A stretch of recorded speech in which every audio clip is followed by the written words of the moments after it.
This is Audible. Penguin Random House presents Hindu Myths and Legends Volume 2 by William Radice, read by Ranvijay Pratap Singh. Introduction. Rushing up towards them was a sparkling and seemingly infinite expanse of water. The surface of Kahani appeared, as far as Harun's eye could see, to be entirely liquid, and what water it was! It shone with colors everywhere, colors in a brilliant riot, colors such as Harun could never have imagined, and it was evidently a warm ocean. Harun could see steam rising off it, steam that glowed in the sunlight. He caught his breath. "The ocean of the streams of story," said the water genie, his blue whiskers bristling with pride. Wasn't it worth traveling so far and fast to see? Salman Rushdie, Harun and the Sea of Stories. Salman Rushdie used an ancient and familiar image when he wrote his enchanting fable about the storyteller Rashid and his son Harun, in which Rashid's storytelling gift is suddenly cut off when Katam Shud, the evil prince of silence, poisons and attempts to plug Kahani, the Sea of Stories. In about AD 1070, Somadeva, a Kashmiri Brahmin, wrote in Sanskrit his enormous and celebrated masterpiece, the Kathasaritasagara, which means the ocean, Sagara of streams, Sarit of story, Katha. Several of the stories in the present volume have been taken from that collection, which is like Ovid, Boccaccio, Chaucer, and La Fontaine rolled into one, and versions of many stories that I have taken from other sources can also be found in it. Somadeva understood that in Indian tradition, myths and legends and folk tales shade into one another, and that together they form a unity. The metaphor of an ocean seems to be the only one huge and capacious enough to represent something so fluid, so deep, so changeable in mood, so beautiful, yet often so frightening. The volumes that follow here are my own reckless attempt to explore that ocean. I invite you, the reader, to set sail with me and stay aboard for as long as your daring or your energy lasts. You may sometimes feel, as I often did when writing the book, that you are in a danger of sinking. But when you reach the shore again, I think you will feel exhilarated, and your life will never be the same again. As a specialist in Bengali language and literature, I have often been aware that the literary works I have studied or translated are like ships floating on the Indian Ocean of stories. By using dictionaries and reference books, I have tried to understand what they owe to the ocean, how without it they wouldn't float at all. But one has to embark on a longer, riskier voyage, as for the first time I have in this book to appreciate its full extent and variety. To convey that range, here are some notes on just a few of the ships in which I have previously sailed. Some of them, through translation or through transformation into divergent media, have travelled to other oceans to float on waters from the Western tradition. The poetry of Michael Madhusudan Dutt, 1824 to 1873. Acknowledged as the founder of modern Bengali poetry and drama, Madhusudan could not have conceived his masterpiece, the epic poem Meghanad Badh Kavya, written in the early 1860s, without India's epic and mythological tradition, based on the story of the Ramayana, which tells the abduction of Rama's wife Sita by Ravana, the demonic king of Lanka, and her rescue by Rama and his brother Lakshmana, assisted by the monkey god Hanumana. It concentrates on the death of Ravana's son Meghanad and on Ravana's final defeat, projecting both father and son as tragic heroes rather than as demons. Madhusudan was a Christian convert and was very well read in European literature. His poem was influenced in its structure and tone by Homer, Virgil, Dante, and Milton, but the depths of the ocean on which he sailed were Indian. He made this plain in his exuberant English letters. I am going on with Meghanad by fits and starts. Perhaps the poem will be finished by the end of the year. I am glad you like the opening lines. I must tell you, my dear fellow, that though as a jolly Christian youth, I don't care a pin's head for Hinduism, I love the grand mythology of our ancestors. It is full of poetry. A fellow with an inventive head can manufacture the most beautiful things out of it. Madhusudan was the subject of my D.Phil thesis 1987, but I haven't really plumbed his mythological depths until now. The poetry of Rabindranath Tagore, 1861 to 1941, the great Bengali poet, whose works I have been reading and translating for most of my adult life, constructed numerous ships that sailed on the ocean, and several of them can be found in the selected poems of Tagore that I translated for Penguin. He was particularly fascinated by the mythology of Shiva, building not only on mythological tradition but the presentation of that tradition by the greatest classical Sanskrit poet Kalidasa, who lived sometime between AD 350 and 600.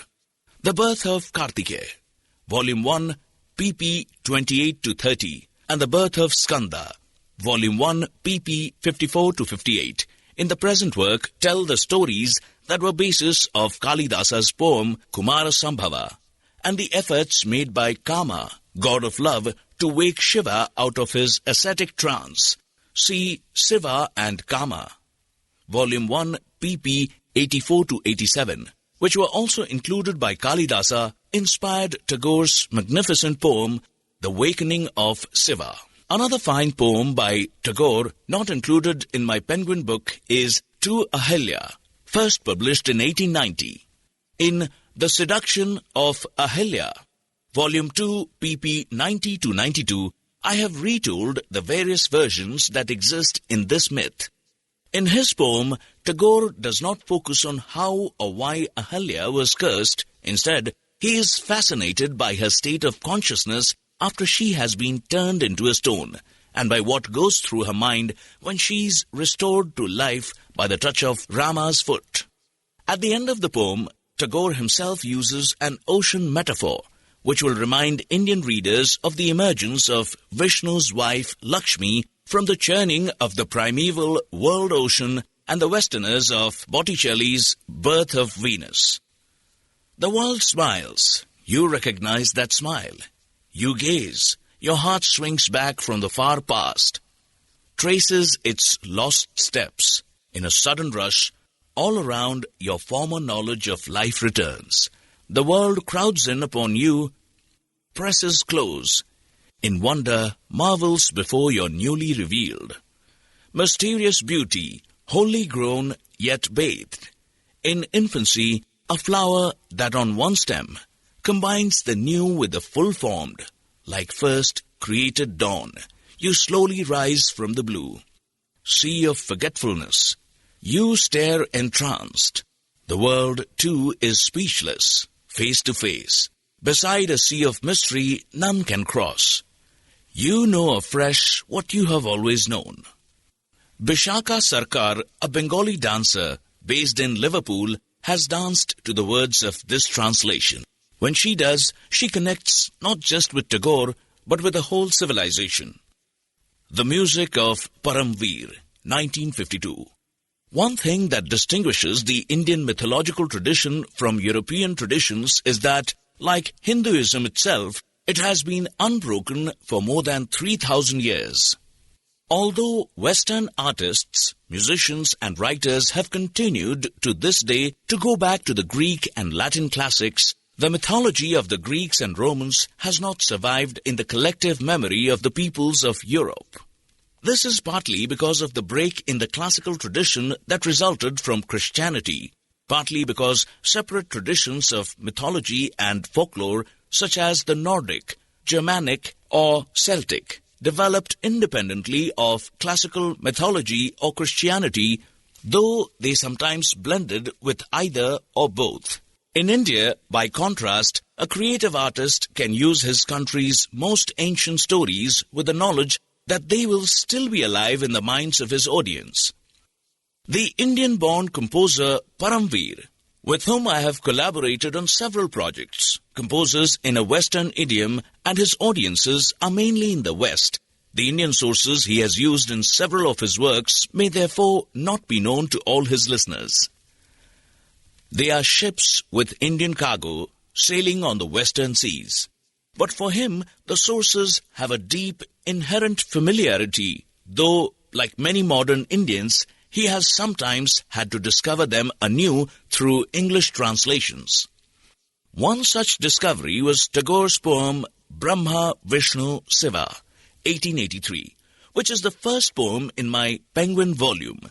The poem evokes with clarity and power the separate identities and roles of the Hindu triad, Brahma, the creator, Vishnu, the preserver, and Shiva, the destroyer. Commissioned by the London Sinfonietta Voices in 1988, Paramveer set my translation for 6 unaccompanied vocalists, but in conceiving the work, he found that my English text wasn't quite enough.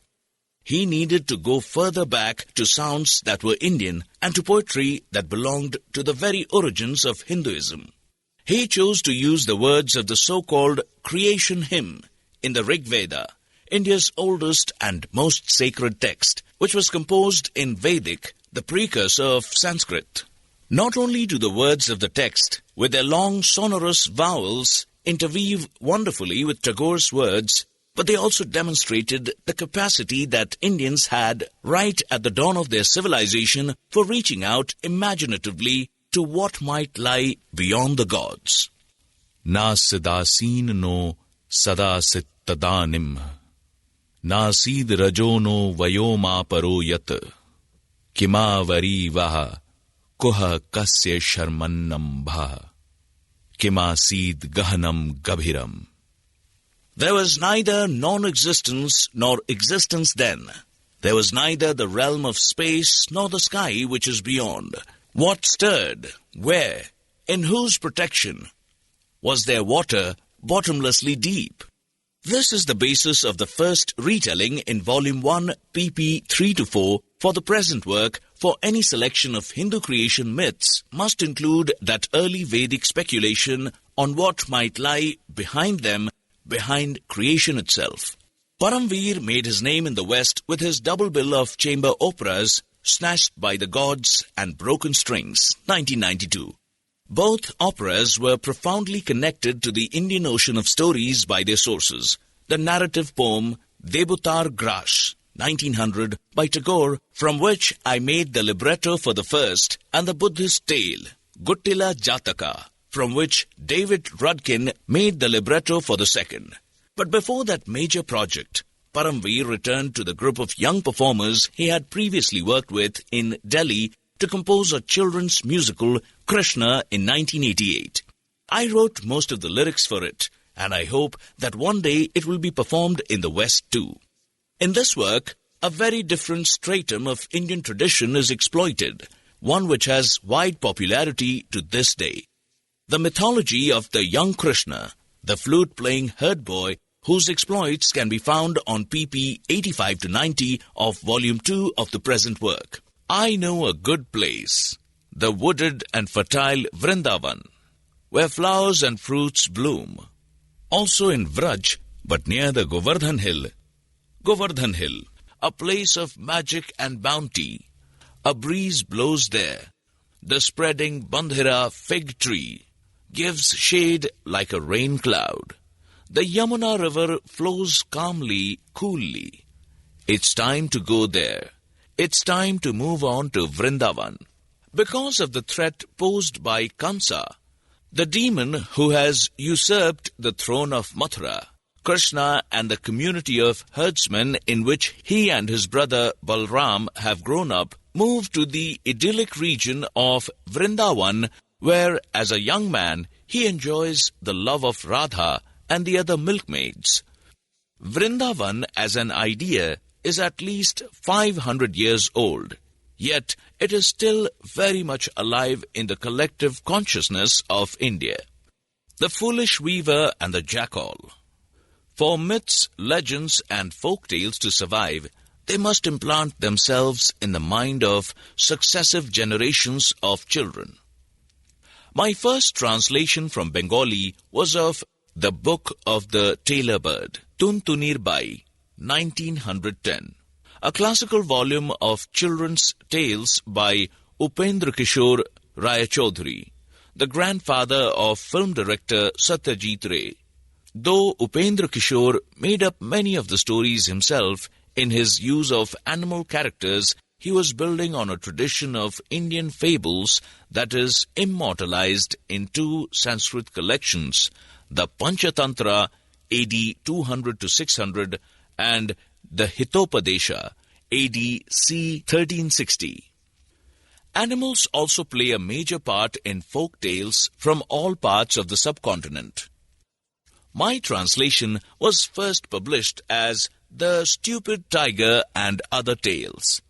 Almost any page from it rests on the ocean of stories.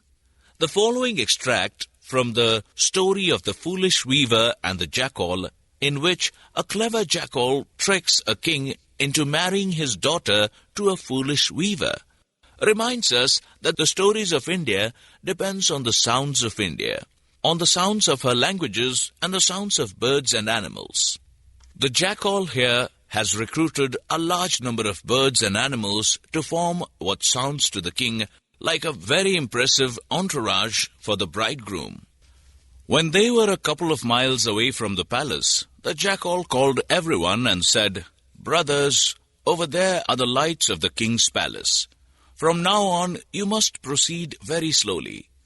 I shall run on ahead, meanwhile, to give the king news of our arrival." "All right," said the birds and animals. "Just sing together once before I go," said the jackal. "Let's see how strong your voices are." Immediately, 5,000 jackals began to howl. "Hoo-ya, hoo-ya, hoo-ya." 12,000 frogs went croak, croak, krika, krika. 7,000 minor birds went pretty boy, pretty boy, pretty boy. 2,000 tree pies went chincha, chincha, cha, cha, chincha. 4,000 doves crew, crew, crew. 3,000 crow pheasants went poot, poot, poot, poot, poot, poot. 1,900 fishing eagles went hooga, hooga, hooga, oohoo, hoo, hoo, hoo. And the cuckoos, peacocks, and brain fever birds all joined in and went on, making their own sounds. You will need to have been there to know just what all this sounded like. When the courtiers heard it approaching, they began to quake with fright, and when the jackal came to announce the bridegroom's arrival, the king very nervously inquired, "Scholar Jackal, what is that din?" "That is the noise of our musicians and attendants," said the jackal. These 4 ships, the last one carrying a cargo as raucous as the Indian Dawn Chorus, are just a personal selection. There are many more ships I could have described, in which I have not myself sailed, though I have come to know some of them through teaching. One would be Peter Brook's celebrated dramatization of the Mahabharata, scripted by Jean-Claude Carrière, that caused a sensation when it was performed worldwide in the 1980s. From the same decade and regarded in India as a homegrown rival to Brooks' version was the 93-episode televisation of the epic of India's national network Doordarshan, directed by B.R. Chopra and Ravi Chopra, Hindi script by Rahi Masoom Reza. This was also shown on Britain's BBC Two between 1990 and 1992. Then there in South Asia's thriving modern literature in English. Rushdie himself, of course, floats on the ocean. Another very fine writer who does is Shashi Tharoor, who, in the great Indian novel, superimposes with wit and panache the leading figures in the nationalist struggle, Gandhi, Nehru, Jinnah, et alia, onto the heroes and villains of the Mahabharata. There is Bollywood, the Hindi movie industry, in whose own vast and colorful ocean Indian mythology continues to flow, along with numerous other streams. There are all the traditional, still vigorous performance traditions of India, such as the song and dance versions of the Ras Leela, representing the love of Radha and Krishna, or the Rama Leela, commemorating Rama's victory over Ravana. There is Amar Chitra Katha, immortal illustrated stories, the very popular series of cartoon strip versions of Indian myths and legends that are published by India Book House in English and several Indian languages, which are keeping traditional stories alive among Indian children today and which I bought back in armfuls for my own daughters when they were small, each time I returned from India. That is just to represent the modern period. If we go back to the use of mythology by Kalidasa and other Sanskrit court poets, to the medieval vernacular versions of the Ramayana by Tulsidas in Hindi, Kritibhas in Bengali and others, to the infinite uses to which myths and legends were put in art and sculpture and music, then the ships become far too numerous to count. Many of them, as they sink into the ocean, and their authors are in some cases forgotten, are themselves put to use. When Madhusudan Dutt wrote his epic based on the Ramayana, he wasn't just relying on the Sanskrit text by Valmiki, but also the medieval Bengali version by Kritibhas that his mother had recited to him. How can we describe or define the ocean as a whole? If we add to the central Hindu mass of its waters the streams of Buddhism, Jainism, Islam, tribal cultures, and even Christianity, said to have been brought to India by St. Thomas in AD 52, all of which I have tried to represent in this book, then it might seem so diverse as to be beyond description. But at least 3 ways of looking at it seems essential. Its evolution over time, its consistent themes and traits, and its 4 main genres: myth, epic, legend, and folktale. Evolution.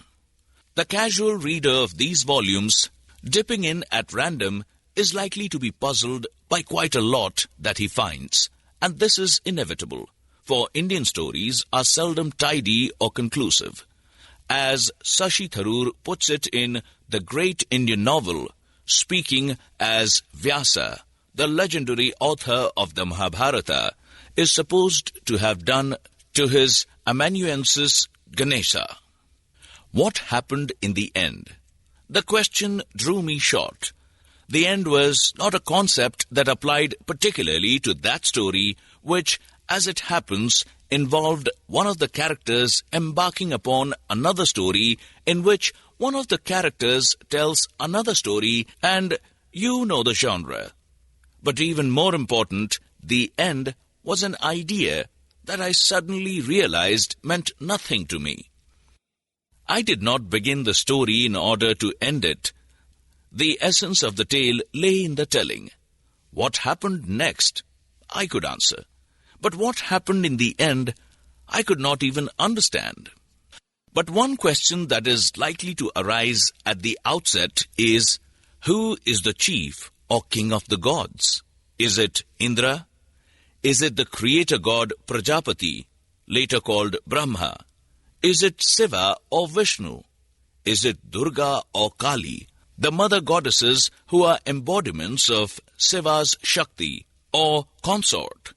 Is it Krishna or the perfect man Rama? The fact that it is difficult to answer this question derives partly from the infinite variety of Hindu worship. For the devotee, the chief god is whoever he or she is worshipping at that particular time. But confusion also arises from the historical layers out of which Hinduism has been built up, though pinning those layers down to a precise chronology is impossible. The earliest mythology preserved in Vedic texts is the mythology of the Rig Veda, which was shared to a large extent by the ancient inhabitants of Iran and their texts written in Avestan, a language closely related to Vedic. Even within the Vedic period, we find an evolution, one god giving way in importance to another.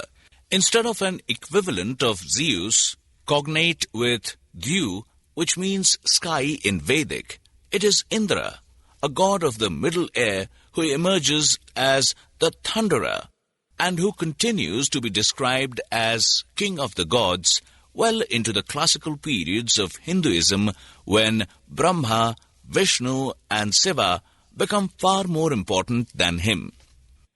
Before Indra's emergence, Varuna, later known as the god of the ocean, was perhaps another contender for supremacy. A post-Vedic myth tells of how Indra stole from him his life-giving capacity to make thunder and rain. The second great historical phase after the Vedic period is that represented by texts called the Brahmanas, theological manuals for Brahmin priests that were composed from about 600 BC. In these were seen the evolution of deities more comprehensive and universal in their power than the Vedic ones, who were mainly associated with natural phenomena, air, ocean, fire, and so on. Prajapati is initially defined as the original creator god and is at the center of many creation myths. He is then identified with Brahma because of the closeness of the name to the impersonal absolute spirit Brahman. Brahma, with a long A at the end, is the masculine of the neuter, impersonal Brahman. The storm god, Rudra, coalesces with the destructive power of Shiva. Vishnu achieves eminence as a god whose benign and supportive power is a challenge to Shiva's fluctuations between wild erotic energy and austere asceticism. As Nataraj, lord of the dance, so wonderfully portrayed in South Indian bronze sculptures, Shiva becomes associated with the apocalyptic end to which each cycle of the universe must come. The period of the Brahmanas also sees a formal separation between gods and demons. The Rakshasas, Danavas, and Daityas acquire their distinctive demonic features. Asura, by a false etymology, comes to mean anti-god. Sura means god. Is a negative prefix, whereas in early Vedic texts, the word meant Lord or Supreme God. Many myths tell of wars between gods and demons. With the great epic of India, the Mahabharata, the longest poem in the world, we enter a third phase, one in which the activities of gods become much more intertwined with the legendary history of the human race. Its language is epic Sanskrit, transitional between Vedic and classical Sanskrit. Finally, with the period of the Puranas, we reach the consolidation both of the orthodox Hinduism and of classical Sanskrit. The second great epic of India, the Ramayana, written in Sanskrit in the 1st or 2nd century AD, but possibly current before that in Prakrit versions, is at the beginning of this period. The Puranas themselves were being written up to the 19th century. Their language is classical Sanskrit, and each Purana is associated with a particular deity, Vishnu, Narada, Krishna, in the Bhagavata Purana, Garuda, etc. Because different deities attract divergent followings, the Puranas often give us versions of myths that are biased towards their chosen deity. In the present work, sectarian rivalry between Shiva and Vishnu can be seen in the greatest of the three, Volume 1, pp. 44-47, and in the different attitudes to Shiva's lingam in Shiva Discards His Lingam, Volume 2, pp. 24-27, and Shiva Accursed, Volume 2, pp. 27-29. From the Puranic period derives the Hindu iconography that is standard to this day. Shiva with his trident and his tiger skin to sit on, his third eye, with which he blasted the god of love Kama to ashes, the serpent and string of skulls round his neck, and his coiled matted hair holding up the waters of the Ganga. Vishnu with his forearms, his mace and conch and discus, and the Kaustubha jewel on his breast. Lakshmi, wife of Vishnu, with a lotus in her hand. Durga, wife of Shiva, who, in her most terrifying incarnation, Kali, has human blood dripping from her eyes, a long tongue ready to lick up blood, skulls around her body, snakes around her neck, and a weapon in each of her 10 hands. Themes and traits. Vastness, copiousness, such words come readily when speaking of Indian literature or mythology. Although the reader of this book will find great variety, he will also find unity. And one thing that unifies Indian storytelling is the size of the Indian imagination. The mythology of Greece seems small-scale in comparison, attuned perhaps to the smallness of the Greek islands. But Indian mythology is on a scale as massive as the Himalayas, the regions where the gods dwell. Its timescales are vast, as are its distances through space or the number of its gods. 33 crore and 3 of them, it is believed.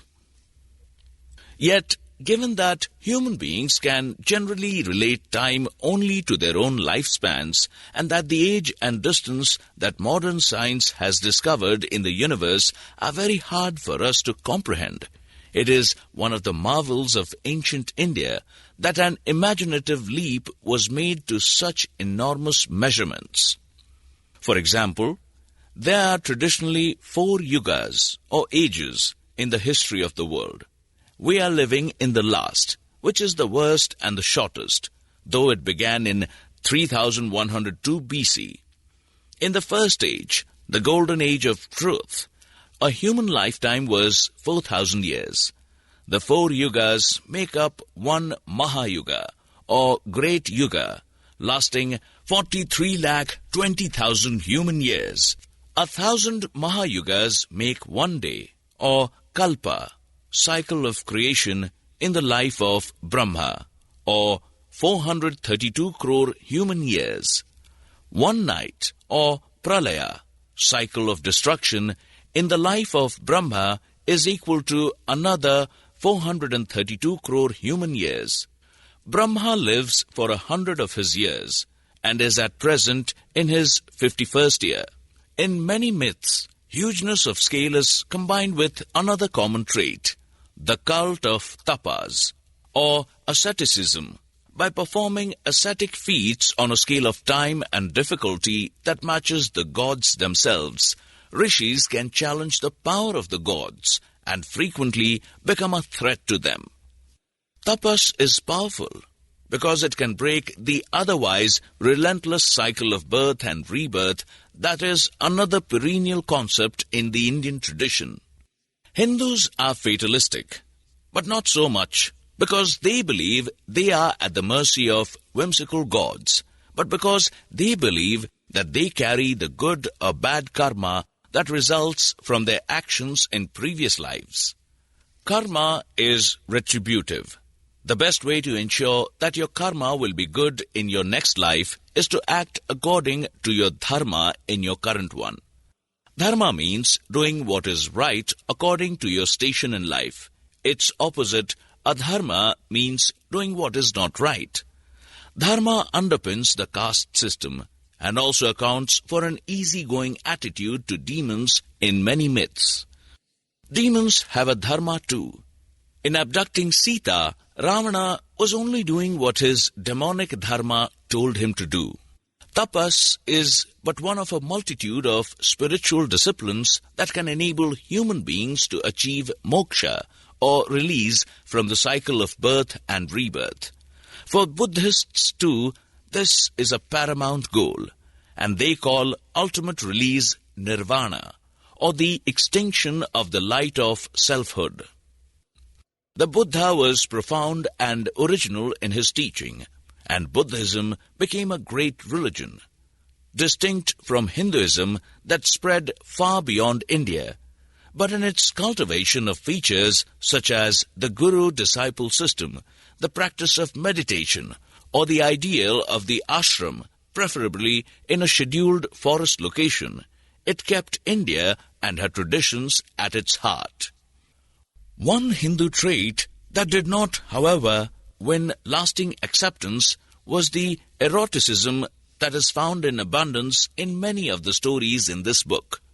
Buddhism generally eschewed it, and when Islam and colonial Christianity entered India, the worship of the lingam as an emblem of Shiva, the exuberant sexuality of Hindu temple sculpture, or the extravagant and joyous armors of Krishna were roundly condemned, so much so that Hindu reform movements in the 19th and 20th centuries themselves became puritanical. In some respects, one turns to ancient Indian mythology or the Mahabharata to escape from the pieties of Hinduism of more recent times. Thus, in the great Indian novel, King Pandu encourages his wife Kunti to give him sons by other fathers, saying, "Our present concept of mortality isn't really Hindu at all. It is a legacy both of the Muslim invasion and of the superimposition of Victorian prudery on a people already puritanized by Parda. One man married to a woman, both remaining faithful to each other, is a relatively new idea, which does not enjoy the traditional sanction of custom. So, I really don't mind you sleeping with another man to give me a son.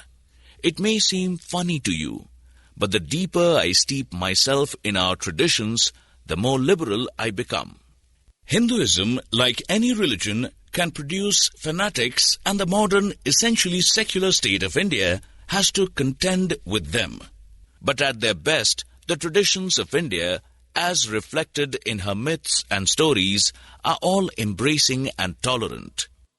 It has always been recognized in India that there are many paths to truth, and that what is appropriate for one person may not be appropriate for another. A sadhu or holy man may choose the path of yoga, or union between Atma, soul, and Brahman, the Absolute, using whatever system of spiritual discipline he prefers. But that is not for everyone.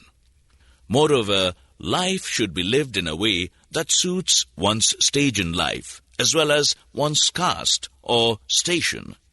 To divide one's life into stages is another Indian tradition, and the four main stages are Brahmacharya, or the period of celibate abstinence in adolescence and devotion to study under a guru; Grihastya, or the stage of being a married householder; Vanaprasthya, or forest departure, retirement from the world to live an austere life in the forest; and Sannyasa, or the renunciation of all material possessions in preparation for death. Tapas, karma, dharma, moksha, yoga, the four stages of life. These key concepts, so briefly sketched here, do not govern all aspects of the stories in this book, but they are the skeleton, so to speak, without which their infinite variety of passion, humor, magic, fantasy and mystery could not be fleshed out. Genres. In Sanskrit poetics, divergent literary genres are defined, and the phases in the evolution of Hindu mythology outlined above are also to some extent distinctions of genre. But in a broad compilation, such as this work, aimed at the contemporary reader, we need some equally broad distinctions, and the most workable seem to me to be myth, epic, legend, and folktale. Myths are about gods or demons and are not historical. Legends are about human beings, though gods may intervene, and they purport to be historical and may or may not have an actual historical basis. Folk tales emerge from smaller communities, from speakers of a common dialect, from those familiar with a particular locality. They are usually not directly linked to the big picture that myths give us, nor to the pseudo-historicity of legends. In each of the present 2 volumes, the first part consists of myths. The third part consists of legends and folk tales mixed together. But the impossibility of keeping myths, legends, and folk tales wholly apart is demonstrated by the central sections, with their 10 extracts in each volume from P. Lal's English transcreation of the Mahabharata, as well as running his Kolkata-based Writers' Workshop publishing imprint for more than 50 years, Professor Purushottama Lal, 1929 to 2010, was a tireless translator of Indian literary classics and gave particular service to the Mahabharata. In 1980, he produced a condensed prose telling of the epic, probably the best that has been done in English, and in 1968, he published the first volume or fascicle of a complete translation in free-flowing, highly readable verse. Over 300 fascicules were to follow, and on 31st October 1999, in the library of the Birla Hall in Kolkata, Lal began a weekly public reading of his version that attracted a devoted audience and was also televised. No book on Indian myths and legends can ignore the Mahabharata, and by placing it centrally here between the myths and other stories, I hope to have brought out its status as a bridge between mythology and history, and as an endlessly expandable vessel into which every kind of story can be poured. It is, in truth, the ultimate literary Gesamtwerk, an epic so capacious that it absorbs into its 1,00,000 shlokas or couplets divided into 18 parvas or volumes. Almost every main Hindu myth, a summary of its sister epic, the Ramayana, besides a great deal of philosophy, theology, genealogy and folklore. In my central sections, therefore, I have used the words of P. Lal, though I have selected the extracts myself and added introductions to each one. Elsewhere, the stories are in my own words, though each one derives from at least one published source, and grateful acknowledgement is made to the authors of those sources in Volume 2, pp. 461 to 462. In my retelling, I have tried to remember that India's storytelling traditions are essentially oral. Even the great composed texts of Sanskrit literature were memorized and passed on orally, hence their inevitable alterations and accretions over time. But the texts that we have, whether in Sanskrit or in modern Indian languages, often lack the embroidery, jokes, drama, emotion and suspense that popular tellers or performers of the stories would always have added and continue to add to this day.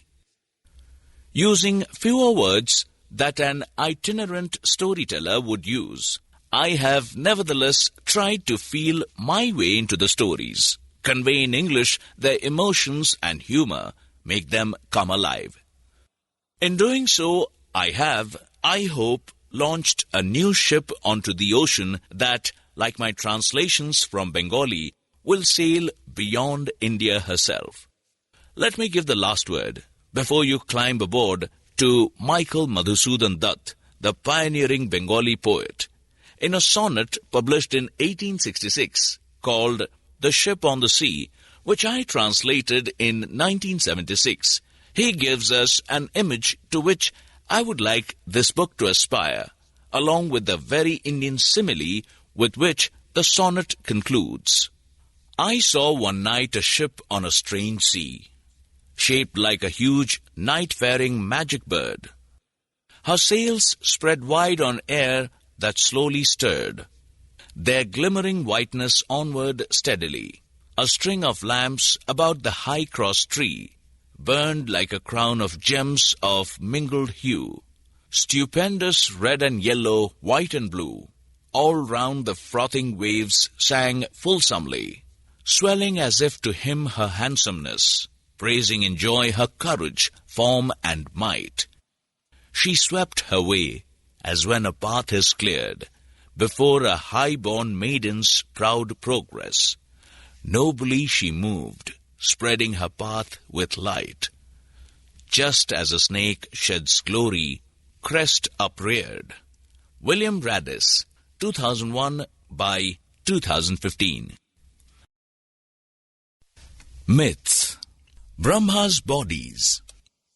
As time went on in India, and the authors of her stories developed ever vaster conceptions of the universe, they began to think of creation, not as a single event, but as part of an endlessly recurring cycle, and of the age in which we live as the last and worst of 4 ages that would end in cosmic annihilation and the start of creation again. So the creatures that Prajapati or Brahma made at creation were products of what their predecessors had done in past lives. They brought with them good or bad karma from previous cycles of the universe. Only by this idea could the distinctions between people and animals be explained. In one story, the means by which Brahma created are not explained. They rose from his mental power, from his concentration on forces within himself. His concentration made a succession of bodies that he took on and cast off in turn. And from those bodies came first the demons, then the gods, then the ancestors of men, then men and women like ourselves. First, he concentrated on the force of darkness within him, and the demons sprang out of his thigh. They were born of sluggish darkness, so the body they gave rise to them was a dark and ugly body, and when Brahma cast it off, it became night. Next, he concentrated on the forces of goodness and beauty within him, delighting in his own perfection, and from that happy concentration, from out of the mouth of Brahma, were born the gods. The body that brought forth the gods was a good and beautiful body. So when Brahma cast it off, it became day. This is why the gods are strong and protective by day, and the demons are rampant at night. He concentrated again and made another body, which was good in essence, but shadowed nonetheless by suffering. As he focused his mind on that body, he thought of himself as a father. And from that thought were born the ancestors of men, who felt and suffered as we do, but who completed their full span of life in serenity and happiness. When the ancestors were made, Brahma cast off the body that had made them, and it became the calm twilight of evening, which is halfway between day and night. He concentrated for a 4th time, and found in himself, this time, a quality of passion, of burning physical desire. The body that he took on was an ardent, passionate body, aroused and ready for coition. From that body, Brahma's most passionate body, were born men and women, who are driven so incessantly by desire, and whose lives are so often cut short by it. When Brahma cast off that body, it became the light of dawn, the time between night and day when arousal is strong. Men are at their most active and dynamic at dawn, whereas the spirits of their ancestors have their wisest, calmest, and most comforting influence in the evening. Thus did Brahma's 4 bodies create demons, gods, ancestors, and men, and thus did the cast-off bodies become night, day, evening, and dawn. Brahma has endless creative powers, and he made many more bodies for himself, concentrating on the 3 main forces within him: truthful goodness, sattva, passionate activity, rajas, and dark, lumpen inertia, tamas. From different proportions and blends of these 3, everything that exists was born. Thus, from passion he created hunger, and from hunger came anger, and from the darkness of anger sprang forth huge and grotesque creatures that became the Rakshasas, the ogres of the kingdom of Lanka. So horrifying were they that Brahma's own hair fell out of his head at the shock of the sight of them, and the hairs became snakes. Other demons that are ravenous eaters of flesh and prowlers by night sprang from other, even more ghastly bodies of Brahma, but from a beautiful body that he made.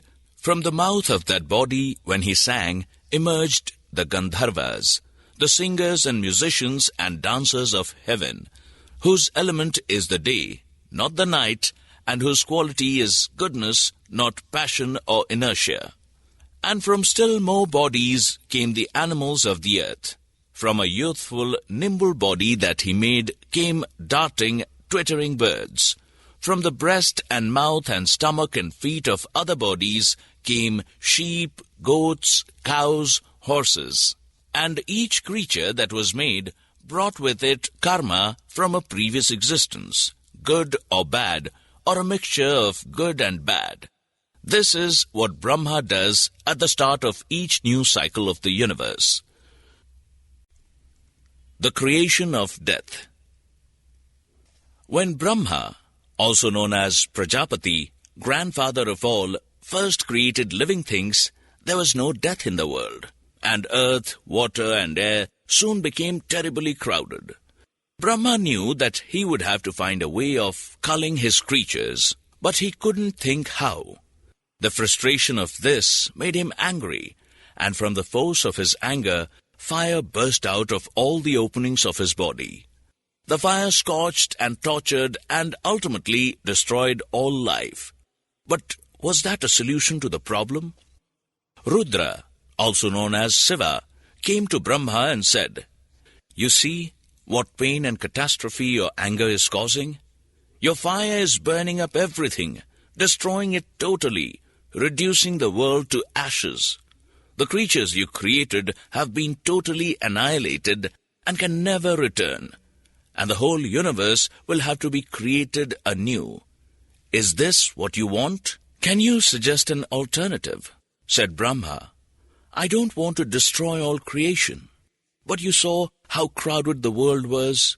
The earth herself came to me, pleading with me to lessen her burden. I couldn't think of a way. My frustration made me angry. My anger produced fire, and so this happened. I should like to grant you a boon, so if you can think of some favor I can do you, which would also help the world, please tell me." "What you need," said Shiva, "is a way of ending individual lives without destroying all life. You also need the means whereby souls can be passed on from one life to another. Otherwise, there will be no connection between the generations. By destroying your creatures completely, you are cutting them off from their descendants. Birth and death should repeat. They should not be final." The thought of this calmed Brahma. His anger died down, and with it the fire of his anger. And instead of fire, the openings of his body brought forth a dark woman, with red clothes and red lac on her soles and palms, and heavenly ornaments and earrings. She knelt before Brahma, who said, "Death, if that is who you are, please kill all my creatures, not at once, but one by one. Kill them all without exception." The woman was frail in body, and her eyes were wide. Grief bent her like a plant, and she said, "How, O Lord, can you ask me to do so terrible a thing? It cannot be right. It is against all law and dharma.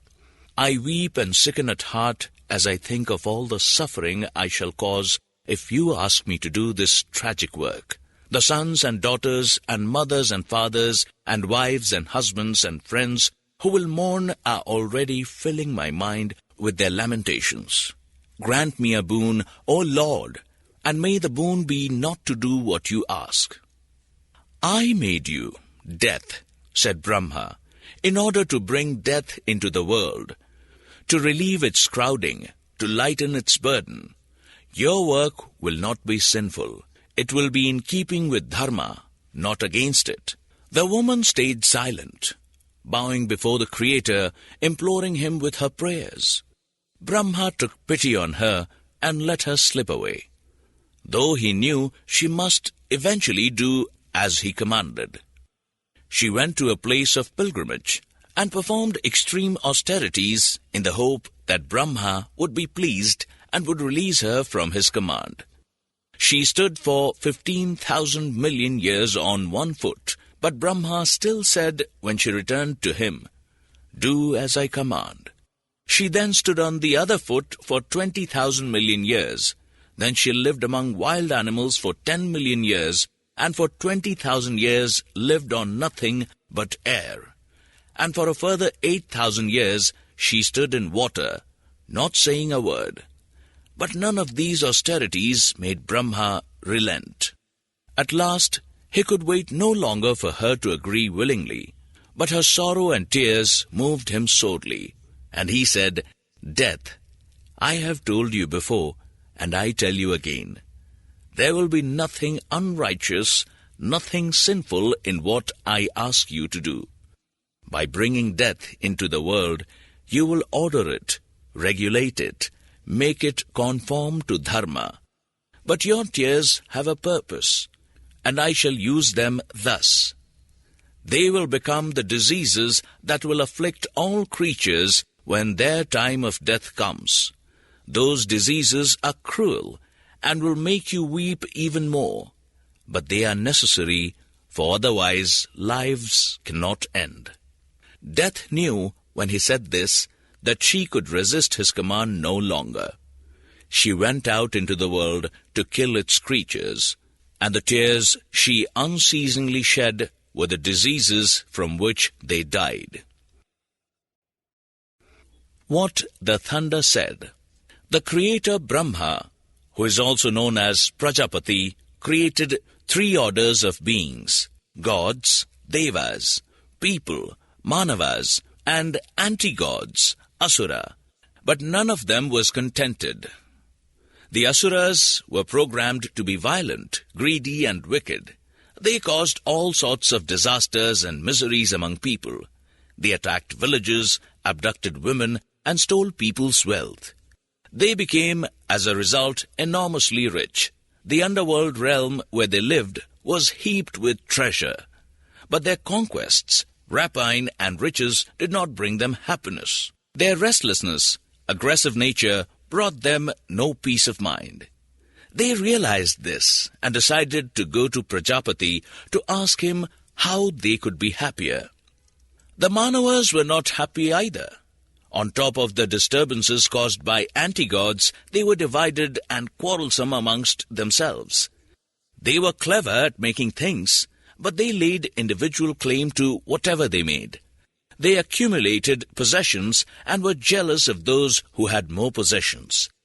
They were also subject to the vagaries and cruelties of nature: tempest, flood and drought, crop failures from lack of rain, blights and diseases among their crops, illnesses afflicting people themselves so that many died young, leaving others behind them to grieve.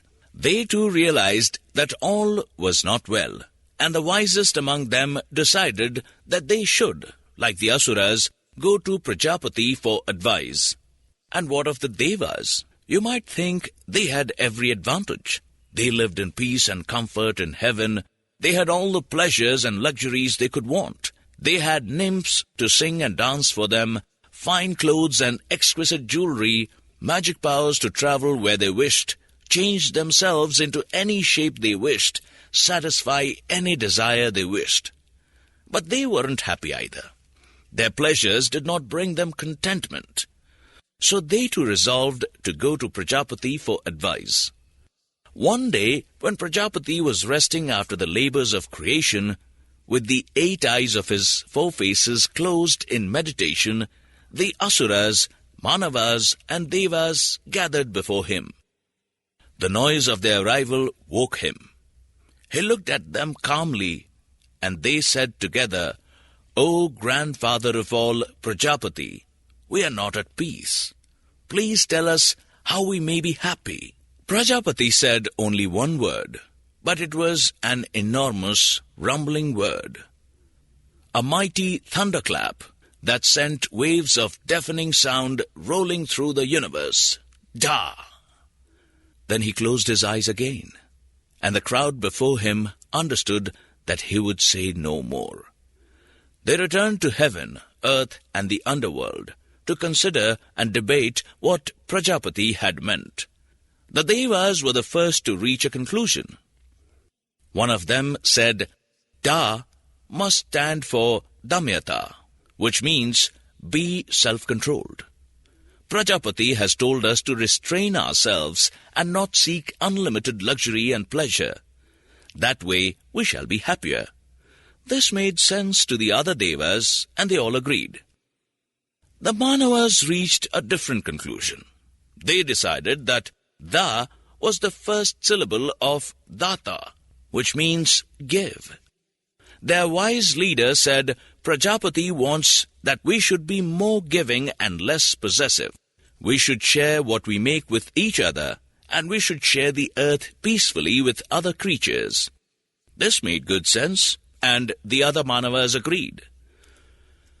The Asuras pondered the longest, but in the end, hard though it was for them, given their nature, to reach this conclusion, they decided that Da stood for Dayadvam, which means be merciful. One of them said, Prajapati says we should be merciful to those who fall under our power. We should treat them with compassion. Soberly, the other Asuras agreed. So that was the lesson of Prajapati, that gods should be self-controlled, that people should be kind and giving, and demons should be merciful. But alas, it is a hard lesson to follow, and all three groups frequently fail to follow it, bringing misery to themselves and to others. That is why the thunder continues to rumble at times, da, da, da, as a reminder of Prajapati's lesson. Vasishtha and Vishwamitra. Famous stories are told of the great sages Vasishtha and Vishwamitra, of their deadly rivalry, and of Vishwamitra's ambition and extreme austerities. This is how their relationship began. Vishwamitra was the son of a king who, like most kings, belonged to the Kshatriya or warrior caste. But Vishwamitra had, from birth, an intense longing to be a Brahmin, to acquire the priestly and saintly powers of a great Brahmin. This cannot normally happen within a lifetime. One has to be reincarnated into a different life. Uniquely, Vishwamitra ultimately achieved his goal by forcing the gods themselves to bend their immutable rule. This came about because of the passionate feelings of admiration, envy, and rivalry aroused in him by the Brahmin sage Vasishtha. Vasishtha was renowned for his austerity and sanctity, and lived with dozens of attendant Brahmins in a forest hermitage. When Vishwamitra inherited the throne from his father, he set out on a tour round his kingdom with a large army that included his 100 sons. Arriving at Vasishtha's hermitage, he was received with honor, as befitted a king, and would have been quite happy with the simple food that hermits are expected to eat and provide for their guests. But Vasishtha decided to impress Vishwamitra with a much more lavish meal, and the royal party were astonished to be served the most copious feast of rice, curries, sweets, and honey they had ever eaten. Questioning the sage on how he managed to produce such fare, Vishwamitra learned that it was because he owned a miraculous cow called Sabala, who could bring forth whatever her master desired, be it food, riches, or a powerful army. The king was immediately determined to possess the cow, and he tried to buy it from the sage by offering 100,000 cows in exchange. But Vasishtha declined to do any such deal, for the cow was worth far more than could ever be paid for her. Undaunted, Vishwamitra offered even more. Thousands of elephants in golden harnesses, thousands of thoroughbred horses, hundreds of chariots, and cows by the millions. But Vasishtha refused to budge. "The power of my rituals derives from Sabala," he said. "If I gave her to you, I would lose my power." This only made Vishwamitra want her all the more, and he resolved to seize her by force. His soldiers dragged her off, but her deep loyalty to her master gave her the strength to break free, and she ran back to him, mooing pitifully. For a moment, Vasishtha was dismayed by her distress and daunted by the enormous army that Vishwamitra was now assembling. But Sabala herself, calm again, now that she was back in the hermitage, said, "Your love for me gave me the strength to break free, and now that I am with you again, I can bring forth any army far more powerful than the king's." This revived the sage's confidence, and he called on her to create the army. The army she created was massive enough, with fierce, barbaric tribespeople as soldiers and razor-sharp swords and battle-axes. But Vishwamitra's army was more powerful, with a greater variety of missiles and weapons, and Sabala's army was rooted. So Vasishtha called on her again, and she redoubled her efforts, creating an army of hundreds of thousands of chariots, horses, and elephants with weapons to match Vishwamitra's, and this time it was victorious. Vishwamitra's soldiers perished within minutes, and the king looked on aghast, and even more so when his 100 sons rushed at the sage himself and were instantly, all except one, burnt to ashes by his fierce, triumphant glare. Sabala was indeed both the source and the expression of his power. The victory of her army had raised his own supremacy to invincible heights. Ruined, shattered, humiliated, howling with grief at the death of his sons and the loss of his entire army, Vishwamitra fled from his kingdom, handing it over to his one surviving son. He retreated to a remote, mountainous spot and embarked on a life of extreme austerity. He knew that the only way he could hope to match Vasishtha in strength was to persuade the gods by his penances to give him powers even greater than his. Shiva is the god of ascetics, and exceeds them all by the austerities he himself can perform in his snowy Himalayan abode. By denying himself food, by enduring extremes of cold, by adopting immobile and contorted positions for hundreds of years, Vishwamitra eventually impressed the god, who appeared before him on his snow-white bull and said, "Your feats deserve a reward. What shall I give you?" "Give me," said Vishwamitra, "the weapons that only the gods use and the skills and strategies that they alone have. Only then can I avenge what Vasishtha did to my army and sons." Shiva agreed, and Vishwamitra, joyously confident now that he would defeat the sage, rushed back to the hermitage, strung around with the divine weapons that Shiva had given him. Aiming them with the deadly skill that he had also been granted to him, he fired them one after another straight at Vasishtha. But wonder and horror, the sage parried them all by raising a magic wand. Arrows, spears, missiles of every description were deflected by him as he stood there, haughty and serene. Amazed and desperate at the sage's majestic power, Vishwamitra launched his last and most powerful weapon, the great Brahmastra, the weapon that takes the name of Brahma himself. As it soared through the sky, the fire and sparks it emitted showered down on the whole world, terrifying people, animals, and birds. Even the gods in heaven were alarmed.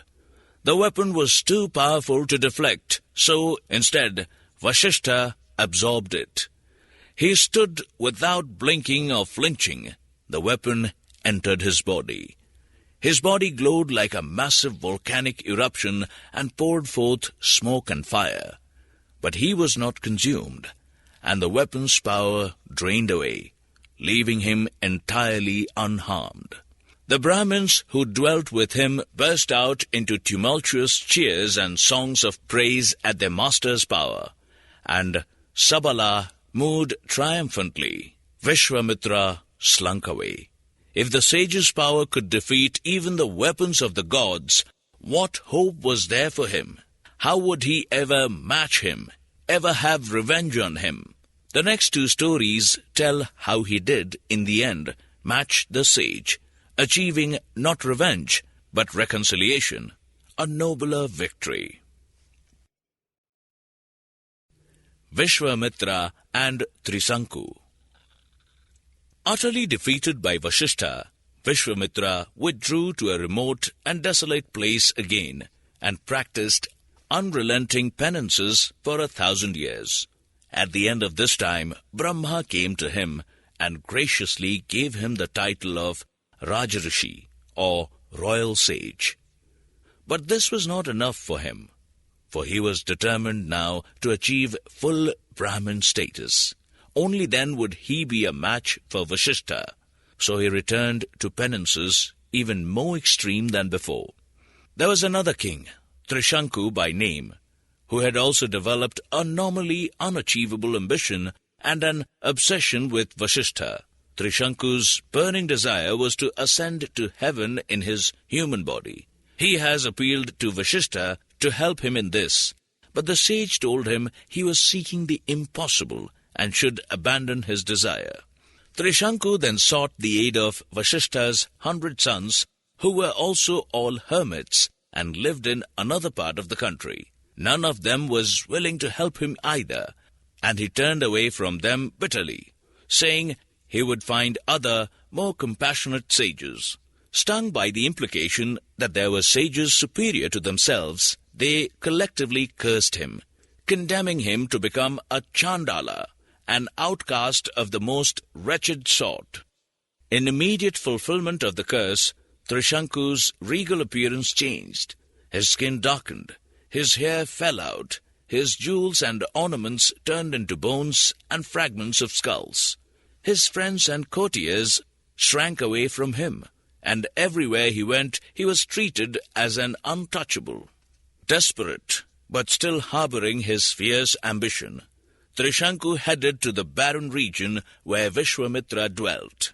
Famous now for never breaking his penances, the king sat motionless on a hard rock as Trishanku told him his story, and at first seemed unmoved by it. But in his own warrior heart, he felt deep sympathy for him. Like him, Trishanku had a longing to rise above his Kshatriya status, and like him, he had been thwarted by Vasishtha. "Be comforted," he said at last. "I shall arrange a holy ceremony to which all the greatest saints in the world will be invited. The rituals that will be performed will be of such sanctity and power that the gods will be moved, and you will achieve your goal." Messages were sent out and were accepted by all the sages of the kingdom except, of course, Vasishtha and his sons, who rejected the invitation with contempt, saying that a valid ritual could never be performed by one who was not a priest. This rebuke roused Vishwamitra to even greater hatred of Vasishtha, and he cursed him and his sons to be born as untouchables in their next lives, to wear the cast-off clothes of the dead and to eat the flesh of dogs.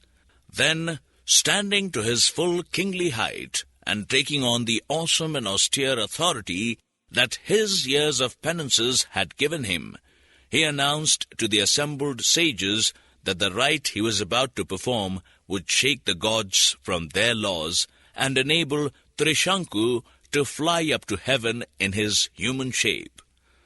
The rite went on for several days, with no pause in the chanting of mantras, singing of hymns and feeding of the ritual fire. But all to no avail. The gods paid no attention. Then Vishwamitra dismissed the assembly and instead summoned and concentrated in himself alone the pride and wrath he had accumulated over thousands of years, and this time the energy swept Trishanku up into the sky, to the very threshold of heaven. But Indra turned him away with disgust, saying, "Fall back to earth again, you fool! No human being can enter here." Anything falling such a distance acquires massive velocity and impact, and the screaming Trishanku would have smashed through the hardest rock, had not Vishwamitra, by his strength and resolution, caught him and saved him. And Vishwamitra's nature was such that failure only roused him to even greater efforts. This time he added intense scientific studies to his penances, and managed to create 7 new stars in the sky. the stars of the northern bear. Trishanku was swept up to hang in the sky with them, to hang over heaven, even if he was still not part of it. And now, even the gods had to take note of Vishwamitra's powers, for he was studying how to go even further, to create not just stars, but a whole new race of gods, who would bend to his purpose more than the existing gods.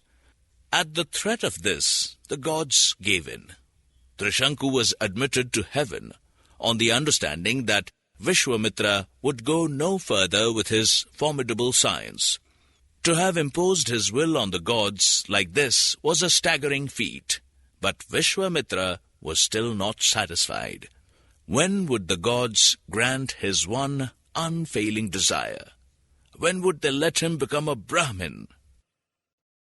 Vishwamitra's breakthrough. The gods knew that by admitting Trishanku to heaven, their own power had been compromised, and that through Vishwamitra's worst threat, the creation of a whole new race of gods had been bought off. They could still face further challenges from him in the future. He was continuing with his austerities and penances, and what was to stop his mastery increasing still more? So they sought to tempt and lure him with extravagant thrills and pleasures. The most tempting nymphs and dancing girls were paraded before him. Exquisite breezes and perfumes enveloped his naked flesh. The choicest foods and drinks were laid out before him. Instead of the hard ground on which he sat, he was offered downy mattresses, silk sheets, luxurious cushions. He succumbed at a point, undid his years of self-control with an explosion of feasting and copulation. But the shame that came on him afterwards spurred him to even greater feats of mortification. The battle between him and the gods went on. They redoubled their allurements so that nowhere could he look, nowhere could he move, without the sight and touch of heavenly female nakedness. His rage at the temptation he felt was itself a threat to his sanctity, but he mastered that too, and the penances he performed were unprecedented in the history of the world. He would stand unmoving for years on end on one foot, eating nothing but air. In the very hottest weather, he endured the heat not only from the sun, but of blazing fires to the front, back, left, and right of him. At the height of the monsoon, he would sit unbowed by the rainwater pounding his head. Lie down in sopping mud and grass. He continued like this for 1,000 years. Then he left the Himalayas, walked to the coast, and sat there staring at the sea, uttering no word, eating nothing but sand and drinking nothing but sea water for a further 1,000 years. His body became as dry and shriveled as a twig, but nothing would defeat him from his purpose. The gods would have to give in, would have to grant him full Brahminical sainthood. The gods tried one final test. At the end of his 1,000 years by the sea, Vishwamitra sat down to a simple cooked meal. Disguising himself as a beggar, Indra hobbled up to him and begged for a morsel. Although Vishwamitra was now so weak with hunger that he could barely lift even a grain of rice, he nevertheless gave Indra every scrap. And as a mark of his triumph, fire blazed forth from his brow, and clouds of smoke that enveloped the whole world. The people and creatures of the world cowered in terror at this, convinced that the world was about to end. Demons gasped and coughed as the smoke invaded their underworld lairs. The gods themselves panicked and went in a body of Brahma. "See how invincible he is," they cried. "Nothing can shake him from his vow. If we let him carry on, the universe itself will be threatened. The flames and foul smoke that have cast the earth into gloom and horror will spread to other planets and stars. Space itself will be filled with a noxious, swirling fog. Give him what he desires and save us all. Brahma, creator of all, knows when to give in, when to be compassionate, as well as when to be powerful. He appeared before Vishwamitra with a smile of concession and respect on his 4 faces, and said calmly and graciously, "You have won, O Vishwamitra. Your unending penances have overcome even the most immutable laws of the universe. I hail you as a Brahmin, the first to achieve that status without death and rebirth. May you now use your powers in the cause of mercy and peace, not for domination and revenge." Suppressing all feelings of triumph at this final achievement of his goal, Vishwamitra bowed before Brahma and said reverently, "If my Brahminhood is indeed secure, please confirm it with the most ancient Vedic rituals, and may all the saints and sages in the world acknowledge it, including the great Vasishtha." Brahma agreed, and Vasishtha was summoned to acknowledge the supreme spiritual mastery of his former enemy and rival. This he did with due reverence and ceremony, and Vishwamitra gave him full and devout respect and hospitality in return. Thus did Vishwamitra, the Kshatriya king, become a Brahmin at last, and thus were the 2 great rivals, Vasishtha and Vishwamitra, whose enmity had many times threatened the world, finally reconciled. There are stories that tell of the recurrence of their rivalry, but nothing that wasn't resolved again, for without a spirit of reconciliation between them, they would have had no lasting claim to sainthood. Nala and Damayanti. Prince Nala, ruler of the Nishada people, was handsome and accomplished. His one weakness was gambling. He couldn't resist a throw of the dice, yet completely lacked the successful gambler's skill and cunning. He was not yet married, and nor was the beautiful Damayanti, daughter of Bhima, king of Vidarbha. They had heard a lot about each other and began, even before they met, to feel mutually attracted. One day, Nala was hunting in his palace grounds. He caught a swan and was about to kill it, but the swan said, "If you set me free, I shall fly to Vidarbha and tell Damayanti how handsome you are." He didn't need much persuading. The swan flew off, sang Nala's praises to Damayanti, and she sent it back with a message of love for Nala. Damayanti became worn and mournful as she pined for Nala, and her father realized that it was time to find her a husband. So he announced a Swayamvara, the ceremony by which suitors present themselves to a high-born lady, and she chooses her husband from among them. News of the Swayamvara and of Damayanti's extraordinary beauty spread everywhere, and even reached the realm of the gods. Indra, Agni, Yama, and Varuna, the gods of thunder, fire, death, and water, all decided they would compete for her hand too, and sped down from heaven in their flying chariots. Seeing Nala ahead of them on his way to Vidarbha, they hailed him and asked him to convey to Damayanti a message that she should choose one of them, for who would want to choose a mortal for a husband if a god were available? They then transported him magically to a bower where Damayanti was sitting quietly, collecting her thoughts for the Swayamvara, with no one but Nala in her thoughts. She recognized him at once when he appeared, and the love they already felt was instantly, permanently confirmed by the enchanting sight of each other. He told her about the gods, but she assured him he need have no fear. She would choose Nala, whatever the gods might say. Yet, when she appeared at the Swayamvara and the suitors lined up, all of them transfixed by her bodily grace and the radiant intelligence of her eyes, she was horrified to see not just one Nala, but 5. The 4 gods had disguised themselves as Nala, and how was she to tell which one was truly him? Baffled, speechless, she stood as if frozen to the spot, and all she could do was plead and pray in her heart for divine mercy and guidance. The mortal suitors were puzzled and wondered if she was ill. But the four gods understood and were moved by her plight, which left no doubt about the depth of her love for Nala.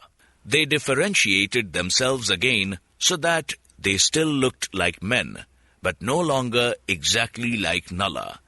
And with huge relief in her heart, Damayanti now felt strong enough again to continue the ceremony and choose the man she already chosen in her heart. Touched by the grace and devotion of the young couple, the gods gave Nala 8 special powers as wedding presents. Indra gave him the speed of a god and the ability always to recognize a god when he saw one. Agni gave him the power to create fire at will and to light up all dark places. Yama gave him mastery of the art of cookery and the strength to resist all the temptations from the path of marital fidelity, and Varuna made him able to summon water at will and fresh new blooms from even the most withered plants. The wedding was celebrated magnificently, and Nala took Damayanti in joy back to his home. How happy they were! But Nala's one weakness, his passion for gambling, was still with him, and he also had a brother, Pushkara, who had none of Nala's virtues. He was ambitious and malevolent, and one day he challenged him to play a dice. They played, and Nala lost not just once, but over and over again. Each time they threw the dice, he stalked more and more. Gripped by his insane gambling passion, paying no attention to the friends and counselors who implored him to stop. When he had gambled away not only all his wealth and palaces, but the kingdom itself, Pushkara, who was as lustful as he was cruel, commanded him to stake Damayanti herself. This was too much, and at last Nala understood how stupid he has been. Refusing to gamble any more, despairing, grief-stricken, but still unyielding to his love for his wife, he left the palace with her, leaving the kingdom to his evil brother. Nala and Damayanti now had nowhere to go but the wild forest, nowhere to sleep but the ground, nothing to eat but the leaves and berries. Nala implored his wife to return to her father. How could he go on making her suffer like this? But she refused to leave him. One night, when she was asleep under a thorn bush and Nala lay awake, racked with anxiety, he mistakenly decided, as his thoughts went round and round in the darkness of the night, that it would be better for her if she left her. He rose gently, so as not to wake her, and stole away into the shadows. And by the time she woke and burst into loud cries at finding her husband gone, he was far away. A dreadful time for Damayanti now ensued. As she wandered helplessly through wild forests and over barren hills, she narrowly escaped death or assault many times. But the gods favored her and gave her special powers. So, when a hunter who had saved her from a monstrous snake demanded her body as a reward, her curse blasted him like lightning. And when a herd of elephants trampled at night on a caravan of merchants who had taken her along for a while, she alone succeeded in fleeing. In the end, some kind Brahmins from the kingdom of Chedi found her and took her to the Queen Mother. The good lady believed Damayanti's story, finding breeding and intelligence in her looks, for all that the months in the forest had scratched her skin, tangled her hair, and torn her clothes. She took her into her protection and sent messengers out to search for Nala, the husband whom Damayanti loved so much, but who had nonetheless cruelly deserted her. Nala's deformity.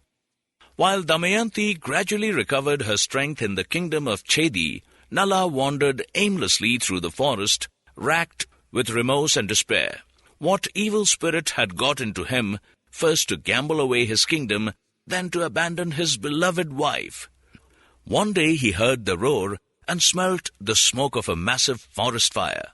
And then, as he paused, wondering in which direction he should flee from it, he heard a voice crying out for help.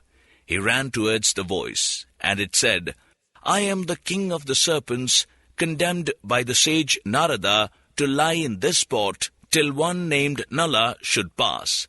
If you save me now from the fire, I shall help you greatly in return." Nala groped in the undergrowth and saw the serpent, shrunk to the size of his thumb, so that he would have no difficulty in carrying it away. He picked it up and, rubbing his eyes and covering his mouth as the smoke swirled around, he staggered away. But what happened now? The serpent bit him, and he was instantly transformed into a figure of deformity and ugliness, hunchbacked, pockmarked, lame and squinting. "Is this how you thank me?" he burst out. But the serpent said, "Fear not, I have done this for your good. All will be well with you in the end. You will recover your own handsome form and your lovely wife. But first go to Ayodhya and persuade Rituparna, king of Ayodhya, to take you on as his charioteer. Teach him your skill with horses, and in return he will show you how to win at dice. That way you will win back your kingdom." Puzzled and amazed, Nala did as the serpent advised.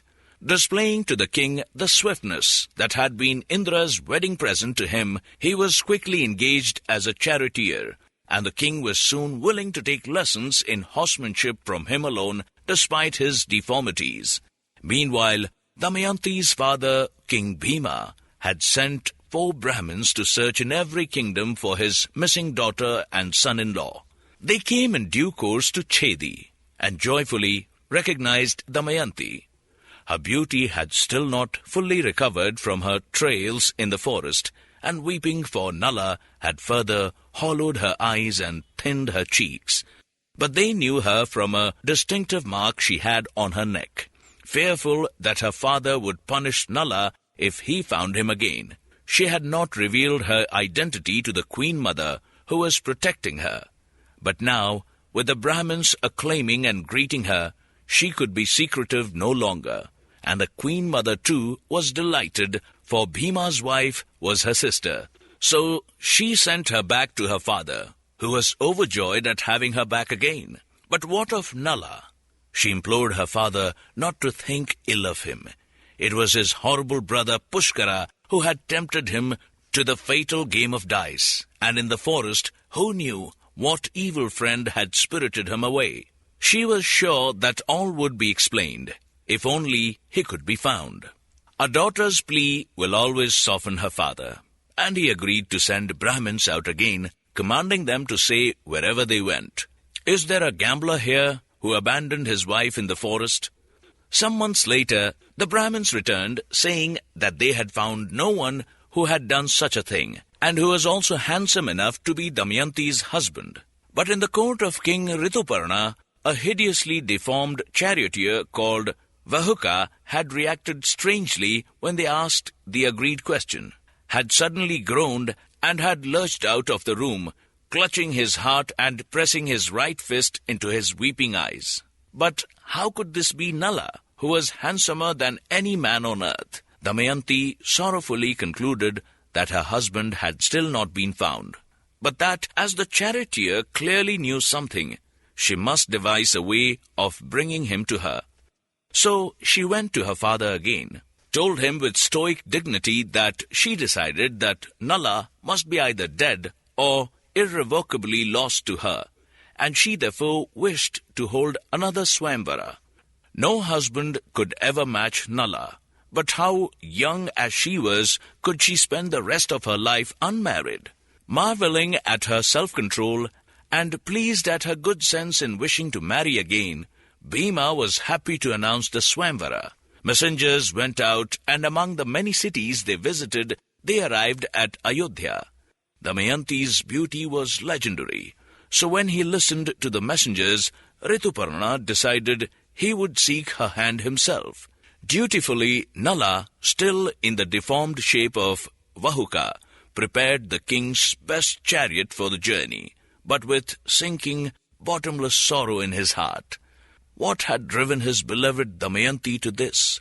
Had suffering destroyed her love for him? Was it an act of her own despair? she would see him at the Swamvara, waiting nearby as Rituparna joined the line of suitors. But how would she know he was Nala? How would she know that one so misshapen, so bitter and glowering of brow was actually her adorned husband?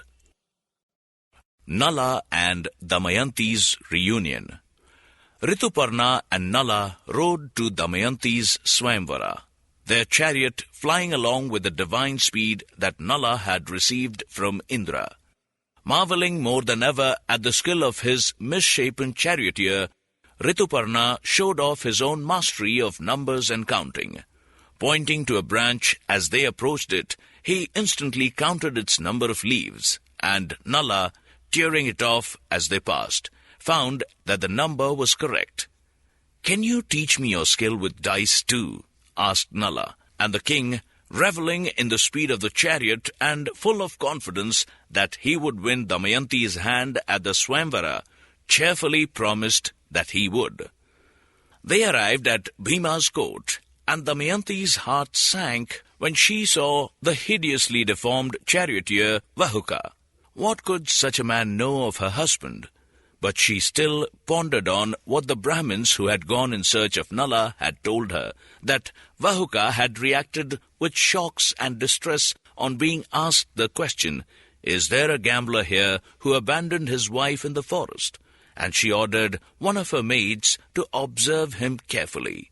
The maid came back with astonishing tales of Vahuka's powers, that he could touch a cup and it would suddenly fill with water, that he could light a fire with a wave of his hand, and that a withered bunch of flowers had, when he picked it up, suddenly blossomed freshly again. Those were the gifts that the gods had given Nala at their wedding. Could Vahuka be Nala? Then she asked the maid to take some ingredients to Vahuka and ask him to cook with them. And when the cooked food came back, one taste of it was enough to convince Damayanti that Vahuka must be her husband. For no one could create tastes like that without the gift that Yama, the god of death, had given Nala at the wedding. So she called Vahuka to her, and asked him directly, with hope and love in her heart, but also horror and distress, that her beloved husband's handsome form should have been so disfigured and changed. "Did you ever leave your wife defenseless and helpless in the dark forest? Did you, earlier in your life, commit such a cruel and callous act?" And Vahuka answered with a groan in his voice, and copious tears in his eyes, "It was me, but it was not me. An evil spirit got into me and tempted me first to gamble my kingdom away, then to subject my beloved wife to the hardship of the forest, then to desert her when she slept under a bush at night with wild beasts prowling. And right and just you were to abandon all hope of me to call this Swamvara, to choose a worthier husband. My lord Rituparna is here. He is handsome, rich and talented, and has a skill with dice that I so sorely lacked." But Damayanti now said, "No, I need no Swamvara now. If you are my husband, then I take you back. Changed in appearance though you are, I forgive you for what you did, for I understand now that you could not stop yourself. An evil spirit possessed you, too powerful even for your goodness.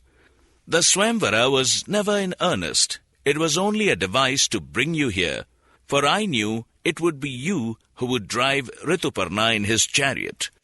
And suddenly there was heavenly music in the sky, and flowers fell down on Damayanti and Vahuka, and as they embraced, he was hunchbacked Vahuka no longer, but straight-backed, handsome Nala again. Everyone rejoiced that the couple had been reunited, and even Rituparna could not regret that Damayanti would not be his wife.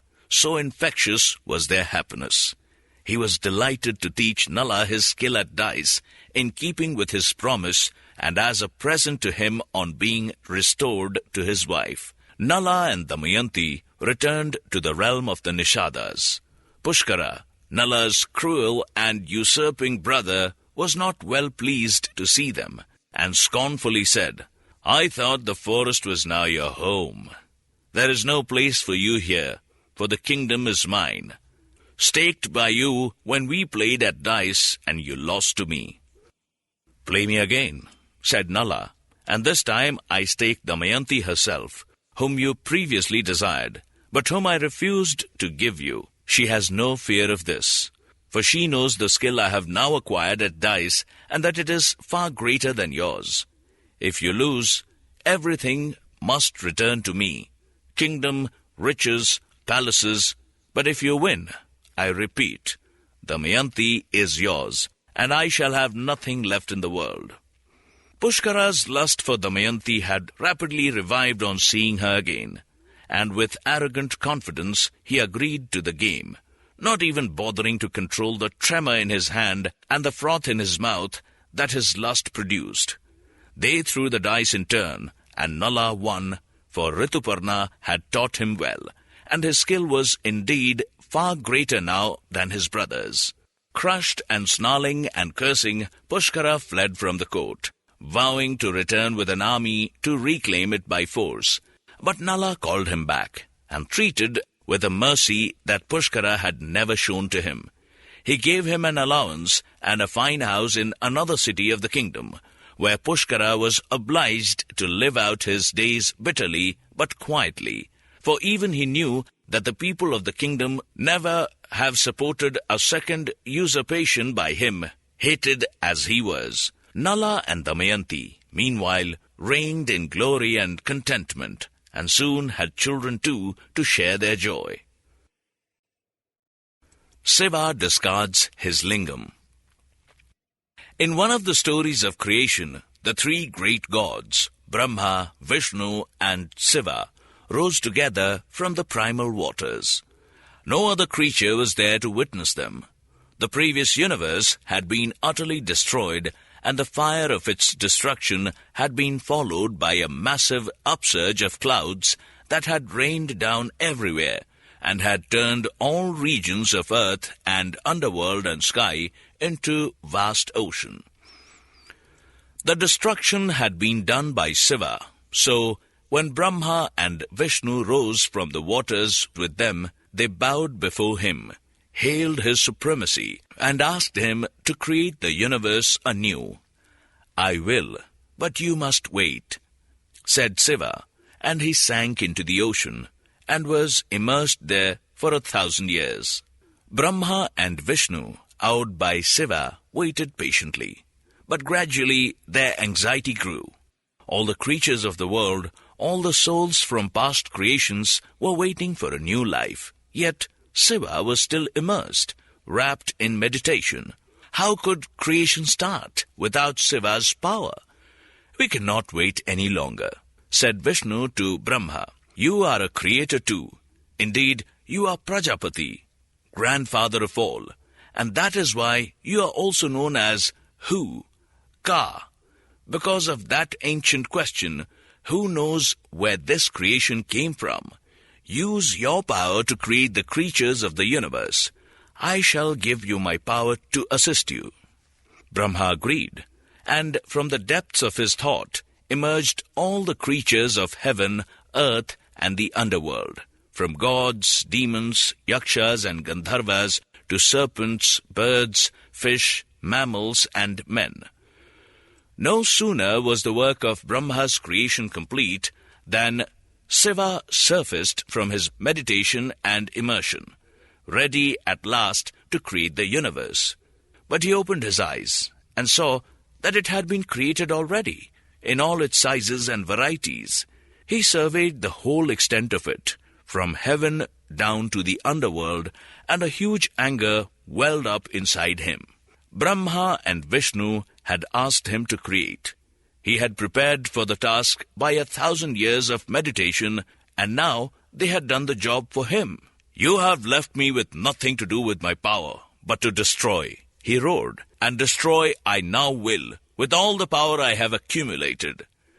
Fire now poured from his mouth, fire far hotter and fiercer than had destroyed the universe the last time round, and within seconds the whole of Brahma's creation was burning, and all the creatures in it were howling and fleeing and screaming with the scorching heat and choking smoke of the fire. "Oh, Shiva!" cried Brahma, prostrating himself before him. "Stop this destruction!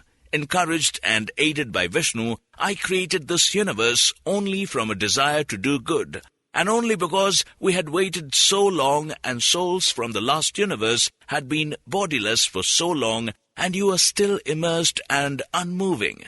Please, O great God, permit my creation to survive. Do not plunge my creatures into the torment of destruction and death before they have had time to live and procreate. Do not incinerate the universe until it has enjoyed its proper span." Brahma's abasement soothed Shiva's anger. He drew his fire back into his mouth. The flames and smoke died down, and the gods, demons, and mortal creatures that Brahma had created were reprieved and could breathe freely again. "But what," said Shiva to Brahma with a smile, "shall I do with my power, with the accumulated power of 1,000 years of meditation? If I cannot create and agree not to destroy with it as yet, what purpose can it serve?" "Let it," said Brahma, "enter the sun and become the power of the sun. The sun is life's source of energy, so your power will be creative. It is also the preserver of life, the sustainer of crops, so your power will be preservative. But the heat of the sun is potentially destructive too. Only the coolness of night and the sweetness of rain stop it from turning the whole world into a desert. If your power becomes the sun, you will be a creator, a preserver, and a destroyer. And when this universe has run its course, you can unleash the sun's full energy and destroy unremittingly again." "Fair enough," said Shiva, laughing, for he knew that his power remained supreme, and that it was only through self-restraint and mercy that he had agreed to Brahma's plea.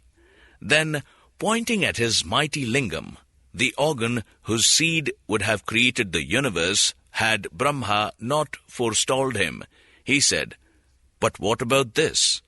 You are asking me to make no use of this. Very well, so be it. But never forget the power that I now forego. Remember how I held back my anger. Worship my lingam with humble devotion, knowing that I could have used it, or that I could have destroyed your creation in fury at being stopped by you from using it. When I had prepared for so long, and the seed it could have shed was so strong and could have begotten creatures even more numerous and various than ours." And with that, Shiva snapped off his gigantic erect lingam and hurled it down like a lance, and it pierced through sky, earth, and underworld. So long and immersed it was that its ends could not be found. Even when Brahma later took the form of a swan and flew to the heights of heaven, or when Vishnu took the form of a boar and rooted down to the subterranean depths of the earth, they could not find its limits. Ever impressed by his infinitude, by the power that Shiva had withheld, both Brahma and Vishnu worshipped it devoutly, and men and women worship it too, knowing that its potency can grant all desires. Shiva accursed. For some, Shiva and the might of his lingam are the object of veneration. For others, that he should be worshipped in the form not only of a lingam, but of a yoni too, is a mark of his degradation. A story tells of how this came about because of the anger and curse of the sage Bhrigu. He was one of many sages who were called by Manu, the first man, son of the creator Brahma, to debate who was the greatest god of all. They met on Mount Mandhara, the highest mountain in the world, to perform a ritual sacrifice. But to whom should it be offered? Should it be Brahma or Shiva? Or should it be Vishnu? Manu himself favored Vishnu, saying, "It is he whom we should worship, for he is wholly good and is free of the passions that sully both Brahma and Shiva." In his incarnations, Narayana, Krishna, and Rama, He represents the supreme man, the finest human qualities. The sages listened to these words and liked them. But they asked Bhrigu to visit the three great gods in turn to establish whether Manu's claims were true. So Bhrigu, borne by the wind, travelled first to Mount Kailasa, the abode of Shiva. He walked up to Shiva's house, but the way it was barred by Nandin, his fearsome bull. "I have come to see Shiva," said Bhrigu. "Let me in." "No," roared the bull. "No one can enter his room at the moment, for he is with his wife Parvati, and they are making love. If you do not turn back straight away, I shall gore you to death with my horns." Bhrigu was incensed by this. Celibate ascetic that he was disgusted that a god of all beings should be so given over to physical desire. Before turning to leave the mountain, he directed his furious gaze at Shiva's closed door and cursed him, saying, "You are supposed to be a god, but in fact you are a fool sunk in the darkness of lust. You are so carried away by your desires that you pay no attention to me. As a Brahmin, I should have been received and honored by you. Because you have behaved in this way, I condemn you to be worshipped henceforth in forms that befit your obsession, lingam and yoni, symbols of carnal indulgence. The offerings that will be made to you will be the water, food, and flowers left over from worship of other gods. And Shiva's worshippers, with their ash-smeared bodies and garlands of bones, will be denounced as heretics." Such was the force of his curse that it reached the ears of Shiva, immersed in passion though he was. He rose from the embrace of Parvati, and the anger of his third eye flamed out so fiercely that it lit up the whole mountain. Bhrigu would have been blasted to death by it, but Parvati restrained her husband, imploring him to remember what a grievous sin it was to kill a Brahmin. So Bhrigu left safely, but not before saying with a sneering laugh, "Look at your feet, great God. See how foul and deformed they are by my curse. The water that will wash them will never be touched by priests, and your lustful lingam will be worshipped only by the impure." Next he went to Brahma, sat down before him, expecting a better welcome. But Brahma remained immobile on his lotus seat and took no notice of the sage, for he was wrapped in the ardor and energy of his creative nature. Not for him the serenity and placidity of pure goodness. How could worlds be created except through desire? How could he make both good and evil without containing within himself both good and evil? So Bhrigu angrily left him too, saying that one so absorbed in passionate thoughts could not be purely good and did not deserve to be worshipped by Brahmins. Then he went to Vishnu. When he found him in his palace on the shore of an ocean of milk, he was shocked at first to see that he too, no less than Shiva, was enjoying the attentions of his wife, the immaculate goddess Lakshmi. He lounged on the couch that was formed by Ananta, the serpent of eternity, and Lakshmi was massaging his feet with her lotus-like hands. Could it be that all three gods were the slaves of passion? Whom would the sages worship if they were so? Angrily, Bhrigu stamped with his left foot on the breast of Vishnu. But unlike Shiva, Vishnu did not take offense. He rose at once, gentle and smiling, and said, "I thank you, great sage, for blessing me today with the dust of your feet. Nothing is more purifying than the touch of the feet of a Brahmin. You are welcome here. We are profoundly honored by your presence." Vishnu and Lakshmi then honored and welcomed the sage with heavenly garlands and with sandalwood paste, and instead of the anger he had felt at first, joy and devotion filled his heart. Manu was right. Vishnu was the greatest god of all, wholly good, free of the passions that sullied both Shiva and Brahma.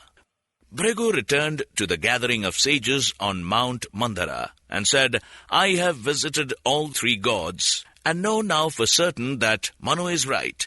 Vishnu is the one whom we should honor with our rituals today and always. Shiva is wrapped up in lust, and Brahma too is ardent with his confused and unbalanced fire of creation. Only Vishnu is balanced, good and pure. His love for Lakshmi and her love for him is a pure love. Named Narayana, he represents the supreme man. Incarnated as Krishna and Rama, he is the noblest hero and the perfect husband. Worshipping him will bring release from sin.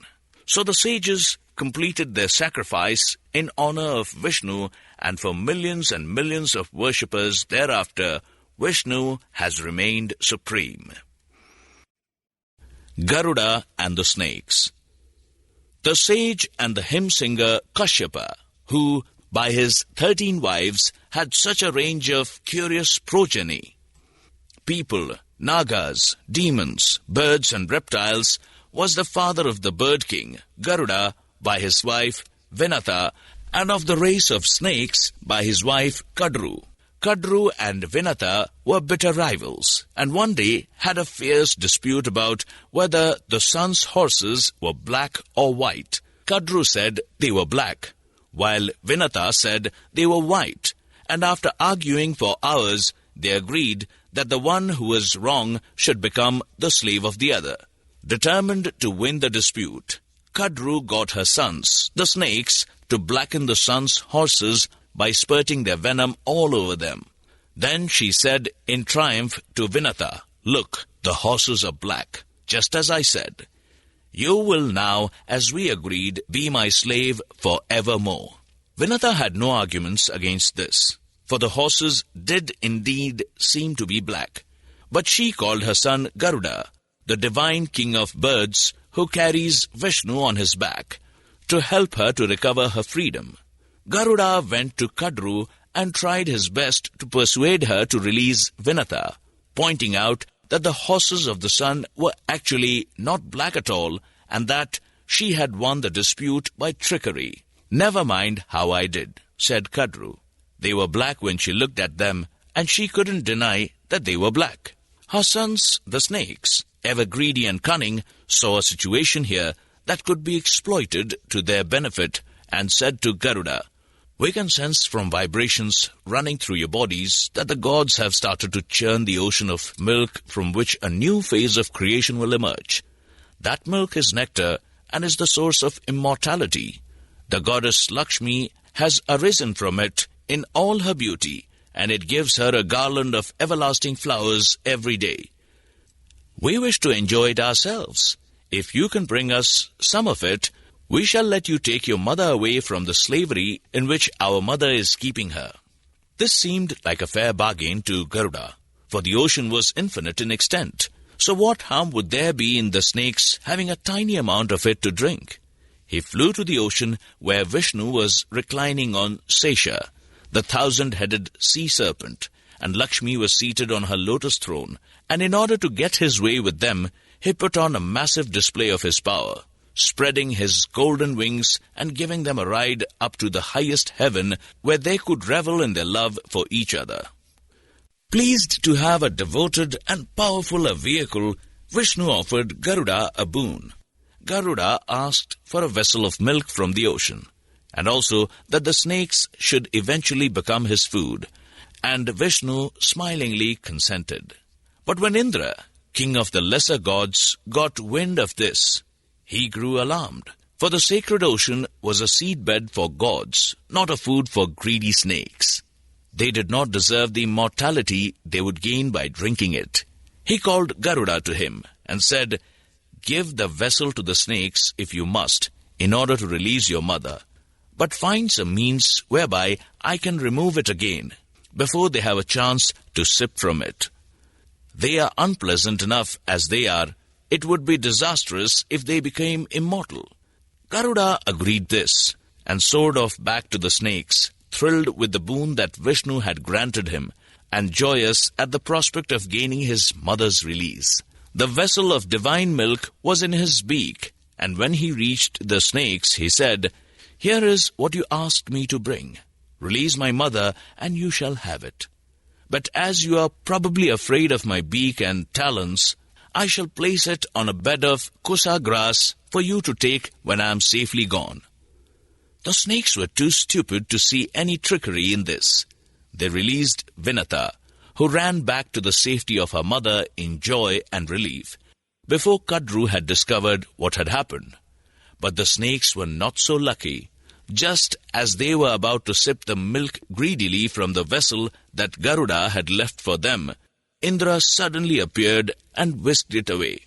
Furious, humiliated, desolate at having been so outwitted, and frightened too of what their mother Kadru would say to them, the snakes started licking the grass, hoping that drops from the milk might have fallen on it. But there was no milk there, and the sharp edges of the grass cut and split their tongues, making them fork-tongued ever after. And now, even worse, Garuda started to swoop down and eat them. He did this over and over again, and soon the whole snake race was in jeopardy, for those that were not being caught and eaten by Garuda were dying of fear, and the pregnant females were miscarrying. Vasuki, the king of the snakes, could not allow this to go on. Swallowing his regal pride, he abased himself before Garuda and said, "O prince of all birds, glorious in your golden beauty, mighty in your speed and power, do not destroy the entire snake race. I promise to send you one snake a day for your food. It will be placed on a hill of sand by the seashore.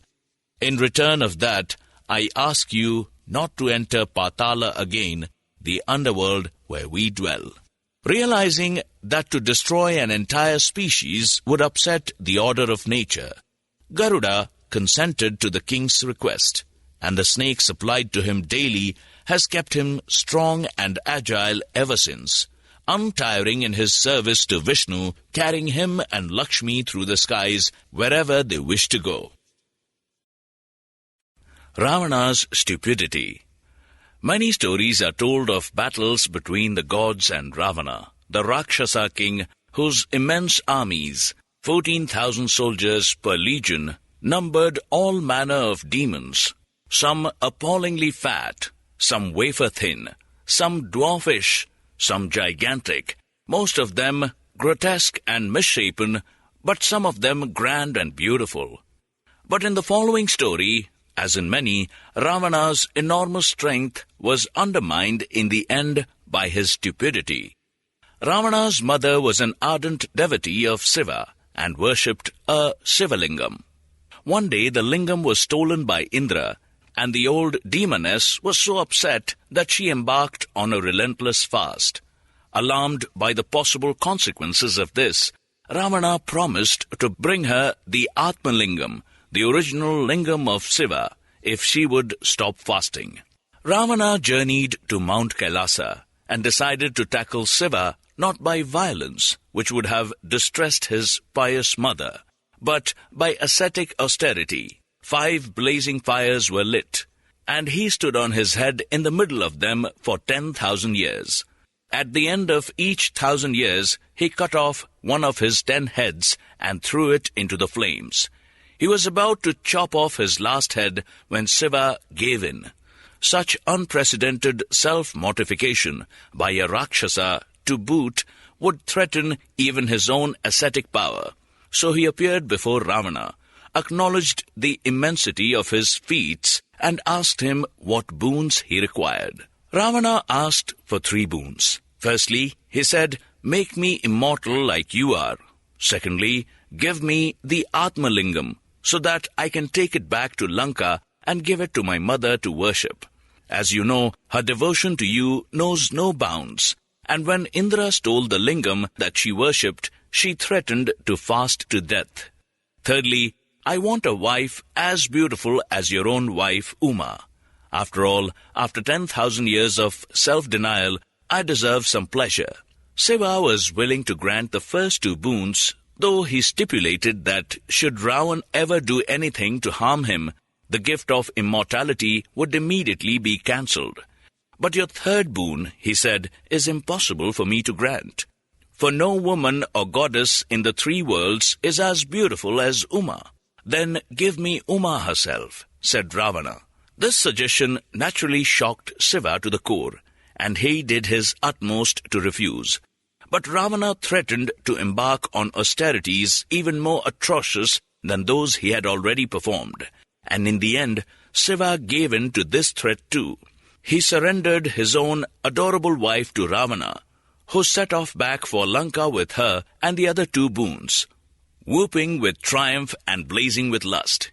He had not got far, however, before the heavenly philosopher Narada appeared before him and persuaded him by the subtle force of his logic that immortality was not something that even Shiva could grant to Rakshasa, and that Ravana had been fooled. So incensed was Ravana at this that he hurtled back to Kailasa and tore the whole mountain up by the roots while Shiva was meditating, and threw it away like a pebble.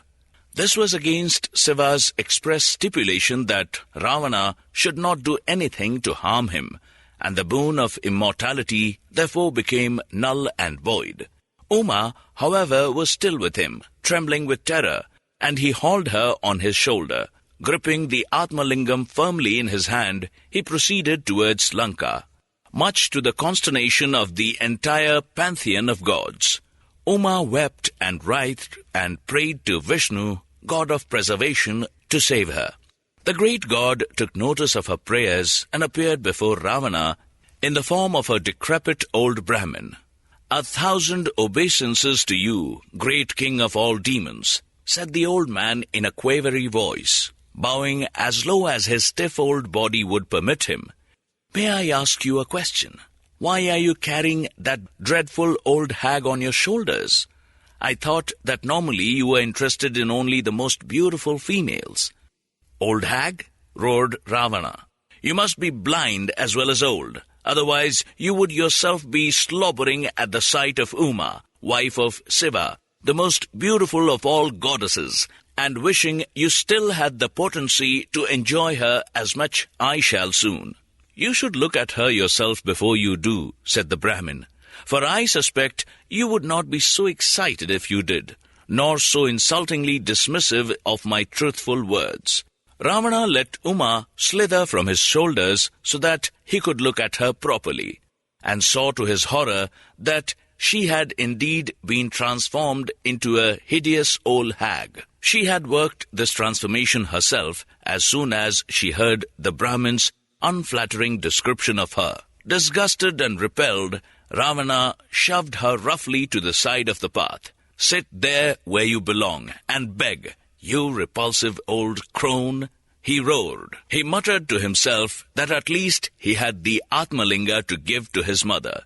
He continued on his way. Shiva had also made a stipulation about the lingam, which at the time Ravana had not heeded, because he hadn't seen how it could matter. "On no account let my lingam touch the ground," said Shiva. "If you do, it will sink into the earth and stay there."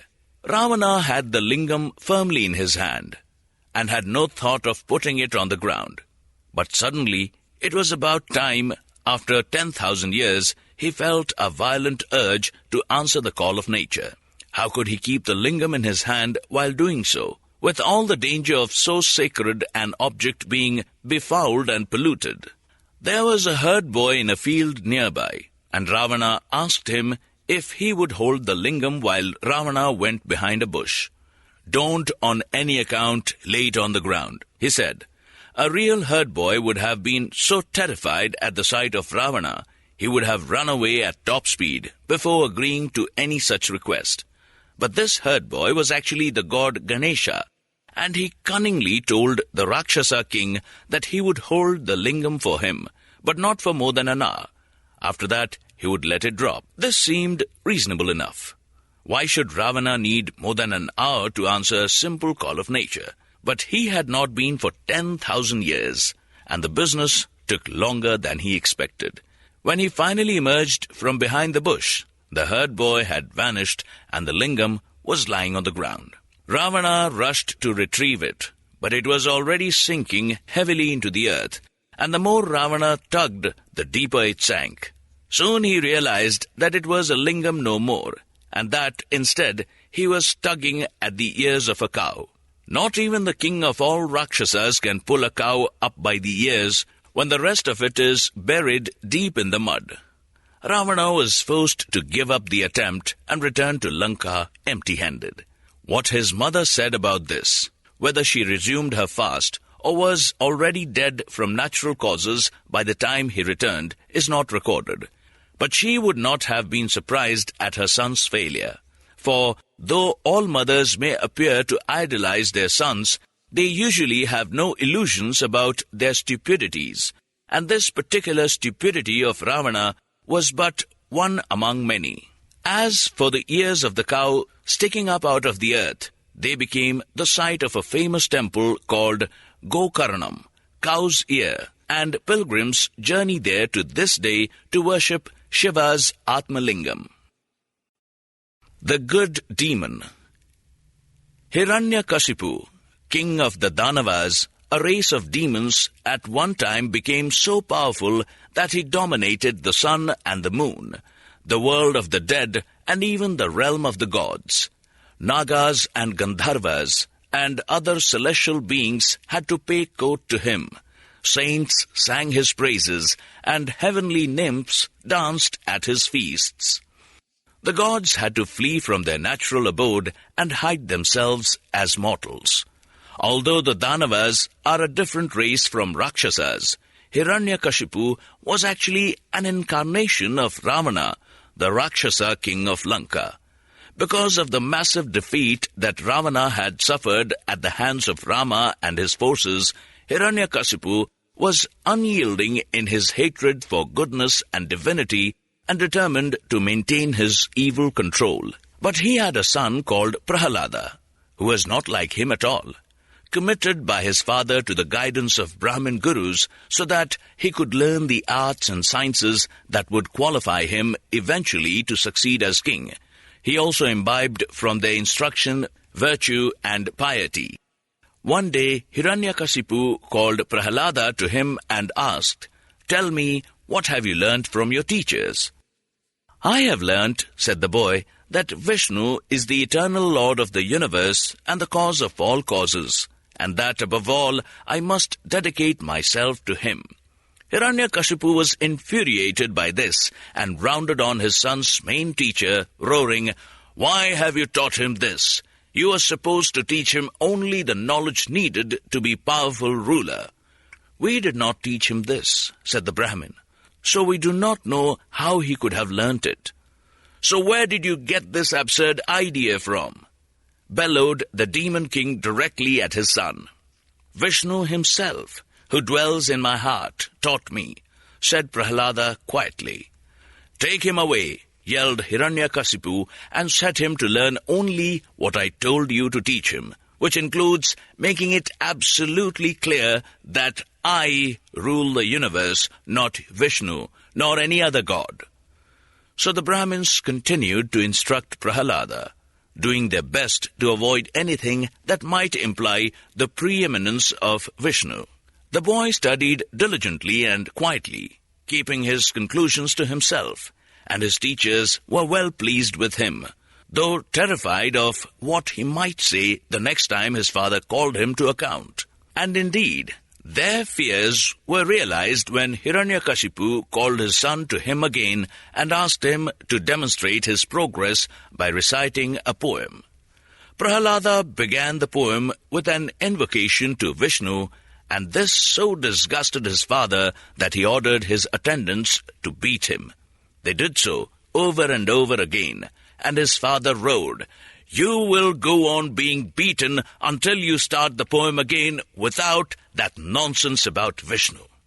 "It does not matter to me if the beating goes on," said Prahalada, "for Vishnu, who lives within me, protects me from all feelings of pain."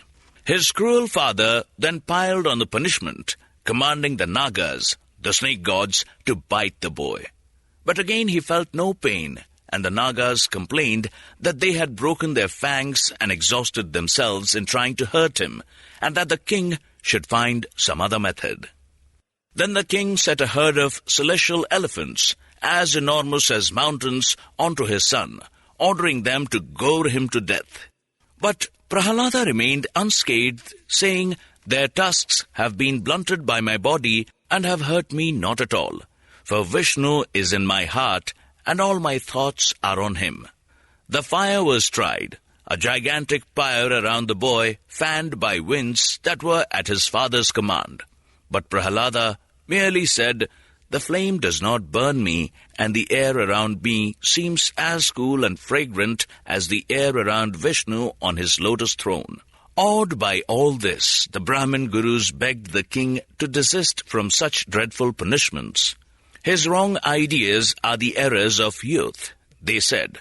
"Let us instruct him further, and he will surely grow out of them."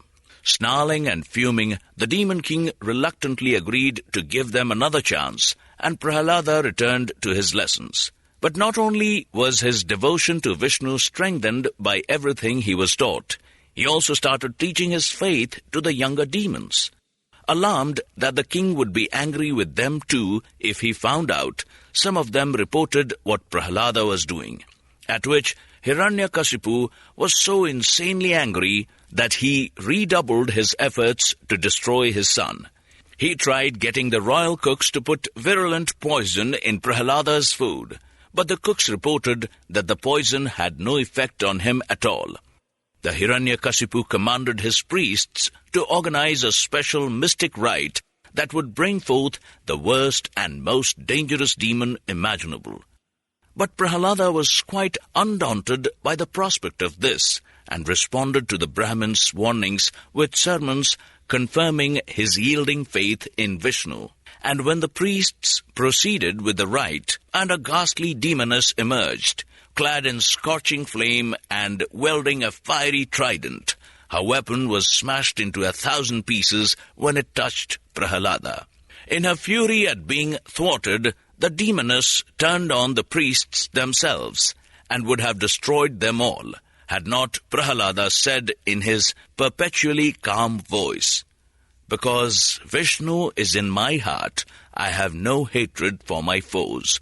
So do not destroy these Brahmins, even though they have tried to destroy me." This so moved and impressed the priests that they fell to praising and blessing the boy.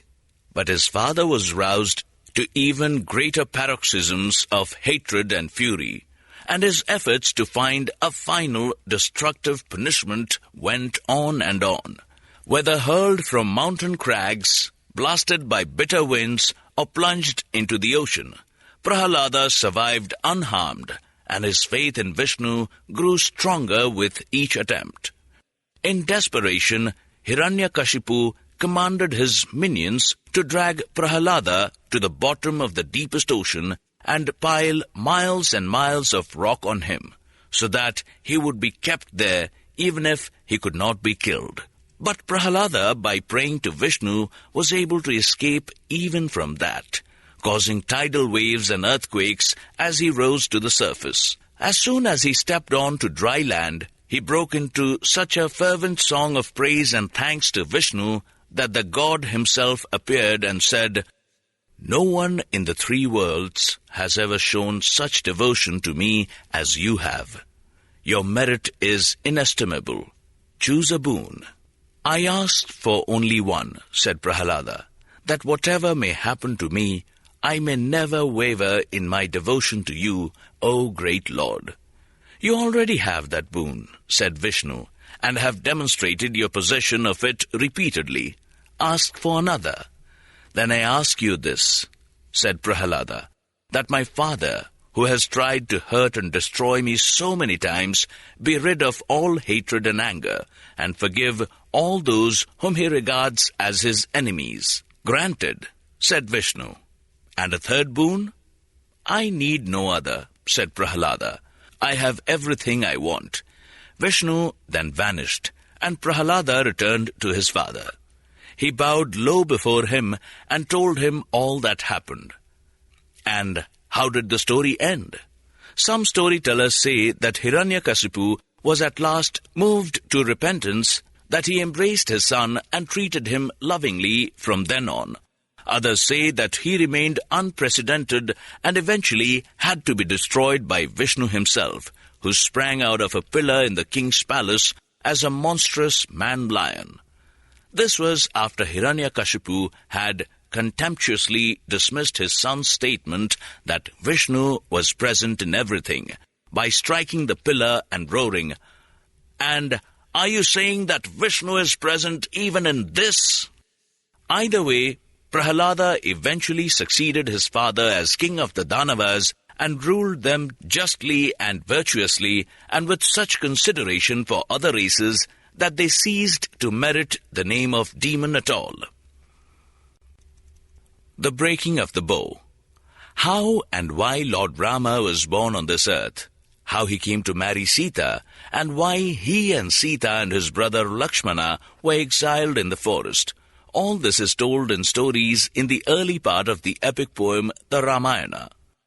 Ravana, the 10-headed Rakshasa, king of Lanka, had become a great threat to the empire of the gods and the welfare of men because of his cruel and violent behavior. But he was also a devotee of both Brahma and Shiva, and was able, by feats of exceptional austerity, to win boons and favors from them. As a result, he could not be killed by gods or demigods or by other demons. In terror at Ravana's malevolence, the sun started to hide its light. The oceans froze into timorous stillness, and the winds did not dare blow. The future of the whole world was in jeopardy. So the gods went in a body to Brahma and appealed to him for a way of bringing Ravana under control. Brahma replied to their pleas by pointing out that although Ravana had won a boon that protected him from attacks by gods, demigods, or demons, he had been too arrogant to ask for protection from men. So, if a sufficiently strong and courageous human hero could be found, Ravana might be defeated. Then the great god Vishnu himself came forward and offered to be incarnated as a man. This offer brought loud acclaim from the gods, and so impressed and encouraged them that several other gods agreed to descend to earth in various forms or lend some of their energy to men and animal. Meanwhile, down on earth, in the noble city of Ayodhya, a king called Dasratha ruled. He was just and upright, and his subjects prospered. But it was a growing worry to the king that he had no son and heir by any of his 3 wives, Kaushalya, Kaikeyi, and Sumitra. The famous sage Vasishtha had settled in the kingdom, and on his advice, Dasratha decided to perform the Ashwamedha, or horse sacrifice, an ancient ritual that was regarded as the ultimate that a king could do to please and win favors from the gods. He had tried many other rituals and fasts, but none had been successful, so the horse sacrifice was a last resort. The sacrifice was set up with great expense and elaboration, and after the full year that scared law required for its preparation, kings, princes, and thousands of attendant Brahmins were invited to a beautiful spot on the banks of the river Sarayu. The sacrificial blow was wielded by Dasratha's chief queen Kausalya, and in accordance with sacred law and custom, she spent the following night on the sacrificial ground. The next day, Dasratha concluded the ceremony by distributing lavish gifts to the Brahmins. In due course, 4 sons were born, Rama to Kausalya, Bharata to Kaikeyi, and the twins, Lakshmana and Shatrughna, to Sumitra. But it is hard to say whether this was actually the result of the horse sacrifice, for another story tells of how Vishnu himself descended to earth and sprang from Dasratha's constantly burning sacrificial fire in the form of a strange, black, lion-headed monster. The monster held a golden vessel filled with a magic liquid and told the king to divide it between his wives. Kausalya, as chief queen, was given half, and the other 2 wives a quarter each. Thus did Rama inherit half of Vishnu's nature, Bharata a quarter, and Lakshmana and Shatrughna an eighth each. The 4 boys were brought up with care and affection and full instruction in the warrior's arts as well as in scripture.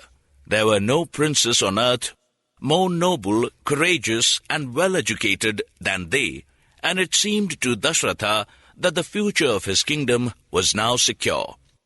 One day, the sage Vishwamitra, whose rivalry with Vasishtha is told in other famous stories, came to Dasharatha and asked if the king could help him with a serious problem.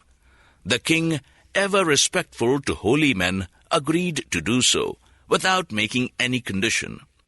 "Then please," said Vishwamitra, "allow your Rama and Lakshmana, who have been trained in every kind of weapon and martial art, and who have been close friends and companions since the day they were born, to follow me to the forest and practice their skills on the evil demons who have invaded it and are interfering with the ceremonies that I and my disciples need to perform." Rama was only 16, and Dasharatha was loath to send him and Lakshmana into such danger at so tender an age.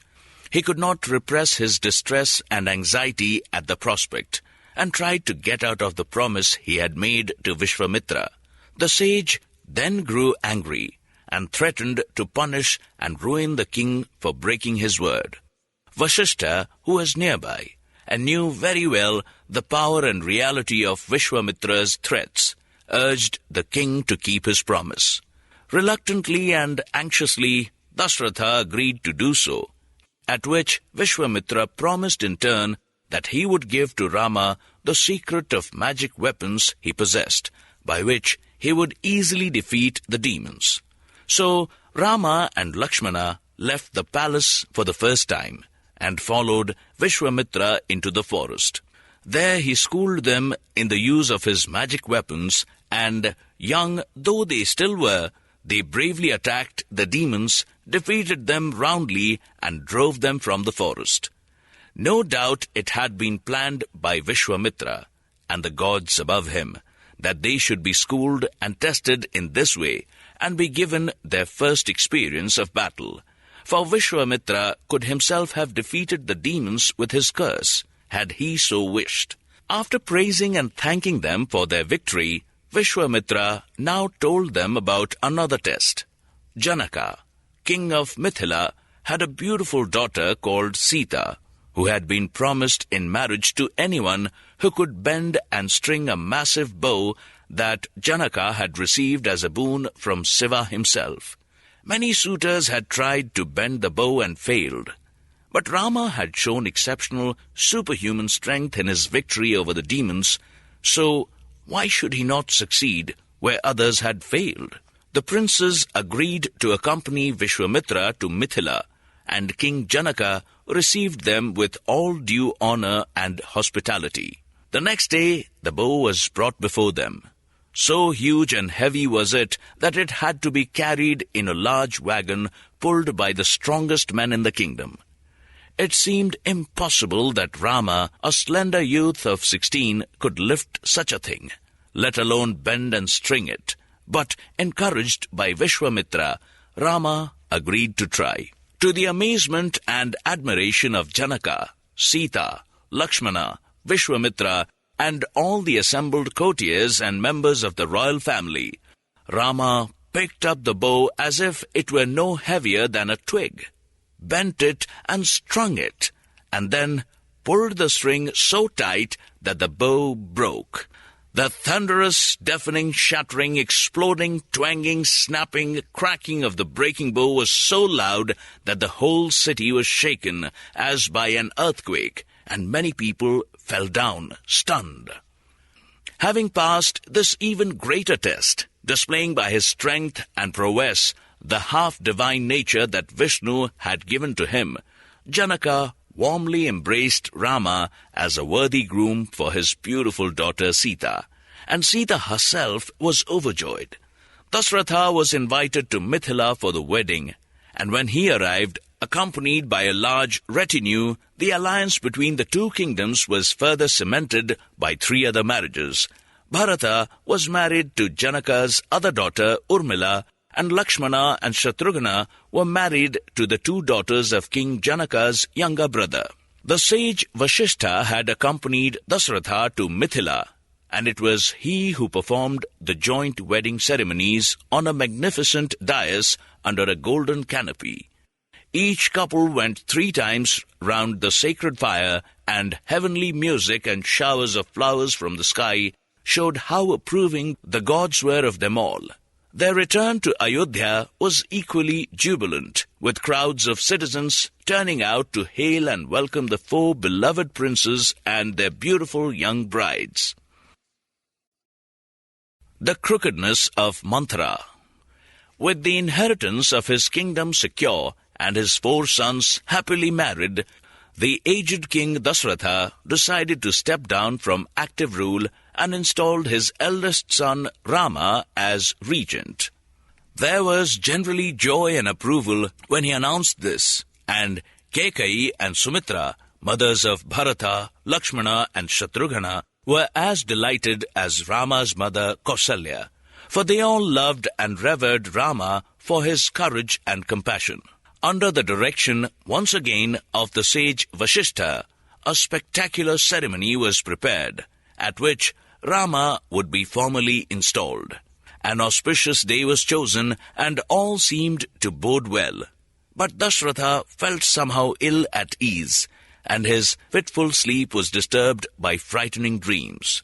Yet there seemed no reason not to go ahead, and Rama and Sita were instructed by Vasishtha to fast and meditate for the whole night before. The night was nearly over, and Rama had risen, bathed, and put on his finest silken garment, when there was an unexpected and tragic turn in the course of events. Kaikeyi, mother of Bharata, had a maid called Manthara, who was hunchbacked in body, but worse than that, was crooked and spiteful in mind. When she saw the preparations for the ceremony and heard from Rama's ayah what the purpose of it was, she was filled with anger and disgust, for she hated Rama and Kausalya, and had a warped and passionate loyalty to Bharata and Kaikeyi. So she rushed to her mistress and cried, "Wake up! Wake up! The future of your son and your own comfort and security are in jeopardy. The senile king has decided to install Rama as regent. Bharata will be sent away, and you will soon find that Kausalya will have complete dominance over you." Kaikeyi's heart was not inherently twisted like her maid's. Indeed, such was her respect and affection for Rama, and her trust in his fairness and loyalty to his brothers, that at first the news that he would be regent dismayed her not at all. "What nonsense are you talking?" she said to Manthara. "The king is right to install Rama. He is the eldest, and I love him as I do my own son. I see no threat to Bharata or to me. I thank you for bringing me this news and give you this jewel as a token of my happiness." But Manthara was not pacified. She hurled the jewel to the ground and said with even greater vehemence, "I never thought to hear such foolish words from my queen and mistress. Surely, as a mother, you should place your own son's interests first. I tell you, as soon as Rama is ruling the kingdom and Kausalya is preening herself as queen mother, there will be no future for you and Bharata." Again Kaikeyi was unmoved, and insisted that Rama was too noble and kind to do anything to their detriment. But Manthara continued relentlessly, pouring poisonous malice into Kaikeyi's ear, until jealousy and suspicion were planted in her heart at last. Her trust in Rama fell away, and she began to be persuaded that the only solution was to find a way of banishing Rama from the kingdom, before he did the same to Bharata and herself. Glumly, and with none of the tenderness and affection that had been in her heart and voice when she first heard the news, she said to Manthara, "If you are right, then how can we ensure Rama's banishment? You know how the king and courtiers and townspeople all love him." "You have a lever," said Manthara, "that you have forgotten. Remember how years ago when Dasratha fought a war against demons and was wounded, and how with your skill and ministration you healed his wounds. At that time, he was so grateful to you that he promised with a solemn oath to grant you a boon. You did not claim it then, but you can claim it now. Remind him of his oath and ask him to send Rama into exile in the forest for 14 years. That will give Bharata time to establish himself as heir and regent in his stead, and he will become so popular and successful that no one will want Rama when he returns. Use your feminine wiles. Threaten to starve yourself to death if Dasharatha fails to keep his promise and grant your request. Thoroughly corrupted now by her maid, Kaikeyi stripped herself of all her ornaments and went to lie down in the gloomy room in the palace that was used by women when in a stage of mourning. "Tell the king to come and find me there," she said to Manthara. The day had dawned, and Dasharatha had woken, bathed, and dressed for the great royal ceremony. Wishing first to see his queen Kaikeyi, whom he loved no less than his other two queens, he walked to her apartment. But he found her absent from it, and instead her maid Manthara was waiting, who told him with false anxiety and dread that her mistress had gone to the morning chamber and that she was refusing to eat. Dasharatha quickly made his way to the chamber. "What is the matter?" he said in alarm when he saw Kaikeyi in so dismal a state.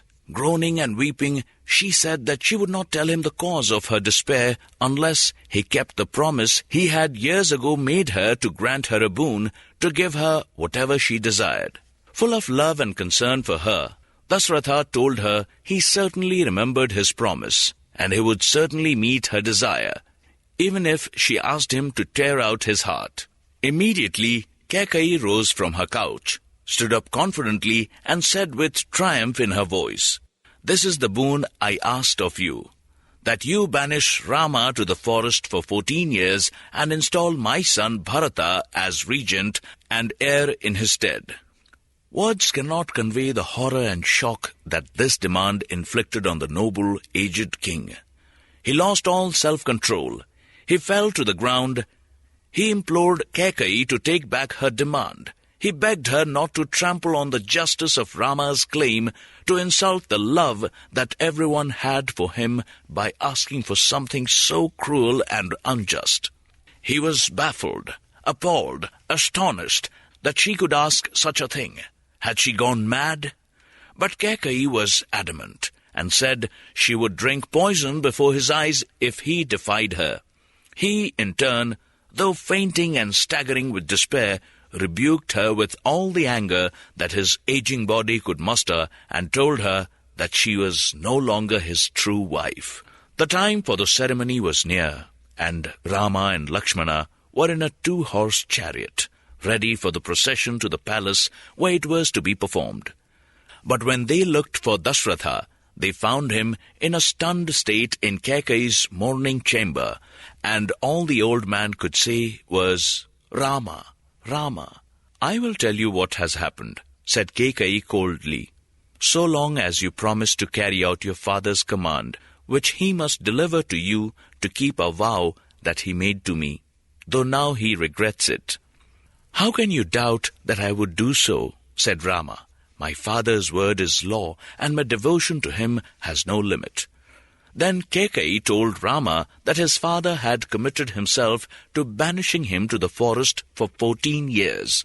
"If that is his wish and command," said Rama, with the calmness and nobility that had already made him a prince of all men, "I accept it without demur or question." At this, Dasharatha sank to the ground again, speechless with shame and grief, while Kaikeyi and her maid, lurking in the background, smiled at all those present with proud, callous triumph. Lakshmana was incensed, and Rama's mother Kausalya was wild with outrage and grief. But Rama argued calmly that the king's command should be accepted dutifully and serenely. When his mother threatened to kill herself if he were banished, he told her that her first duty was to her husband, that if she died, Dasharatha too would surely die of grief at her loss. Reluctantly and tearfully, she agreed that he was right, and blessed her son for his courage and nobility. Lakshmana remained rebellious, but in the end he too bowed to his elder brother's wisdom, though he insisted that if Rama was to be exiled, he would accompany him. As for Sita, Rama first turned to persuade her to stay behind, to comfort his mother and pray for his welfare. The harsh life of an exile in the forest was not for her. But Sita, with the devotion to him that was her entire reason for living, said that she was prepared to share any hardship, and that she could not contemplate life without him, and would be forced to take her own life if he left her behind. Thus did Rama, Sita, and Lakshmana go into exile, leaving their beloved city of Ayodhya amidst lamentations from all, except the wicked and victorious Manthara and her corrupted mistress, Queen Kaikeyi. And within a week of their departure, King Dasratha died, the pain and grief of their banishment being too much for his old heart to bear. The defeat of Mara. In the story of how Prince Gautama, also known as Siddhartha, abandoned family and kingdom to seek enlightenment, no account is complete without the immense spiritual battles that he fought with Mara, the evil one. Every possible means, temptation, argument, and physical assault was used by Mara to prevent Siddhartha from becoming the Buddha, the perfectly enlightened one. Under the Bo tree, also known as the wisdom tree near Gaya in present-day Bihar. But nothing could deflect the Buddha from achieving his final goal after a journey that had taken him through 550 previous births. As Siddhartha approached the wisdom tree, the imminence of this achievement was recognized by the creatures of the forest through which he walked, and by hosts of supernatural beings. Hundreds of kingfishers circled him, filling the sky with their colorful wings. 500 peacocks followed him, spreading their gorgeous tails. The serpent king of the Nagas organized a chorus of praise, and his wife and the snake girls attending her welcomed in with flags and flowers and gifts of jeweled ornaments. Gods and asuras, anti-gods, bedecked the wisdom tree with banners so that he could find it easily. As he walked along, Siddhartha reflected that if his goal really was in sight, then it should be witnessed not only by good and benign creatures, but by Mara and his hordes. This thought was itself so powerful that it penetrated Mara's abode, as if brought by a messenger, and he immediately assembled his army. No army more vicious and grotesque had ever been seen previously. Some soldiers had 100,000 mouths, others had horribly misshapen heads or hands or feet. Some had tongues of fire. Some gave themselves sustenance by swallowing serpents. Some drank blood. Some had grossly distended stomachs or legs so bandy that they waddled absurdly. They were armed with every kind of spear, bow, club, sword, dagger, and missile. Before leading his army to the wisdom tree, however, Mara disguised himself as a messenger and charged up to Siddhartha to give him with breathless urgency the false news that Devadatta, Siddhartha's cousin, had usurped the Sakya kingdom at Kapilavastu, and that Siddhartha should return at once to reclaim his throne and restore the kingdom to order. But Siddhartha merely reflected that if this news were true, then it had come about through human greed and malice, which made it all the more necessary for him to achieve enlightenment so that he could discover a law that could teach human beings to behave better. So, instead of giving in to Mara's urgent persuasions, he sat down under the tree on the eastern side, vowing never to leave it until he had attained enlightenment. When he took his seat there, his body took on an extraordinary golden radiance and seemed as massive and awesome as a mountain. The earth quaked 6 times, marking the momentousness of what he was about to achieve. Siddhartha's steadfastness delighted the goddess of the wisdom tree, and she cast precious jewels at his feet. The gods and spirits of other trees too, when they heard from her about Siddhartha's spiritual greatness, surrounded him with their flowers and perfumes, and exhorted him by the song of their rustling leaves not to be deterred, but to kept on until the final achievement of his goal. Then Mara tried to tempt Siddhartha by commanding his 3 luscious daughters to dance and sing before him. They used every kind of wile and technique of seduction, but he remained serene and unaltered, sitting with perfect balance and grace, like a lotus resting on a calm lake, as immovable as Mount Meru. When Mara's daughters tried to reason with Siddhartha, pointing out what pleasures he was foregoing for the trials and dangers of the spiritual life, he merely replied that such pleasures were transitory, whereas he was seeking the eternal. Then Mara himself tried to win him by arguments, engaging in every kind of intellectual sophistry, but Siddhartha, a master of philosophical debate as he was of every branch of learning, easily outwitted him. Finally, Mara resorted to physical attack. With blood-curdling war cries, he urged his army on. So repulsive and terrifying was it that the gods and asuras and wood sprites and creatures of the forest fled, leaving Siddhartha entirely alone under the wisdom tree. He made no attempt to fight back. He merely sat there serenely, and his spiritual power was such that Mara's army was unable to advance. Every time a spear or sword was lifted, it stuck to the hand of the soldier holding it. Every time an arrow was released, it turned into a flower, so that soon the ground round the wisdom tree was entirely covered with flowers.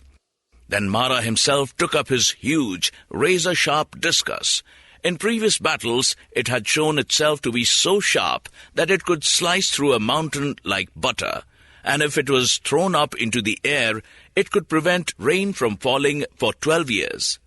But when Mara hurled it at Siddhartha, it simply hovered over his head, floating like a leaf and turning into a spinning garland of flowers. This so enraged Mara that he strode right up to the prince and yelled at him to flee.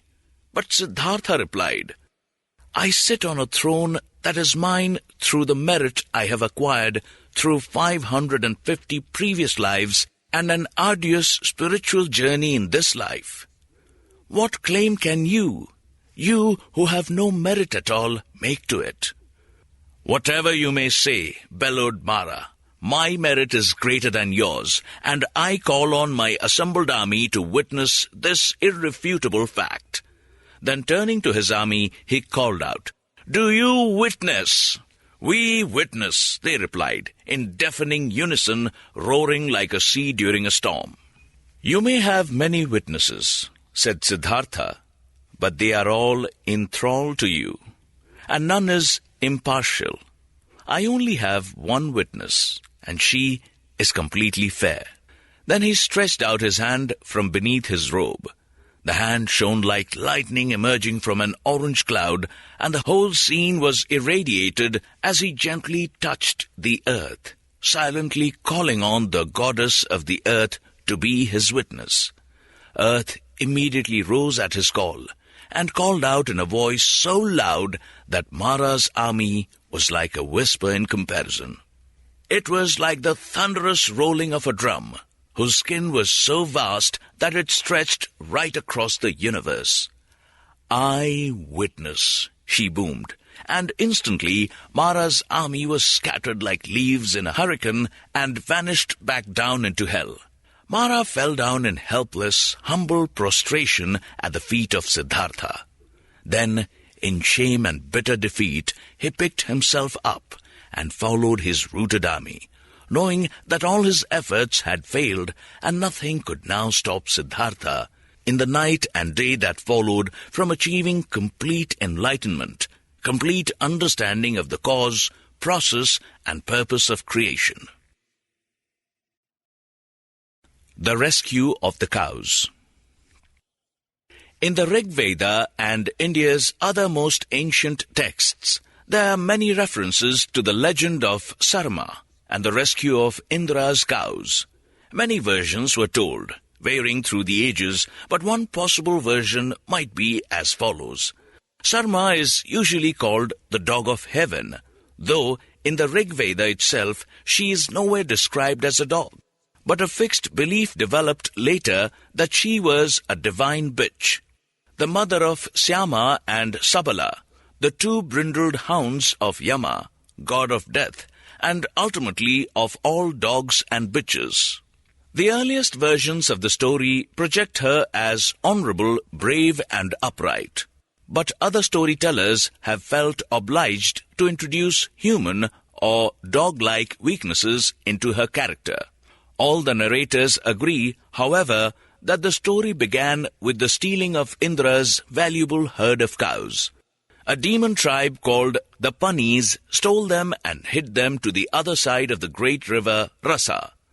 The 7 priests of heaven, known as the Angirasas, were the first to notice their absence, for they needed the milk of the cows not only for food, but for their ceremonies. They gathered people around them who relied on the cows, went to Indra, performed reverent sacrifices before him, and implored him to take steps to recover them.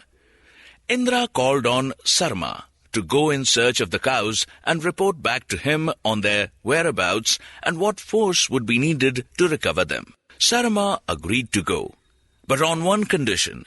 If through my aid the cows are recovered, she said, promise that I and my progeny will be rewarded with the milk of the cows, for no food is purer and tastier than the milk of the cows of heaven. Indra agreed, and Sarma set off. Using the subtle power of scent, with which dogs can trace the most intricate trail, Sarma followed the path that the Panis and the cows had taken, and arrived at the bank of the river Rasa. It was an enormous river, 100 leagues across. It stretched out so wide that she could scarcely see the opposite bank. But her nostrils told her that the demons had crossed the river with the cows. What means they had used, whether they had used boats or some kind of magic power, none can say. But Sarma had no option except to swim across. This she did, bravely and unflinchingly, though dogs are not designed to swim great distances, and by the time she reached the opposite shore, she was nearly dead with exhaustion. After resting for some time, stretched out on a sandbank, with her sides heaving and her tongue hanging out, she recovered enough strength to resume the trail. But by now, she was terribly hungry. Her hunger was a factor in the story that the ancient narrators left out, but it helps to make sense of what happened then. She reached an encampment of the Panis on an open, grassy plain where Indra's cows were grazing contentedly. The Panis were taking no great care to protect them, for they were sure that they were too far from heaven now and beyond too wide a river to be easily found. "You behave," said Sarma to the Panis, "as if these cows were yours. But I know that you have stolen them from Indra, king of the gods. I have been sent by him to find them, and you will pay dearly if you do not return them at once." The Panis laughed loudly and haughtily when they heard this. "You say, though you are nothing but a dog, that Indra has sent you here? What does he look like? Can you describe him to us?" Sarma described Indra so accurately to them that they could no longer doubt she had indeed been sent from heaven. Then the Panis said even more arrogantly, "If Indra wants to see his cows again, let him come here himself. We shall happily make friends with him, and if he wishes, employ him as a herd boy." "You are unwise to joke about him in this way," said Sarma. "He is king of the gods, and he can unleash such powers that you will die in agony if you do not do as he commands." Then the Panis tried to bribe Sarma.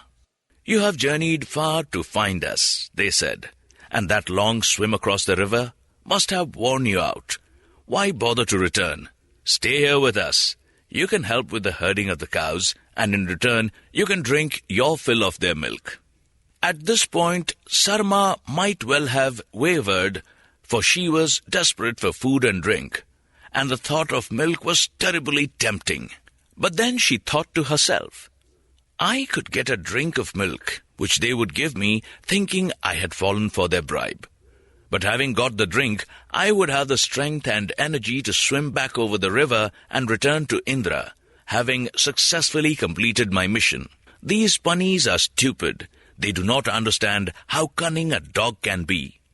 So she said to the bunnies, "I appreciate your offer.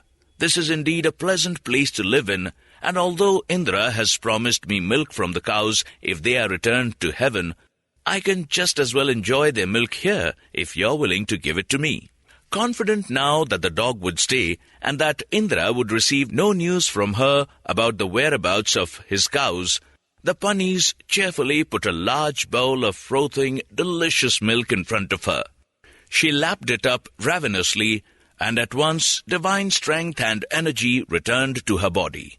She felt as if she had suddenly grown 10 times her size, and could easily swim the river Rasa 10 times over. "Catch me now if you can," barked Sarma, and bounded off back to the river bank, plunged into the water, and was halfway across before the indolent bunnies could even think of giving chase. Where the storytellers diverge the most is over what happened when Sarma returned to heaven. In the versions that preserve Sarma's honorable and noble character, she tells Indra where the cows are. He raises a large army. Sarma guides the army back along the trail. The army crosses the river. How is not said. It routs the bunnies, and the cows are led back to heaven. To celebrate their return, the Angirases organize a lavish ceremony at which milk from the cow is poured and served to all. Indra is praised and Sarma is congratulated. Needless to say, she receives her reward of milk then and forever afterwards. But other narrators describe a Sarana who returns to heaven, corrupted by the demons. Milked by their evil hands, the cows have lost their purity, and the milk that Sarma drinks in the Pani encampment has destroyed her good character. When Indra asks her if she has seen his cows, she answers, "No," and Indra flies into a fury at her treacherous deception. He kicks her, as people do when they are angry with dogs, and she vomits up the rich milk that she has drunk. It is as a chastised and guilty animal that she is then forced by Indra to guide his army to the Pani encampment.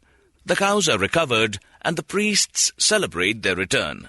But there is no reward for Sarma, for she drank the milk before her mission was accomplished, and she lied when Indra asked where the cows were. Which version you prefer may depend on whether you like dogs or not. Harishchandra's promise. A king called Harishchandra was tormented by his childlessness. He had tried many rituals and remedies and had taken many wives, but all without success. One day the sages Parvata and Narada were staying in his palace. Narada, celebrated for being an advisor to the gods, was exceptionally rich in learning and wisdom. So Harishchandra asked him gloomingly why every living being, whether intelligent or not, had such a burning longing for a son. Why should this mean so much to us? He asked, should we not be able to reconcile ourselves to a childless fate? Narada spun out a long poem on the merits and benefits of begetting a son, which only made Harishchandra more depressed and despairing. "Food is life for man," said Narada, "clothing his protection, gold his beauty, cattle his strength, his wife is a friend, his daughter is a worry and a burden, but his son is his light in the world, his hope, his prop, his comfort, and his strength." Narada then advised Harishchandra to pray to the god Varuna for a son, but warned him that if he did so, he would eventually have to surrender him to the god in a sacrifice. Such was Harishchandra's desire for a son that he ignored that warning and prayed to Varuna anyway. His prayers were successful. In due course, his chief queen got pregnant and a son was born. They named him Rohita. He was everything they wished for, alert and cheerful and beautiful. Harishchandra loved him with all his heart and was appalled when the god Varuna appeared to him and said, "The child was born because you prayed to me. He comes from me and should be returned to me. Do not delay the sacrifice that will place him where he belongs." "I promise to do so," said Harishchandra, "but not yet. How can I sacrifice an innocent infant?" Harishchandra kept on postponing this evil day. The child's first teeth appeared. He was weaned. He learned to crawl and walk. He started to talk. He was given the best teachers. His milk teeth fell out and his adult teeth grew. He became a sturdy boy. His voice broke and his beard grew, and it seemed no time at all before he was a fine, fully grown young man. But still, despite repeated reminders from the god, Harishchandra could not contemplate sacrificing him. In the end, he told Rohita about his contract with the god. Tears streamed down his aging cheeks as he embraced him and said that the promise was made after prayers to Varuna before Rohita was born. But how could he commit so cruel an act, even in obedience to a god? Rohita reacted robustly to what his father told him and said, "Let me go away from this palace and wander in the forest. I have been well taught in the use of the bow and other weapons, and no harm will come to me. If I leave you through my own choice, Varuna cannot complain any more that you have disobeyed him, and besides, I shall be hard to find in the forest." Although the prospect of no longer having his son at home was almost as dreadful to Harishchandra as the thought of sacrificing him, he accepted that there was no other way. So, with many tearful farewells to both his parents, Rohita set off. Rohita wandered for a whole year, and meanwhile Varuna's anger with Harishchandra for failing to keep his promise was visited on him in the form of illness. Harishchandra became afflicted with dropsy, extreme, disfiguring, and enervating. Rohita received news of his father's illness, and though he knew it was risky to return to the palace, his love for his father was so strong that he couldn't stop himself. On the way back, however, he met an old man, who was actually the god Indra in disguise. Indra told him with a strange intensity, "Do not return from your wanderings. It is always better to keep moving, bad to sit still at home. The fortune of a man is static where he sits, but moves if he keeps moving. Think of the sun. He never stops moving. Keep wandering and moving, and you will find honey, sweet figs, and much else besides." Rohita was nonplussed by this. There were things he wanted to say in counter-argument: his duty to his ailing father, the need to prepare for his inheritance should he die. But he could not find the words, telling himself that he would wander back into the forest now, but take the path home again when the old man was out of sight. He hurried away. He reached a part of the forest that he had not seen before, and arrived at the hermitage of the sage Ajigartha, whose cattle and other livestock had been stricken with disease. Starvation threatened him and his family of wife and 3 sons. Rohita thought of a solution to the problem of his father's promise to Varuna. Could one of the Ajigartha's son be bought and offered to the god instead of him? After telling Ajigartha about the threat that hung over him, he said, "You have 3 sons. My father has only 1. You are starving, and all your cattle are dead. I can send word to the palace and arrange for 100 fresh cattle to be delivered to you in exchange for one of your sons, whom my father can sacrifice to Varuna instead of me. Your grief will be great, but you will still have 2 sons to comfort you, and your herd of cattle will be restored." So desperate was Ajikarta that he agreed. But there was disagreement with his wife over which of their 3 sons should be sold. He was unwilling to part with the eldest, and she wanted to keep the youngest. So, in the end, the middle son, Sunishapa, was sold to Rohita for 100 head of cattle. Rohita now returned to his father's palace with Sunishapa as his slave. Overjoyed to see his son again and thrilled with the solution that he had come up with, Harishchandra prayed to Varuna, saying, "For years I have failed to keep my promise to you, but only because of the deep love I have for my son. But now a young man of the same age has been sold by his father to us as a slave. Let us sacrifice him instead." Varuna appeared to Harishchandra and agreed to this bargain. So, arrangements for the sacrificial ceremony were put in train with the most eminent priests of the kingdom officiating. The preliminary rites, which involved no bloodshed, were concluded without a hitch. But when it came to the ceremonies associated with binding the victim to the stake and cutting him up with a knife, the priest revolted. Then Ajigartha had arrived to watch the sacrifice, and with the same greedy inhumanity that had permitted him to sell his son, carried now to an even greater extreme. He offered to perform both actions in return for more cattle, 100 for binding him to the stake, and another 100 for cutting him to pieces. This was too much even for the god, and Suneshapa, who had been praying to the gods in agony and terror ever since he had been sold and enslaved, redoubled his desperate pleas.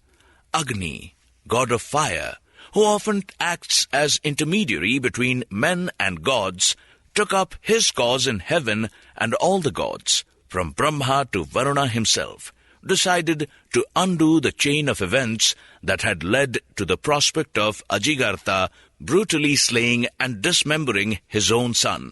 The bonds and shackles that had kept Sunishapa in slavery magically fell away, and a golden chariot descended from heaven, a present for him from Indra. He was free, and what is more, he had been glorified and blessed by the gods. Harishchandra was freed too, from the burden of his promise and from his dropsy. He stood up from his throne, aged, but strong and healthy once again. Thus did a story that could have been tragic end joyously. But there were further experiences and dilemmas in store for Sunishapa. Vishwamitra and Sunisapa. Sunisapa's release from the sacrifice was followed by elaborate rituals in which he was the center of attention. But where should he go now? Whom should he recognize as his parents? The great sage Vishwamitra had been the chief priest officiating at the sacrifice and the ceremonies that followed. So Sunishapa went to him and sat on his lap, to indicate that he regarded him as his father. How could he remain a loyal son to his natural father, Ajigartha, who had sold him into slavery for 100 cows, and would have been ready to tie him to the stake and hack him to pieces for 200 more? Nevertheless, Ajigartha went to Vishwamitra and asked him to return his son. "I am his begetter and his guardian," said Ajigartha. "It was because of the poverty and starvation threatening my whole family that I was forced to sell him. When it came to the sacrifice, I was carried away by the ritual and by the thought that the victim of a sacrifice is honored as well as the object of it. Yes, I would have wielded the knife, but I would have done so with love and grief in my heart, and with true devotion, not only to the gods, but to my beloved son himself." "Too late," said Vishwamitra. "Even if you are truly repentant now, or even if your willingness to murder your own son was a fit of madness, or even if your motives were as you say, it was through the intervention of the gods that Sunishapa was released. I, as high priest, received him from them, and he acknowledged me as his father by sitting on my lap. From now on, he is my son, and I am his father." Then Ajigartha and his wife, the mother of Sunisapa, pleaded directly with him. "Come back to us," they begged, with tears in their eyes and outstretched arms. "We are your parents. We raised you from babyhood. We educated you along with your brothers. You belong to them. It is sinful to break away from an ancestral line. Vishwamitra can be your guru, yes, but how can he be your father?" "You are loving and welcoming now," said Sunishapa bitterly. "But who was it who only a few hours ago was about to stick a knife into me? Can a father who was prepared to hack his own son to pieces and hurl them into the fire expect that son to return to him with filial devotion? And earlier you sold me into abject slavery, merely to fill your stomachs with the milk of 100 cows. Your sins have been abominable." "I know, I committed a terrible sin," said Ajigartha, "but at the time there seemed no choice. I will do anything you say to make amends. The cows that I bought will be yours. Please, for the sake of your mother and brothers as well as me, do not add one sin to another by hardening your heart against your parents. Come back to us. Let the past be buried. Let us live together once more as a happy and united family." "No," said Sunisapa. "Not only are your sins too big for me to forgive, human nature is such that one who has committed one sin will surely commit another. You may feel repentant now, but you have revealed your actual nature, and you will revert to it once you have got way by winning me back. Abandon all hope of that. Vishwamitra is my father now, and my mother too. You and your wife are nothing to me." So Ajigartha and his wife returned to their home, bitterly repentant, but knowing that their son was in the right. Their sins had indeed been too grievous to expunge. Sunisapa now turned to Vishwamitra again and said, "You have adopted me as your son, and I shall revere and love you as a father. But you already have 101 sons. What will my standing be with them? How shall I be ranked in relation to them? Let us ask them," said Vishwamitra, and he called his 101 sons in attendance. When they were all there and settled on the ground before him, he called out, "Sunisapa, here is now my adopted son. The gods intervened to save him from being cruelly sacrificed, and I, as high priest, received him as their gift. He himself has acknowledged me by sitting on my lap, and has disowned his natural parents who sold him into slavery and were even prepared to wield the sacrificial knife against him.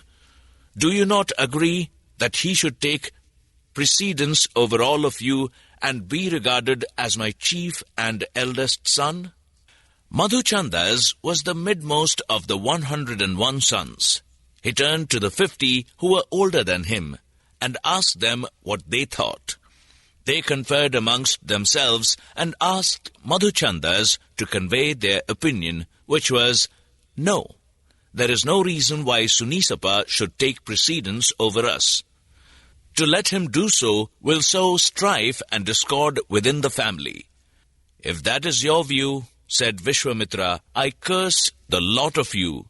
You will lose your Brahmin caste and will have live out your days as the lowest of the low. Your selfishness and disrespect for the will of the gods has condemned you today to a life of poverty and barbarism." Then Madhuchandas turned to the 50 younger sons and asked them for their opinion. Having seen what had happened to their elder brothers, they unanimously agreed to accept what their father had proposed and to acknowledge humbly Sunisapa as their senior and superior. Hailing him with one voice, they shouted, "You will be ahead, and we shall always be content to remain behind." It is not recorded which category Madhuchandas himself fell into, having acted as spokesman for both. But just as Sunisapa, himself a middle son, was eventually honored and liberated, so must Madhuchanda's fate have been similarly benign. Vishwamitra was well pleased with the attitude of his younger sons and blessed them all. Death speaks.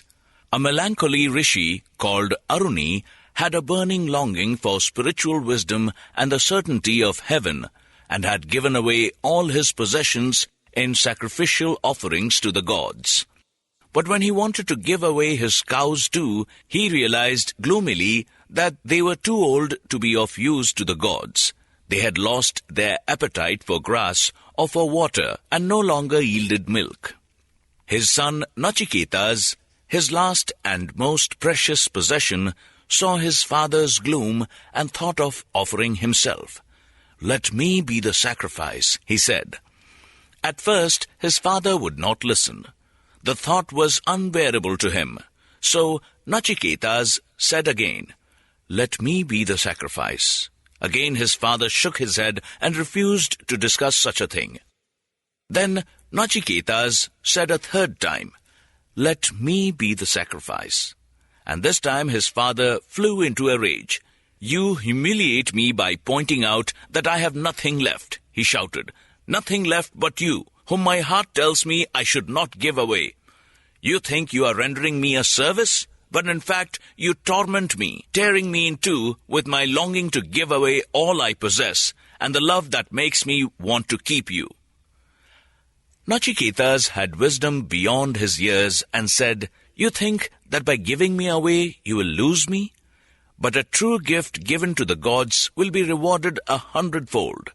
Do not fear for me. Name the god whom you would give me to, and I will go to him." "I will give you death," said Aruni bitterly. "Why I should be afraid of that?" said Nachiketas.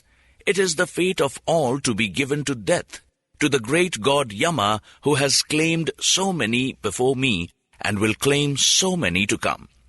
I will go to him eagerly, for why put off what we cannot avoid? Besides, all men are like corn. They ripen and are harvested, but then they ripen again." So Nachiketas set off with his father, still too gloomy and angry to bid him a loving farewell. He journeyed down to the underworld, to Yama's cold and dark abode. When he arrived there, Yama was absent. There was nothing but a great icy emptiness. Nachiketas had to sit for 3 whole days and nights without food, but he sat without stirring, calmly patient. When Yama returned, his servants came to him and said, "A Brahmin guest has been here for 3 whole days and nights. He has sat without moving, calmly and patiently, unstirred either by hunger, thirst, or cold. It is a sin not to offer hospitality to a Brahmin." "If it is true what you say," said Yama, "that he has been patient and uncomplaining, then I shall offer him a reward." Then, calling Nachiketas to him, he said, "The anger of Brahmins when they arrive at a house and are offered no hospitality is well known. You had a right to be angry, but my servants tell me that you waited uncomplainingly. Choose 3 boons, anything that you desire."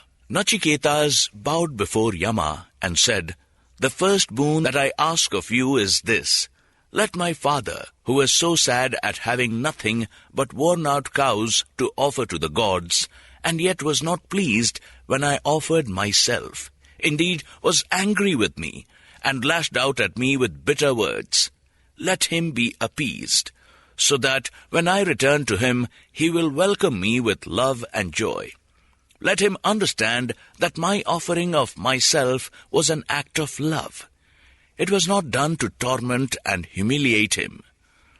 "This boon is granted," said Yama. "When you return to your father, he will greet you and embrace you with all the love that you knew before he became so gloomy. He will be joyous with the thanks that you have returned from my presence, and when he goes to bed, he will sleep as sweetly as a child." "Thank you," said Nachiketas. "Now my second boon. My father performed his many sacrifices out of a burning desire for heaven. Give me the sacred fire that will lead him to heaven. Tell me how to make the altar on which it will be lit, so that my father can achieve his goal." "This boon too is granted," said Yama. "I will give you the fire, and it will be known for ever afterwards by your name. It is the fire of creation, for the beginning and the end of all worlds. Its sacred source is in your own heart. I will teach you how to make the altar for the fire, which bricks to use and how to place them. You will pass this knowledge to your father, and he will achieve his goal. And many others after him will achieve that goal too, by following the sacred ritual of the fire sacrifice. By lighting the fire 3 times, and by performing 3 prescribed actions, they shall know the God of fire, cast off the bonds of mortality, and gain everlasting joy." "Thank you," said Nachiketas. "Now my third boon. I ask you for an answer to a question. When a man dies, what happens? Some sages say that there is something in him that still exists. Even though his body is dead, other sages say that nothing of him exists. Which is the true answer?" Yama fell silent for a while, when Nachiketas asked him this question. He sighed and seemed lost for words.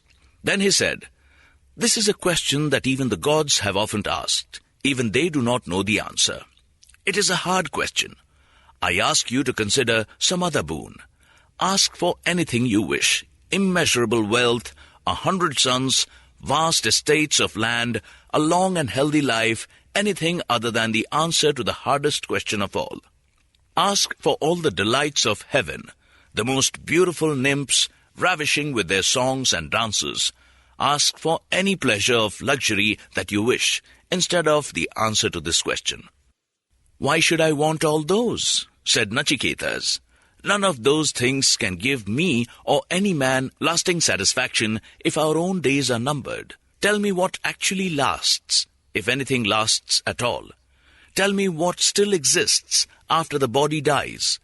You have secured my father's peace and happiness. You have given me the knowledge of the fire sacrifice. Give me now, as my third promised boon, the only gift I want, that of knowing and understanding what happens after death." Yama sighed again, and then he spoke. He spoke the ineffable wisdom of the Katha Upanishad. He spoke of man's immortal soul, the Atma that he carries within him, and which cannot die, even if the body dies, even if the body is killed. He spoke of all the inclusive eternal sound Om that contains all other sounds. He spoke of the release from life and death attained by those who grasp the truth of the Om, of the light and joy that floods into the consciousness of those who can perceive and know their inmost soul. He spoke of the love for all creation felt by all who can attain the highest goal. This was the third boon, the most important of all, the supreme teaching that Nachiketas took with him when he returned from Yama's abode. And when his father saw him approach and rushed to embrace him, free of the gloom and bitterness that had so gripped his heart, it was the joy of the supreme teaching that above all his son was able to impart, the reward that Nachiketas knew his act of self-sacrifice would bring. "You need not have feared, father," he said, "and there was no need for your anger and despair. I gave myself to death, traveled to his dark abode. I have returned with the gift of life." The origin of the pole star. When Hindus look up at the pole star and see it shining more brightly and steadily than any of the other stars in the firmament, they think of King Dhruva, who pursued the ascetic ideal from an exceptionally young age, was favored by Vishnu, and reigned on earth for 63,000 years before attaining his place in heaven. For the pole star is Dhruva, just as all the stars and planets are sages, saints, or gods. His story began when he was 5 years old, and his feelings were hurt. He was the son of a king named Uttanapada, who had 2 wives, Suniti, and Suruchi. But he greatly favored Suruchi. She had a son called Uttama, while Dhruva was the son of Suniti. Because he favored the mother, the king was also biased towards the child, and he would often take Uttama onto his knee. One day, Dhruva saw Uttama being thus dandled, and wanted to climb up too. But when he edged close to his father and tugged at his clothes to indicate that he wanted to be cuddled like his half-brother, the king ignored him. Suruchi was sitting nearby and saw what Dhruva wanted, but instead of being sensitive to his wishes, she sneered at him cruelly, saying, "You want your father to cuddle you? But he knows what a brat you are. You are not fit to be in the same room with him, let alone climb on his knee. If you want to adore someone higher than yourself, go and find God." The child heard these nasty words. Tears welled up within him, but he had already acquired the habit of self-control. His mother heard and saw what had happened too. When her son left the room, she ran out after him. She also held back her tears, but whereas he was dignified and controlled, she was despairing. She clasped her son to her breast, but could find no words to comfort. All she could say was, "Alas, what can we do? Your father favors Suruchi and Uttama. You and I are slighted and neglected. Suruchi is wrong about you, but right when she says you must worship God instead of your father. Only by winning divine favor, by searching for God, you can rise to your true station." Dhruva interpreted her words, and the words of Suruchi, more literally than either had intended. While his mother was having her bath, and he was unattended, he slipped away from the palace to embark on his search. In a garden outside the city, he paused to rest under a tree, with the shadows of late afternoon lengthening. Narada, sage of heaven, adviser to the gods, appeared before him, and laid his hands on the boy tenderly. "I know what you are thinking," he said. "You are hurt by your father's neglect, and feel dishonored by his bias towards your half-brother and his mother. But you are too young to be afflicted by thoughts of honor and dishonor. Have faith in providence.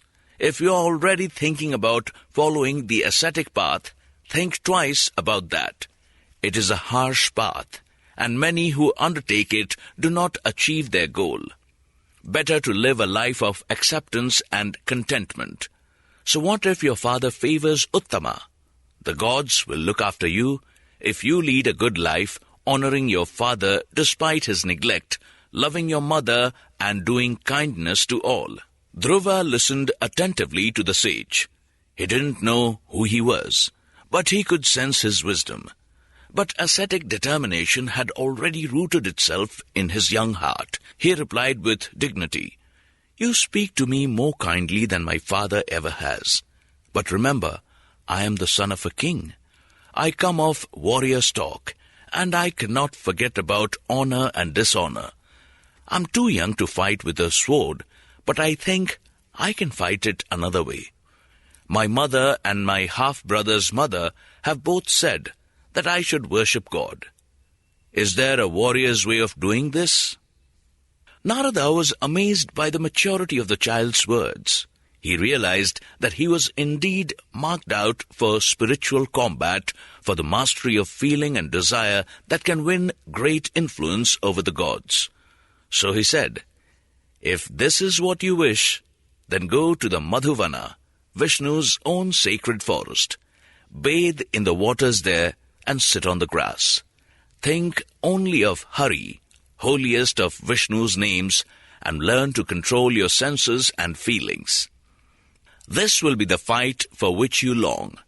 This will be the warrior's worship that will bring you power and status infinitely greater than that of your half-brother, his mother, or even your father." "How will I find the way to Madhuvana?" asked Dhruva. "Vishnu will guide you," said Narada, "for I believe he has already chosen you." Then Narada blessed him, and Dhruva walked on into the night. His thoughts were already on Hari, and it was Hari who guided him, freed him of any need for rest or food or sleep until his footsteps had brought him to Madhuvana. Meanwhile, Narada entered the city and arrived at the palace of King Uttanapada. He found the king in a state of great anxiety and distress. Suniti had come rushing to him, telling him that her son had gone missing, and speaking bitterly about cruel neglect of him. The king now felt deeply ashamed, and was as distraught with worry as she was. It was dark now, and if the boy had wandered into the forest, he would be devoured by wild beasts or die of hunger and exhaustion. "Do not be alarmed," said Narada. "I met your son in a garden outside the city. He is no ordinary child. He has been marked by the gods for a life of spiritual battle. He will be unflinching in the fight and will achieve great ends. You will be famous throughout the world for being his father. His thoughts are fixed on Hari, and Hari has already favored him. He is guiding his steps towards Madhuvana, and that is where he will dwell now, under Hari's divine protection." Uttanapada and Suniti were awed and comforted by the sage's words. The king resolved to treat his two wives equally from there on, and Suniti was consoled by the assurance of her son's future greatness, much as she missed him as a mother. Dhruva now embarked on control of his senses and concentration of his thoughts to a degree unprecedented in one so young. The spiritual power he achieved was so great that the whole order of creation was disturbed. The gods felt undermined and went to Vishnu to beg him to restrain the young prince's austerities, or grant him a boon that would persuade him to desist from them. "Don't worry," said Vishnu. "It is by fixing his thoughts on me that Dhruva has achieved such power. I have favored him from the beginning. I guided his steps to Madhuvana, and he has lived there under my protection. The time has come for him to be rewarded for the arduous sacrifice of his childhood to these years of spiritual battle." Then he climbed on the wings of Garuda, the great bird who carries him wherever he wishes to go, and flew down to Madhuvana. Dhruva was seated as usual with his thoughts focused on an inward image of Vishnu, but the god now withdrew that image from his thoughts and made him break out of his trance. Opening his eyes, he saw the god before him, in outward, visible form, and such was his size and radiance that even his most intense meditations had not prepared him for the sight. He knew who it was, and wanted to burst out in praise of Hari, but he could not find the words. Then Vishnu gently touched his cheek, and the barrier broke. Hymns of praise that no one had taught the boy, and which he did not know that he knew, poured from his lips. His songs of adoration went on for several days and would have gone on forever had not Vishnu eventually stopped him with the words, "You have fought long enough. You have fought like the prince and warrior that you are, but your weapons have been self-denial and austerity, not swords and arrows. You have overcome not only the dishonor of your father's neglect of you and your mother, which he now deeply regrets, but all possible dishonor that could ever be done to you. I reward you with your triumphant return to your father's kingdom. Your father will retire to the woods, your half-brother will be slain, and you yourself will reign for 63,000 years in perfect health. Then you will be given a place in the heavens and a form brighter and more steadfast than any other star." And thus it was. But the later story of Dhruva is not quite that of instantly achieved balance. He returned to his father's kingdom and was received rapturously by his parents and by all the courtiers and townspeople. He grew to manhood there, and his father did as Vishnu had predicted, abdicate from the throne and retire to the forest. Uttanapada had divided his kingdom between his two sons, But soon after his departure, Uttama died while hunting, killed not by a wild beast, but by a yaksha, one of the race of demigods who attend on the god of wealth, Kubera. Dhruva, in his determination to wipe out all lingering suspicion that he felt inferior to Uttama or dishonored by the slight he had received from his father all those years ago, now sought a revenge for his death that was excessive. He rode in his chariot into the thick of the Yaksha army, who poured such quantities of arrows at him that he disappeared as behind a cloud. But such was his prowess with shield and bow that he dispelled them all single-handed, slaughtering thousands. Manu, the father of the human race, had to intervene to persuade Dhruva to stop the slaughter of thousands who had in no way been responsible for Uttama's death. With that lesson learnt, Dhruva now fulfilled his promise with perfect wisdom, and his reign of 63,000 years was unparalleled in its stability and justice. When the allotted years were complete, Vishnu kept his final promise. He sent a golden chariot with 2 gods seated in it as fitting companions for the great king Dhruva, and Dhruva was borne aloft to the place in the sky where the pole star hangs. Other sages have achieved great things, but none was so favored by Vishnu at so tender an age, and none had such devotion to Hari for so long. From the moment that Narada met the 5-year-old boy till the moment, thousands of years later, when he was swept up to eternal glory. Tales of Mahavira. Buddhism was not the only great Indian religion to originate in the 6th century BC. Discontent with prevailing religious practices also brought about the religion of the Jains, followed by the great saint and ascetic Mahavira. Originally named Vardhamana, Mahavira was born of royal parentage and showed leanings towards asceticism at an early age. The 2 main sects of Jains, the Svetambaras and the Digambaras, disagree about some details of his life.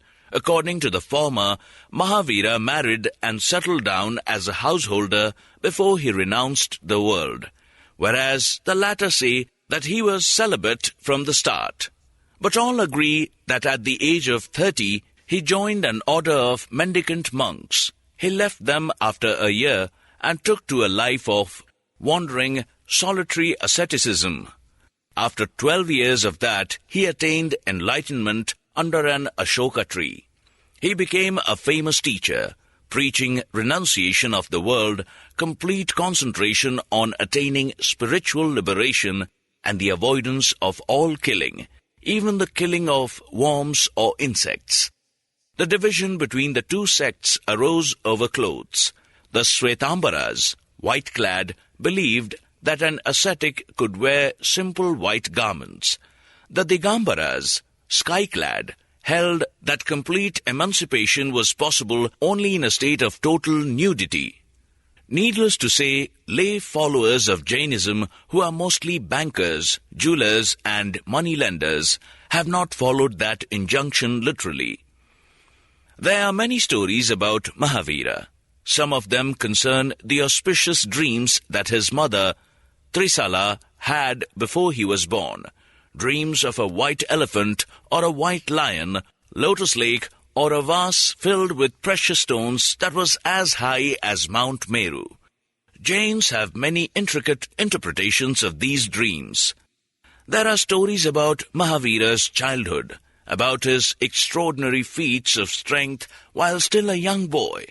Once, for example, when he was playing with some other boys in his father's garden, a mad elephant suddenly charged at them. The other boys ran for their lives, but Mahavira caught the elephant by its trunk, shook it vigorously, and then climbed up over its head onto its back.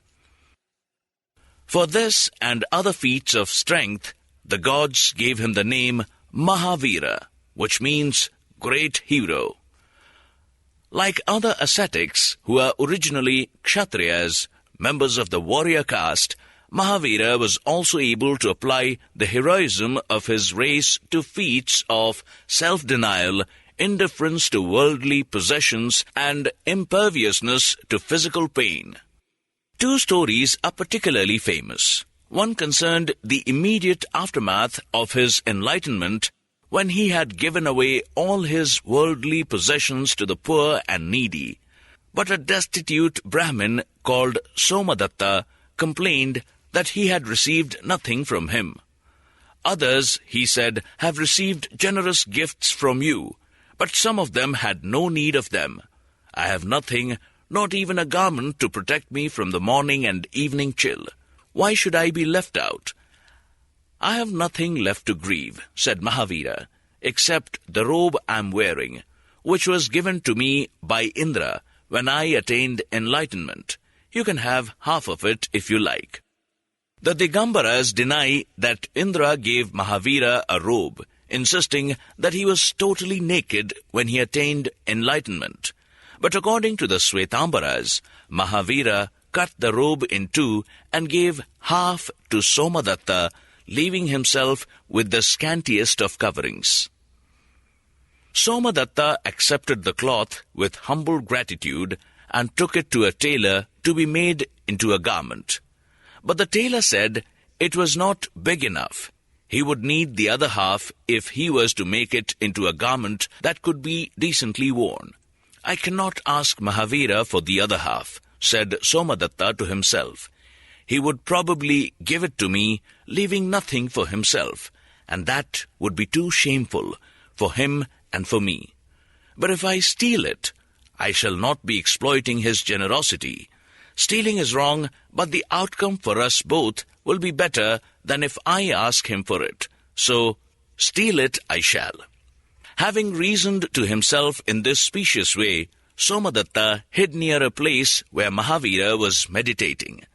The saint was seated on a bush with steel-sharp thorns, the kind of act of austerity that helped him in his meditation. When he moved to adopt a new yogic posture, the thorns caught a corner of his loincloth and it was accidentally pulled off. Mahavira took no notice of this, but Somadeva seized this chance to emerge from his hiding place, grab the cloth and run off with it. Mahavira was so absorbed in his meditation that he didn't notice this at all. Somadeva, however, had scratched himself badly on the thorn bush in his act of stealing the cloth. The scratches turned sore and septic, and he was impelled in the end to go to Mahavira, confess his sin and return the cloth. "My son," said Mahavira, "you acted wrongly, but you have given me a parable from which my disciples can learn. For when you set yourself on the worldly path of possessiveness, plotting to steal my only garment when I had already given you half of it, you suffered nothing but pain and shame and regret. The worldly path is thorny indeed, whereas the path I seek, and which my true followers seek, leads away from the thorns and suffering. Hear this and learn." Somadeva slunk away. The story doesn't say what happened to him after that, but we can assume that he never stole again, and maybe through giving Mahavira the parable, he achieved some merit. On other occasion, Mahavira was meditating in a field outside a village. A farmer saw him and was annoyed to see such idleness. Instead of sitting there and staring into space, he snapped, "Do a job of work for me. You see those bullocks in the field? Mind them for me while I go to the market.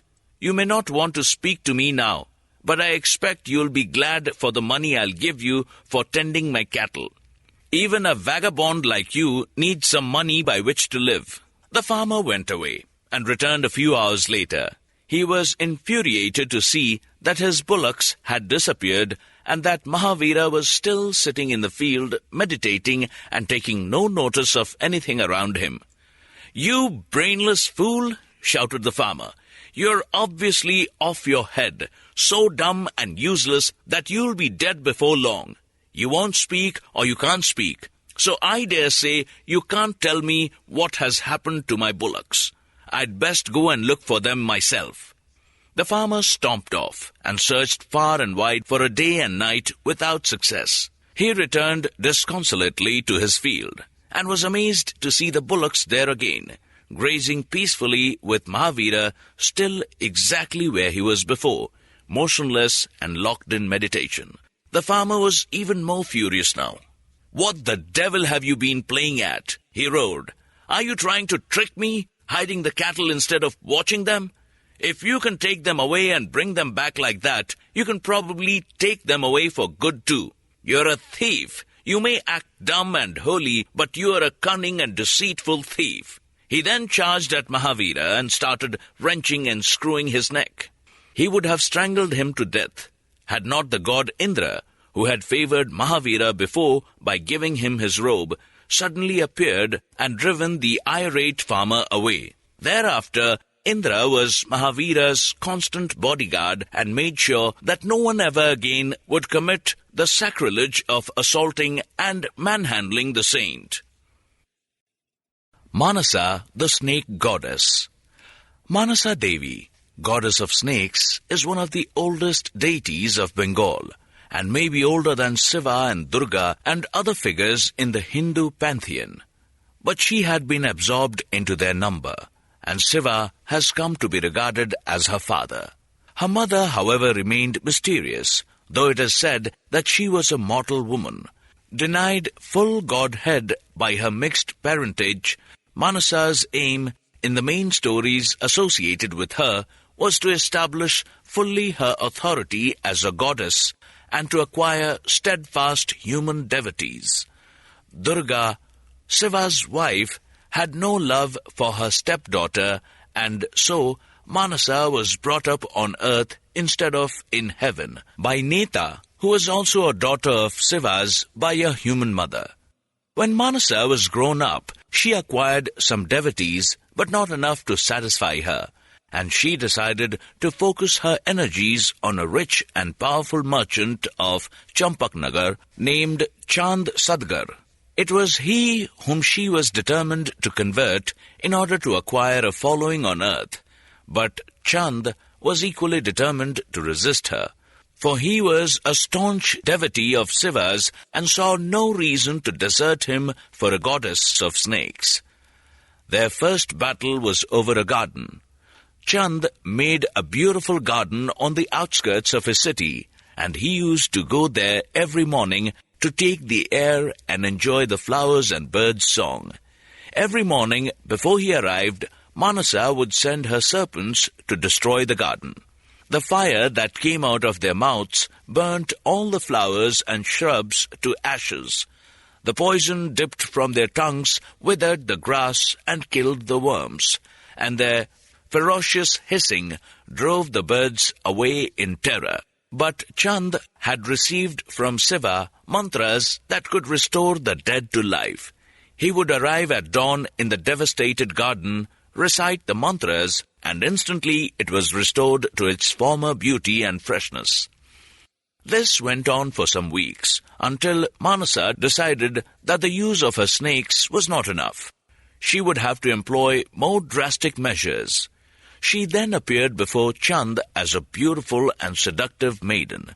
She appeared before him at night, when men are most susceptible to female allure, and the silver radiance of her semi-naked body was so enchanting that the moon itself was shamed into hiding behind clouds.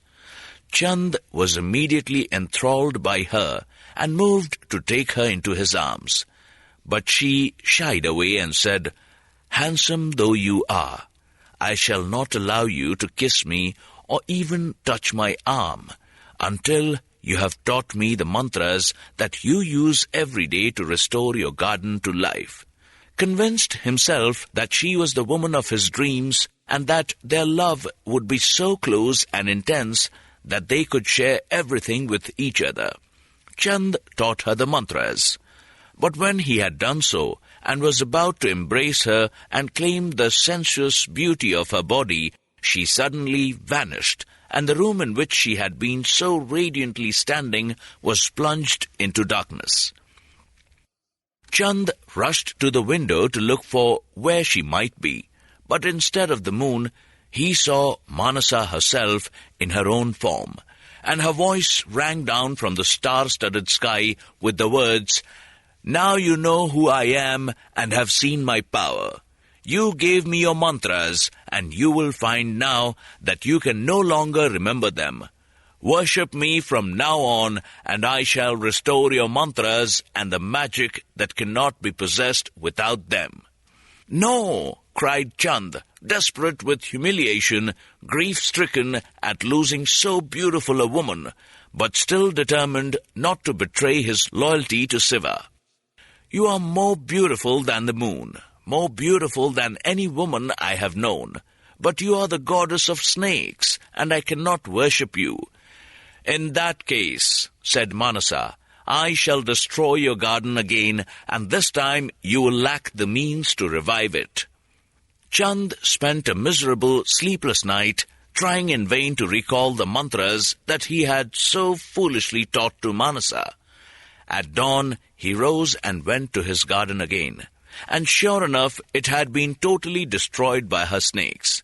But Chand had a friend called Shankara, whose magic powers were even greater than his had been when he knew the mantras. Chand fetched him and showed him the ruined garden, and the magician used his own spells to restore it to the freshness and beauty that Chand knew and loved so much. And each time Manasa sent her snakes to destroy the garden again, Sankara restored it, just as Chand himself had formerly been able to do. Manasa now resorted to murder to get her way.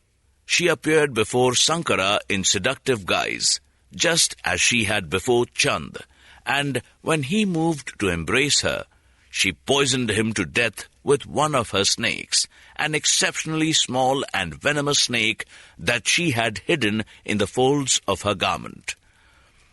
With the magician dead, there was nothing Chand could do any more to protect his garden. He ceased to go there, for the sight of its devastation was too horrible to bear. He still, however, refused to be intimidated into worshipping Manasa, and even when she started murdering his sons, he refused to give way. One by one, all 6 of his sons were poisoned at night by Manasa's snakes, who could creep into their bedroom through even the tiniest crevice. Chand's previously happy and prosperous household was reduced to perpetual wailing and despair.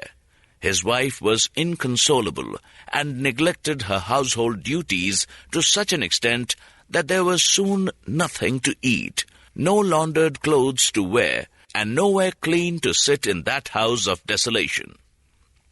Chand's trading interests collapsed, for he had no heart to look after them properly. But when all his 6 sons were dead, and there was nothing to be done but accept the fact, his stubborn determination revived, and he decided to set out on a sea voyage to rebuild his business.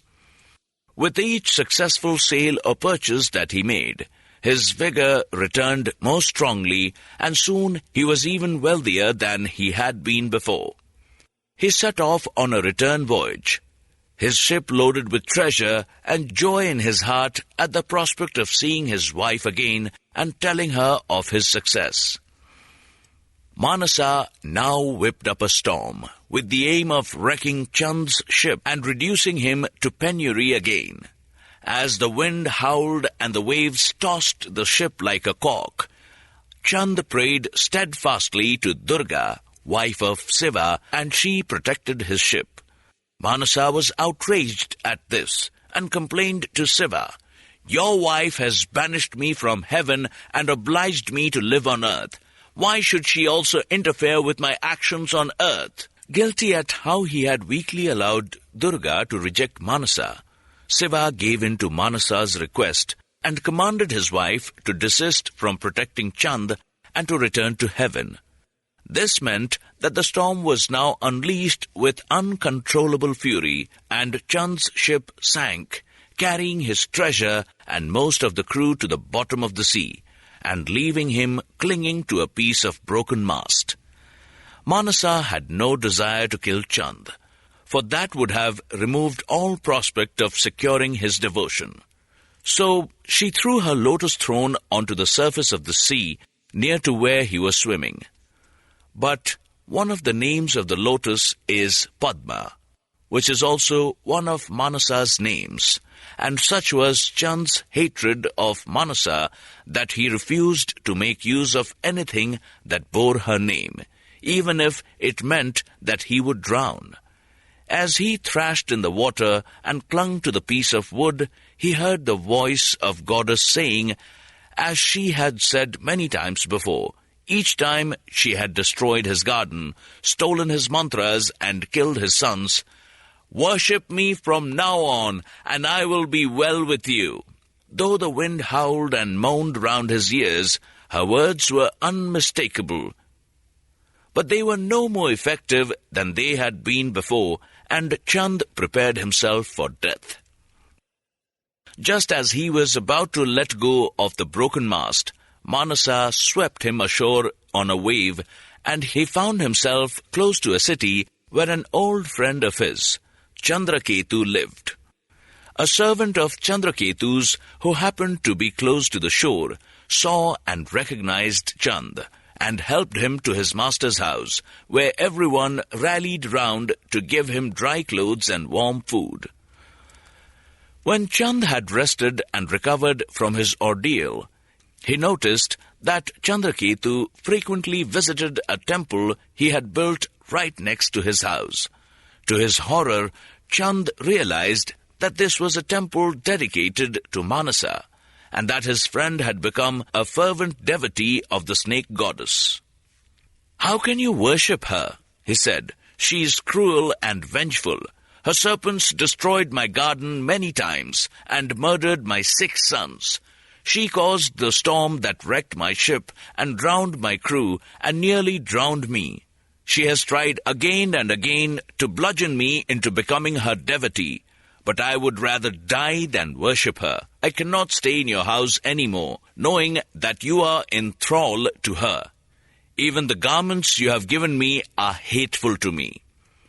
Chandraketu tried his best to bring him round to the goddess, emphasizing not only her invincibility, but the generosity she had shown once he began to worship her. But Chand was immovable. He left Chandraketu's house in the rags he had been wearing when washed ashore, and became a beggar. One morning he stopped by a river to bathe, and when he returned to the bank of the river, he found that Manasa had sent a mouse to eat up the small amount of cooked rice that he had begged the day before, and which he was about to eat. Deciding that he could no longer rely on begging, he found employment as a daily laborer, earning a pittance from a landowner who needed workers to bring in the harvest. But Manasa remained unrelenting, and one night when Chand was asleep, she sent one of her snakes to poison his brain and make him forgetful, stupid, and unemployable. He was reduced to utter destitution, but still he would not give in. Starving, nearly naked, filthy, dirty, shunned by all who saw him, he steadfastly directed his prayers to Shiva and Durga, and utterly refused to utter a single word in praise of Manasa.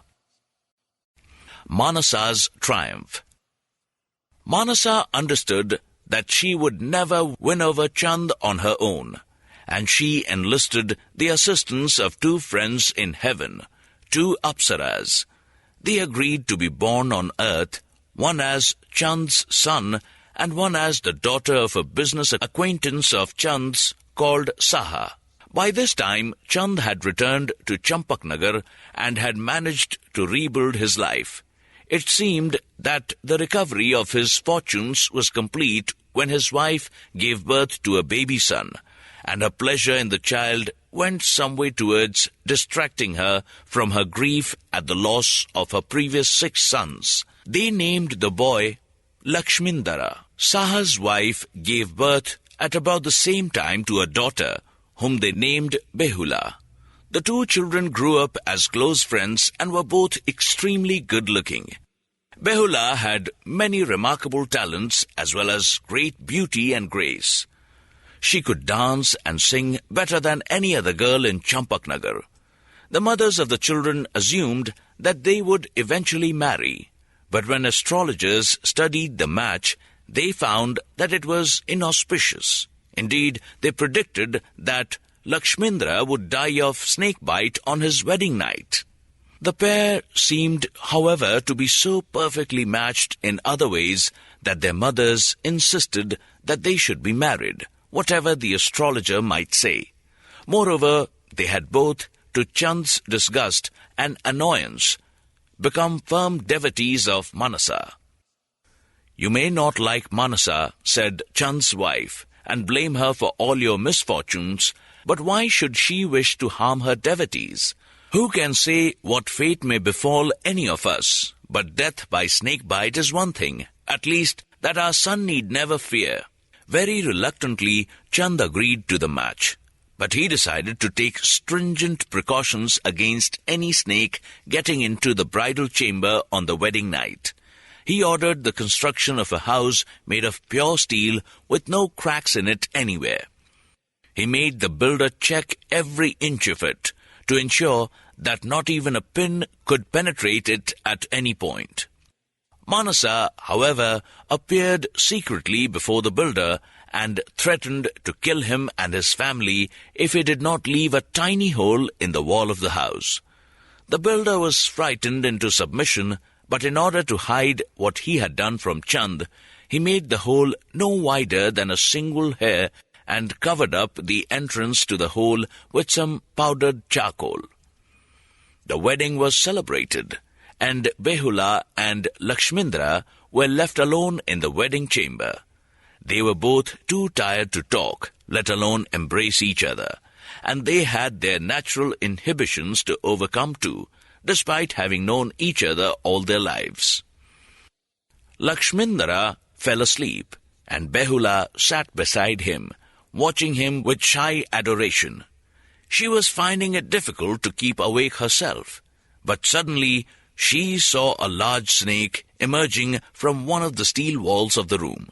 There didn't seem to be any hole that it could have come through, but somehow it had managed to squeeze through the hairline crack and then recover its natural size. Most brides would have been terrified at the sight and would have screamed for help. But Behula, as a devotee of Manasa's, had no fear of snakes. She took a dish of milk from the array of choice foods that had been left out for her and her husband and offered it to the snake. While it lapped the milk greedily, she ripped a strand of cloth from her sari, tied it around the snake, and tethered it to the bedpost. Her husband had been saved. But Manasa sent 2 more snakes, which Behula had to deal with in the same way.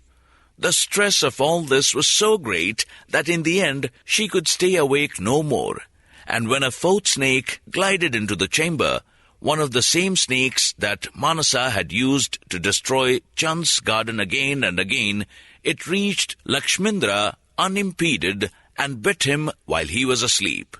The pain of the snake bite made him cry out, which woke Behula.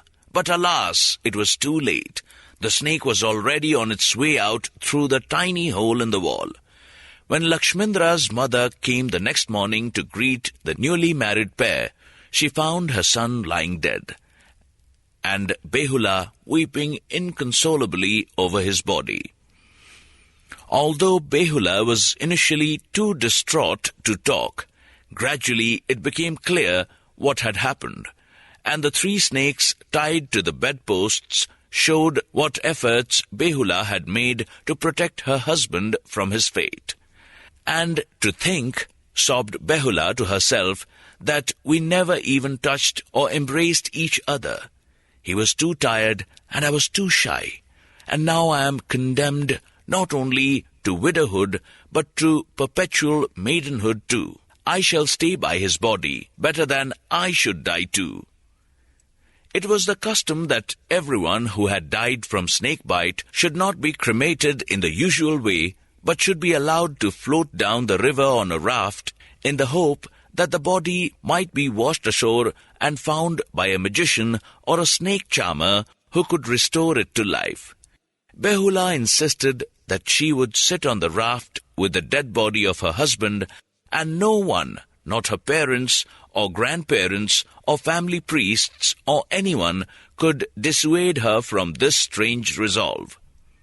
"Either I shall die with him," she said, "or he will come back to life, and I shall be beside him when he does. Keep the lamp in our wedding chambers burning. So long as it stays alight, do not give up hope that we shall both return to you alive."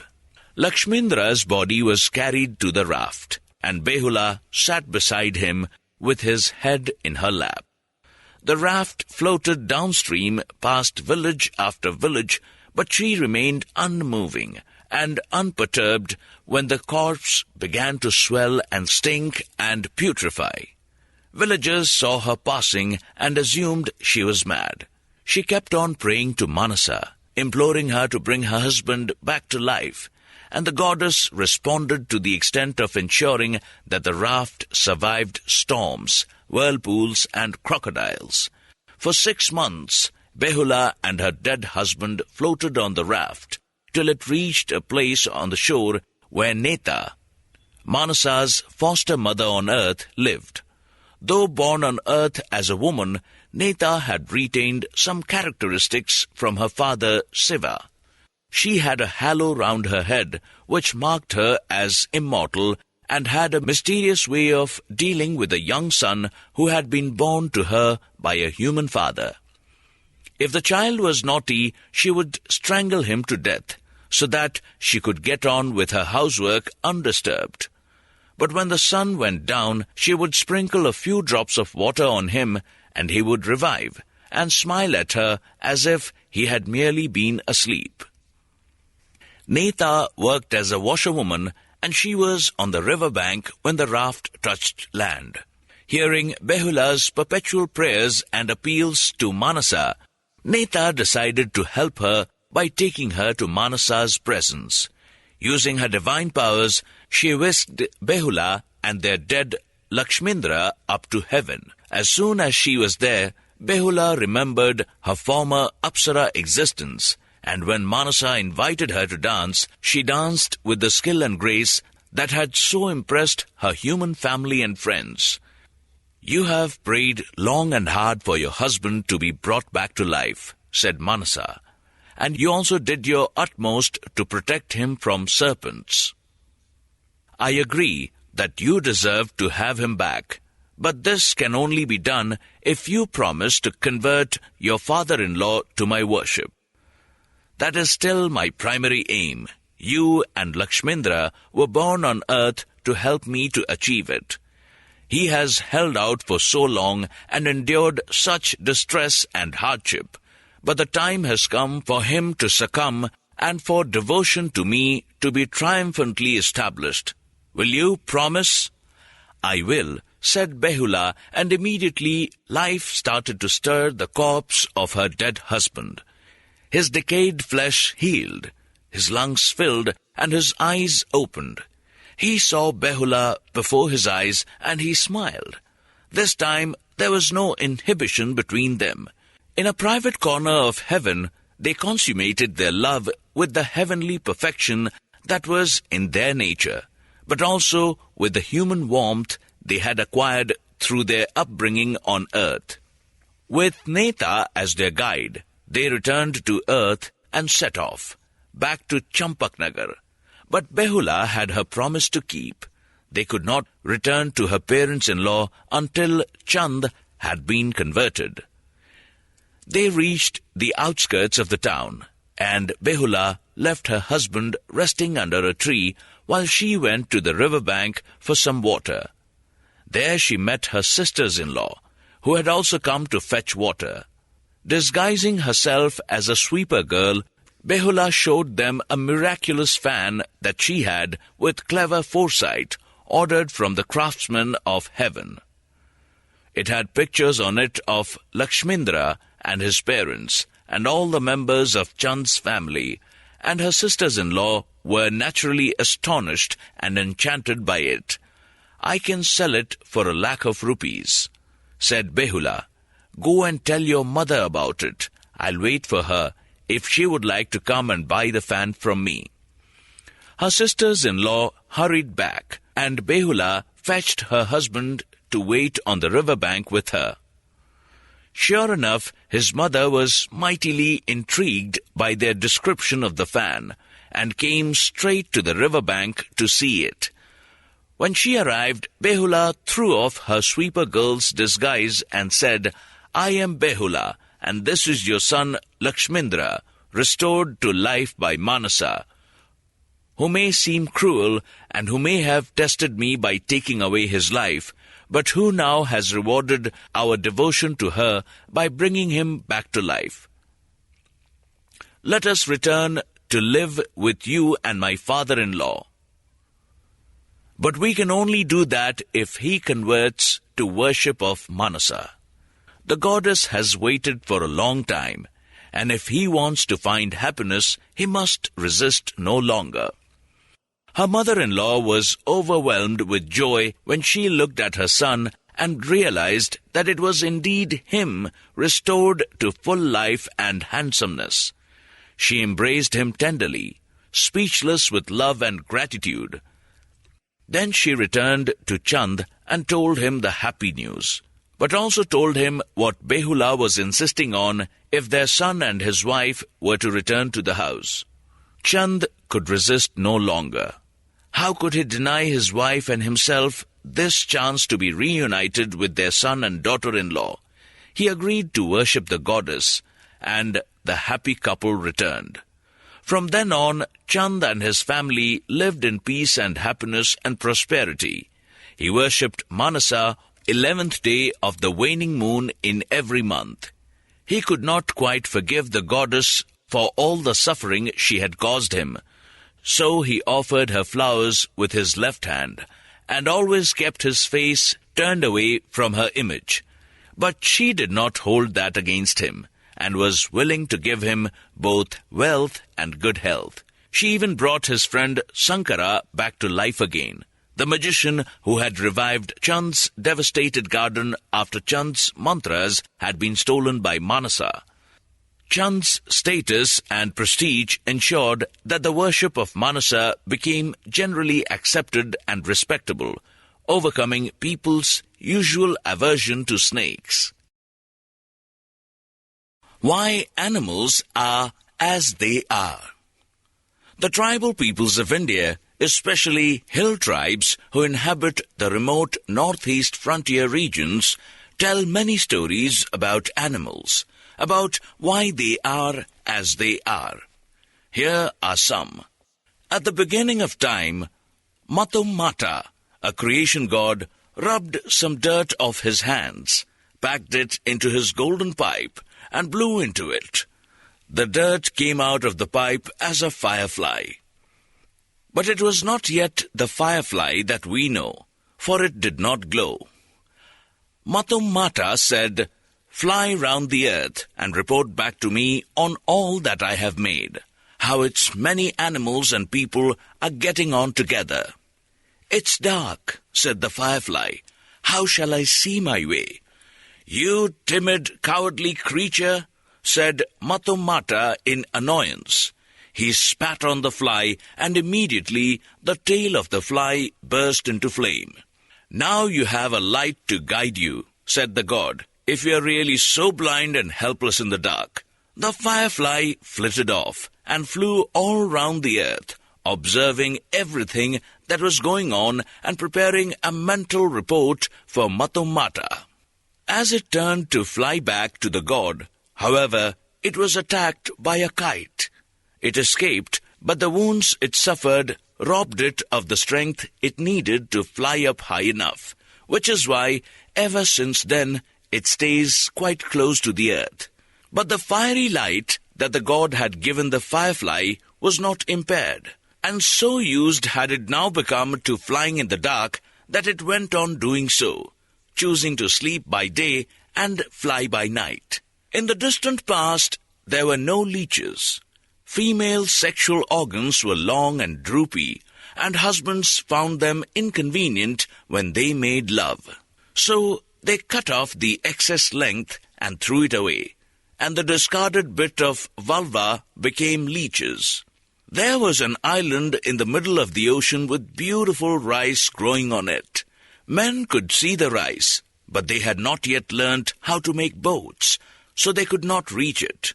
They asked different animals in turn if they would fetch the seed of the rice, but the frogs said it was too far for their short swimming legs, and the birds said, "It's your hard luck if you can't fly. You do nothing for us except try to catch us and eat us or steal our eggs. So why should we help you?" But the leeches said, "We are willing to help you fetch the seed, but only if you agree to carry out our orders." "Certainly," said the men. "What do you want us to do?" "Put us back between the legs of your women folk," said the leeches. "It was warm and comfortable there, and we enjoyed it when you made love." "Very well," said the men. "Bring us the rice seed, and we'll put you back where you lived before." The leeches swam across the ocean and brought back the seed. "Here it is," they said. "Now put us back in our rightful place." "You must be joking," said the men. "We much prefer our women as they are now." And having got what they wanted from the leeches, they threw them back into the jungle.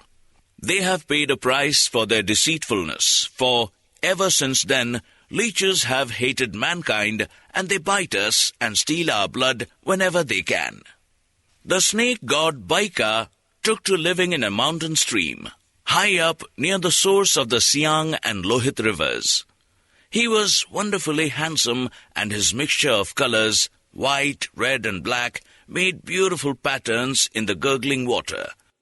Two men had a quarrel and started fighting. One of them hurt his eye in the fight, and he went to the stream where Baika was lounging and bathed his eye. Baika drank the water near where the man was bathing and found he liked the taste of human blood. He developed a desire to devour human flesh. A woman came to the stream to wash clothes, carrying her baby son in a basket.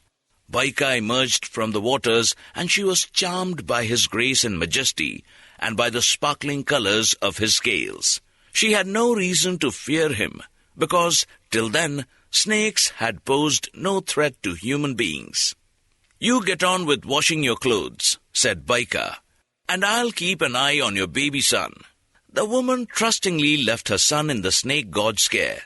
While her back was turned, Baika seized the child and slithered off with it behind a rock, where he greedily devoured it. The woman went wild with grief when she returned to her basket and found that her baby had gone. She cursed the snake god, and thereafter people have hated and feared all snakes. An old farmer had a beautiful daughter, and had found a young man who would make a fine husband for her. They fell in love as soon as they were introduced, and after they were married, lived happily with the farmer and his wife. His son-in-law was well-mannered and dutiful, and the man benefited greatly from his help in the fields. The old farmer loved birds and was fascinated by their colors. He began to think, would it be possible to make a bird with a tail so large and rich in colors that no other bird would be able to rival it? He took a large piece of cloth and began to paint it with an intricate, many-colored pattern just like a peacock's tail. His daughter came along and said, "What a beautiful cloth! Can I wear it?" "You have plenty of clothes," said the farmer. "I'd like to give it to your husband. He has been so good to you and us, and helps me so much in the fields." They laid the cloth out to dry, and when his son-in-law came home from the fields, the farmer picked it up and placed it round the young man's shoulders. Immediately he turned into a peacock. This was all very well, but the young man was horrified by his change of shape and began to weep at the thought of how it would separate him from his wife. "Change me back, I implore you," he said to his father-in-law. The farmer was cross at this, for he had never seen such a beautiful bird. "I've made you into the most beautiful creature on earth," he shouted, "and this is all the thanks I get?" He angrily kicked and beat the peacock and drove it out of the house. His daughter had been out washing pots and pans, and when she came back was puzzled at finding her husband absent. Her father told her what had happened, and she was just as distraught as her husband had been. She ran out of the house and soon found the peacock husband was sitting disconsolately under a tree. "My love," she cried, "how can we live any more as husband and wife if you are a peacock and I am a woman? There is only one way. I must become a bird like you. Leave your droppings on the path by the river, and when I come there to bathe tomorrow morning, I shall eat them. That way I shall become a bird, and we can be happy again." Her husband did what she advised, and next morning, when she ate his droppings, she was immediately transformed into a peahen. Because she was wearing a grubby old sari, her feathers were nothing like as beautiful as her husband's. But that didn't stop them living happily again thereafter. The farmer and his wife, however, suffered for what he had done, for, beautiful though the birds were, they no longer had them to help in the house and fields. Monkeys, who are so similar to men, were once the same as men. There were two brothers, the sons of an old man and woman. Old though their parents were, they still worked hard in the fields, while the lazy sons preferred to stay at home. The younger brother did the cooking, and the elder one husked the grain. But that was all they did. They were so greedy, however, that they frequently ate all the food they had cooked before their parents came home. The old couple would be hungry and exhausted after their hard manual labor, but often there would be nothing to eat in the house. One day the old man got fed up. He lost his temper and started to beat the younger son. The boy ran off into the jungle. He had been cooking and had a wooden spoon in his hand. He said to himself, "I've had enough of living indoors and cooking. From now on, I'm going to live in the jungle and live off whatever fruits and berries I can find. I don't know what use this spoon will be, but I'll tie it to my back in case I need it later." He tied the spoon to his back, and when he climbed a tree to pick some fruit, the spoon turned into a tail. The tail helped him to climb more easily, and from then on, he was a small and nimble monkey. The older boy had been husking grain when his father lost his temper. His hands were black with chaff and dirt. Rubbing his face to get rid of a fly, his face became black and dirty too. When his father started to beat him, he ran away, tying the pestle he had been using to his back. Like the wooden spoon, the pestle became a tail, and the boy became a large monkey with a black face and black hands. And that's why we have monkeys in the world as well as human beings. The birth and childhood of Krishna. Along with the epic stories of the Mahabharata and Ramayana, the life of Krishna, the most popular and celebrated incarnation of the god Vishnu, is one of the great sagas of India and deserves a book to itself. Krishna is revered and remembered as the mischievous child who performs miracles, as the lover who attracts all the milkmaids of Vrindavan and especially the enchanting Radha, and as the mature and compassionate advisor to the Pandavas in their war with the Kauravas. Krishna was incarnated on earth because of the cruel and oppressive behavior of the demon Kamsa, who had been born as the son of the king of Mathura and had overthrown his father. Such was the scale of suffering under his tyrannical rule that the earth goddess herself had appealed to the gods. Brahma was moved by her plight and went with all the other gods to Vishnu, to the ocean of milk where he and his wife Lakshmi floated on their lotus throne. Vishnu responded by plucking 2 hairs from his body and said, "See these 2 hairs, a white hair and a black hair. They will be born as the 7th and 8th son of Devaki. wife of Kamsa's cousin Vasudeva. The 8th son will destroy Kamsa and free earth and the people of Mathura from fear and suffering. Accounts vary as to how Kamsa got wind of the threat that he now faced. Some say he was told by Narada, the sage of heaven, who often acts as an intermediary between heaven and earth. Others say that Kamsa heard a voice from heaven soon after Vasudeva and Devaki were married, warning him that Devaki's 8th child would be the cause of his death. Either way, Vasudeva only managed to prevent Kamsa from killing him by promising to deliver up to him every one of Devaki's babies. Kamsa imprisoned Vasudeva and Devaki to ensure that this would happen, and all their first 6 children were indeed handed over to Kamsa by Vasudeva and were ruthlessly slain by him. It is said that they were actually demons transferred to Devaki's womb at Vishnu's command, so it was just as well that they died. With the next 2 pregnancies, however, Vishnu had to ensure their survival. To preserve the 7th, he employed the goddess of sleep to transfer the 7th embryo to Rohini, another of Vasudeva's wives.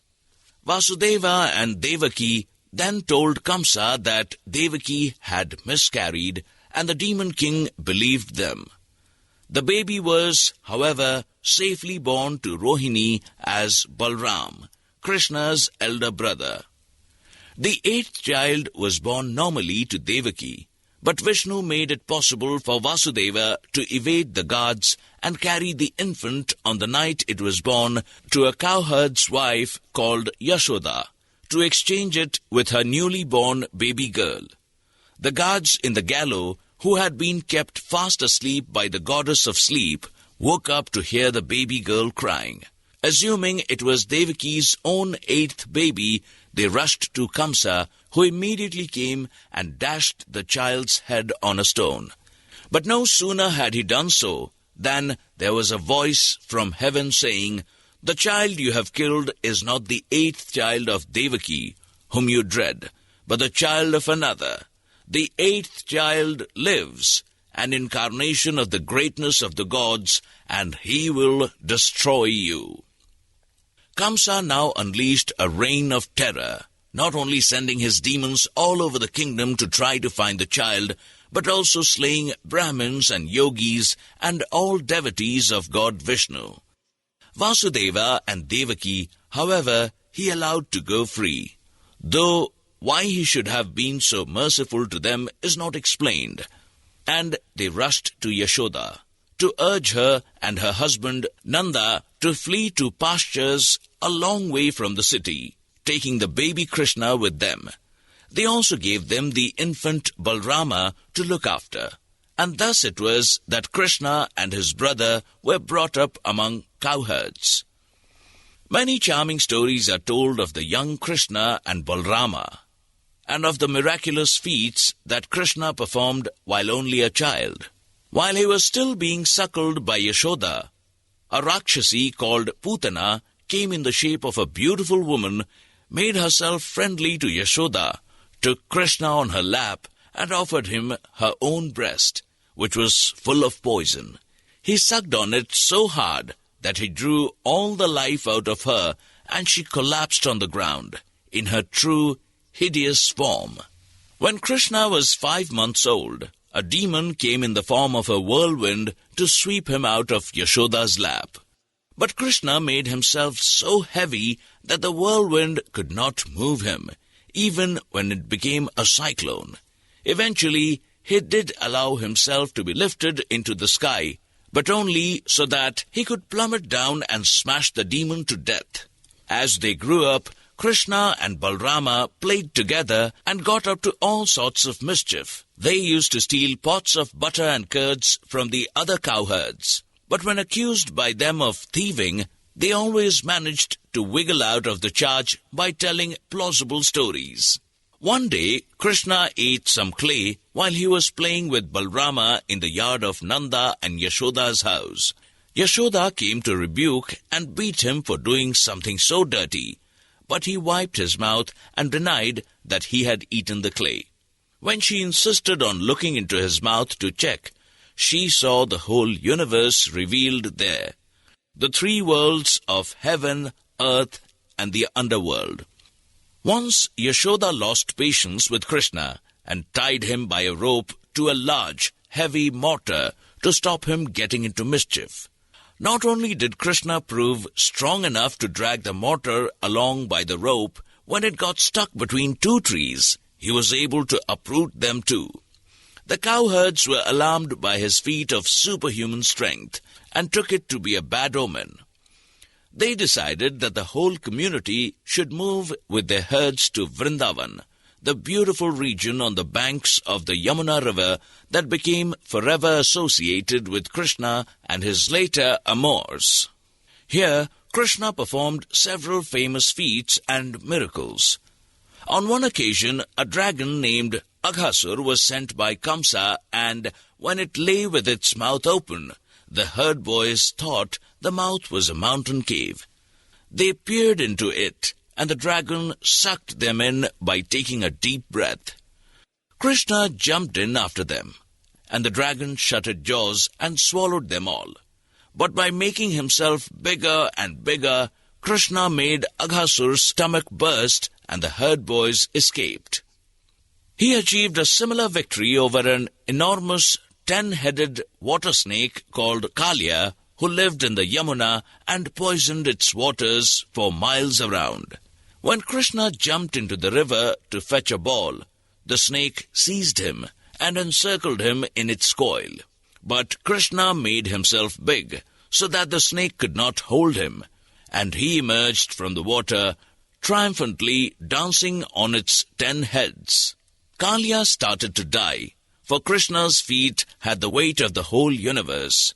But the wives of Kalya pleaded with Krishna, arguing that the venomous husband was only being true to his nature. Krishna pardoned Kalya, and the snake became his devotee. Balrama too was once seized and almost killed by a powerful demon, but Krishna, by exhorting Balrama to remember his own divine origins, managed to encourage him to find in himself the strength to kill the demon. The image of Krishna's youthful strength that has proved most inspiring and memorable of all was his lifting. The image of Krishna's youthful strength that has proved most inspiring and memorable of all was his lifting on the little finger of his left hand the Govardhana mountain. This happened because of a dispute with Indra. The cowherds were accustomed to worship and make offerings to Indra, but Krishna persuaded them to desist from this practice and instead make the hills and the streams and the cattle that they tended the objects of their worship. He pointed at the Govardhana mountain and urged that a puja should be performed in its honor.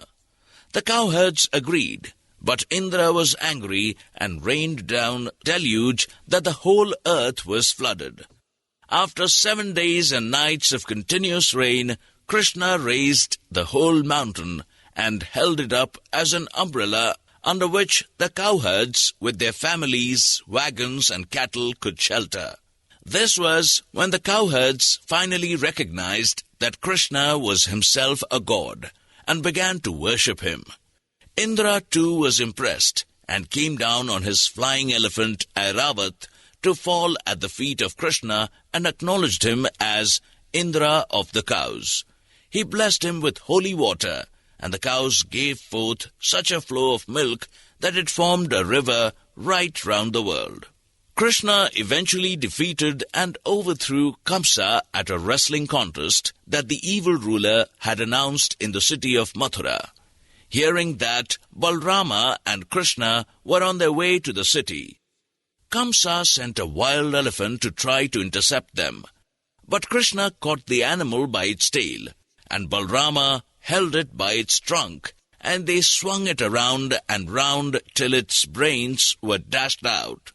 When they arrived at the wrestling ring, the townspeople were alarmed to see such young men taking on Kamsa's most powerful wrestling champions. But the two heroes killed one champion after another, till Kamsa was left defenseless. Krishna then rushed at him, where he was seated on his throne, seized him by the hair, hurled him to the ground, and stood on top of him. With the weight of the whole universe that was in Krishna when he needed it, the demon was crushed to death. The human father whom Kamsa had overthrown was restored to his kingdom, and the people of Mathura and of the whole earth were freed at last from the tyranny that had oppressed them for so long. Thus was the main purpose of Vishnu's incarnation as Krishna fulfilled. The seduction of Ahalya. As the great gods of Hinduism gradually displaced the ancient Vedic deities, one of the disparaging things that was often said about Indra, king of the Vedic gods, was that he was a womanizer. Yet his reputation for womanizing seems to have been based on only one story, that of his seduction of Ahalya, wife of the sage Gautama. Maybe it was because there were so many versions of this story that Indra acquired his reputation. In all of them, Indra seduces Ahalya by taking on the guise of her husband. Also, in all of them, both Indra and Ahalya are cursed by Gautama when he discovers them in flagrante delicto. But there are many variations of the details. One account says that Indra first made an approach to Ahalya in his own form. He saw her on a pilgrimage and was smitten by her beauty. He then watched her secretly while she bathed in the Mandakini river, and he appeared in all his divine glory when she emerged onto the river bank. He praised her beauty and promised to place her even above his own wife Sakshi. He disparaged her husband, saying that, as a pious ascetic, he must be very ignorant of the art of love. None of this had any effect on the chaste Ahalya, who rebuked him for his despicable intentions and returned to her husband, who was mightily amused when she told him about the incident. In most versions, however, Indra came to her only once, disguised as her husband, and this is why she succumbed to him.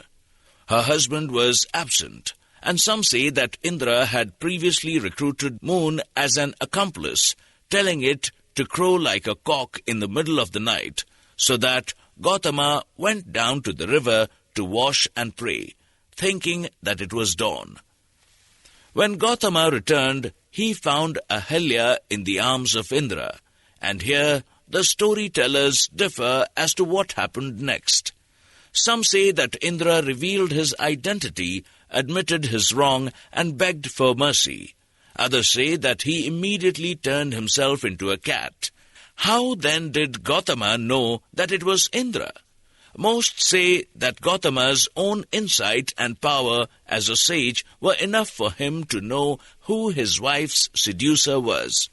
But one account, a late one in the famous Kathasaritasagara, says that he asked Ahalya herself who the cat was, and she said, Majjara, which can mean cat, but also my lover.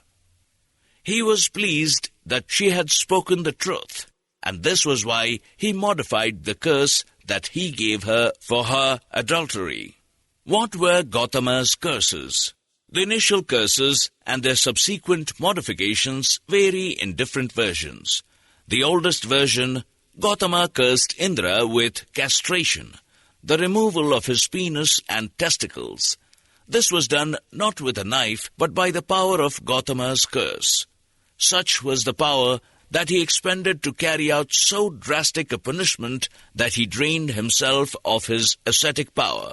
This was of benefit to the gods, for powerful ascetics are a perpetual challenge to them, which is why they gratefully joined together to restore Indra's virility by replacing his lost organs with those of a sacrificial ram. But the curse that became dominant in later versions was that of covering Indra with 1,000 yonis, vulvas, to shame him for being so lecherously attracted to Ahilya. Indra had traditionally been described as having 1,000 eyes, and various reasons were given for his 1,000 eyes. The Ahilya story produced a new one, for the curse was eventually softened by the turning of the 1,000 vulvas into 1,000 eyes. Storytellers differ again as to how this was done. Some say that Indra praised and worshipped Devi, the mother goddess who is the divine custodian of the yoni. Others say that it was the sun god who intervened. Others that Gautama himself had mercy on Indra after the gods had pleaded with him on Indra's behalf. The sage promised that if Indra bathed in the river Gautami, the yonis would be changed into eyes. Ahilya was turned, according to different versions, into a dry river, or into a skeleton, or into a stone or rock. But was this fair? After all, when Indra seduced her, she thought he was her husband. When she pointed this out to Gautama, his rage subsided, and he modified the curse by saying that one day, when the great hero Rama came to the hermitage, she would be restored to her former beautiful shape. The image of Ahilya as a rock or stone is the one that became most popular and which has appealed most of the poets. They have imagined the long years in which Ahilya was a rock, her consciousness suspended, or was it like sleep, and did she dream of her previous human life? When Rama came and touched the rock with his foot, without realizing what it contained, Ahilya was suddenly restored to life. She saw the world around her with new rapture, and through Rama's good offices, she and her husband were reconciled. When Rama and Lakshmana touched her feet, showers of blossoms rained down from the sky. Heavenly music played, and nymphs and Gandharvas hailed the couple with shouts of Sadhu Sadhu, which means well done. A happy conclusion to the story, though most people today might wonder what Ahilya had done to deserve any punishment at all. Radha and Krishna. By the time Krishna and Balrama appeared at the wrestling contest at which Kamsa was killed, they were handsome young men, no longer boys, and Krishna was already a highly experienced lover. With his graceful features, his alluring dark complexion, derived from the single black hair that Vishnu had plucked, and his mastery over the flute, Krishna appealed greatly to the gopis, the herd girls and milkmaids who were married to the cowherds with whom Krishna and Balrama lived in the beautiful region of Vrindavan, also known as Vajra. The gopis started to perform rituals to the mother goddess Devi, praying that Krishna might become their lord. One day, as part of their puja to Devi, they were bathing in a lonely part of the river Yamuna, having left their clothes on the bank. As they gamboled in the water, they sang songs in praise of Krishna, and he heard them from afar. Hiding behind the trees and bushes, he crept closer, whipped away their clothes, and climbed with them into a kadamba tree. Then he called them cheerfully to come out and fetch their clothes. Bashfully they hid themselves under the water, and were very reluctant to emerge naked in front of him. But he said, "If it is in honor of me that you come down to the river to bathe and to sing songs, you should not be ashamed to show yourselves to me. Hold hands and come out of the river together, and I'll give you your clothes." They had no option but to do so, and maybe, smitten as they were with love of Krishna, they didn't feel so bad about it, whatever their show of modesty. Krishna's dalliance with the gopis developed into moonlit meetings when he would play his flute, and the gopis danced in a ring. If he was a god, what harm was there in being his lover, even if they were married? Their ecstasy when they were with him was an expression of divine love for mankind and human love for the divine. Krishna turned himself into hundreds of Krishnas so that each gopi had him to dance with, and the spectacle was so enchanting that the gods came down from heaven to watch, and wind and water stood still to listen to the melodies he played and the gopis sang. One of the gopis, Radha, became Krishna's special favorite, and their love spawned not only numerous songs and poems, but the whole Vaishnava form of Hinduism that is based on the love of Radha and Krishna, and on the longing of devotees to match their spiritual ecstasy. In the popular tellings of their love affair, however, it was often made much more human and down-to-earth. Here is just one episode in which Krishna's methods of seduction are not quite what one expects of his supposed divine perfection. Radha was the wife of Abhimanyu, and Krishna found her more beautiful than any of the other gopis. He enlisted the support of her great-aunt called Barai by storytellers, which means granny. While seeming a way to have Radha's best interests at heart, the old lady in fact gave Krishna every encouragement in his seductive designs, and gave him practical advice as to how to achieve them. Radha had to make regular trips to the market in Mathura to sell butter and curds, and Barai advised Krishna to pose as a tax collector. Insisting on taxes that Radha said she could not pay was one way of getting what he wanted from her. But an even better method was suggested by her need to cross the river Yamuna. She would need a boat, so Krishna posed as a boatman.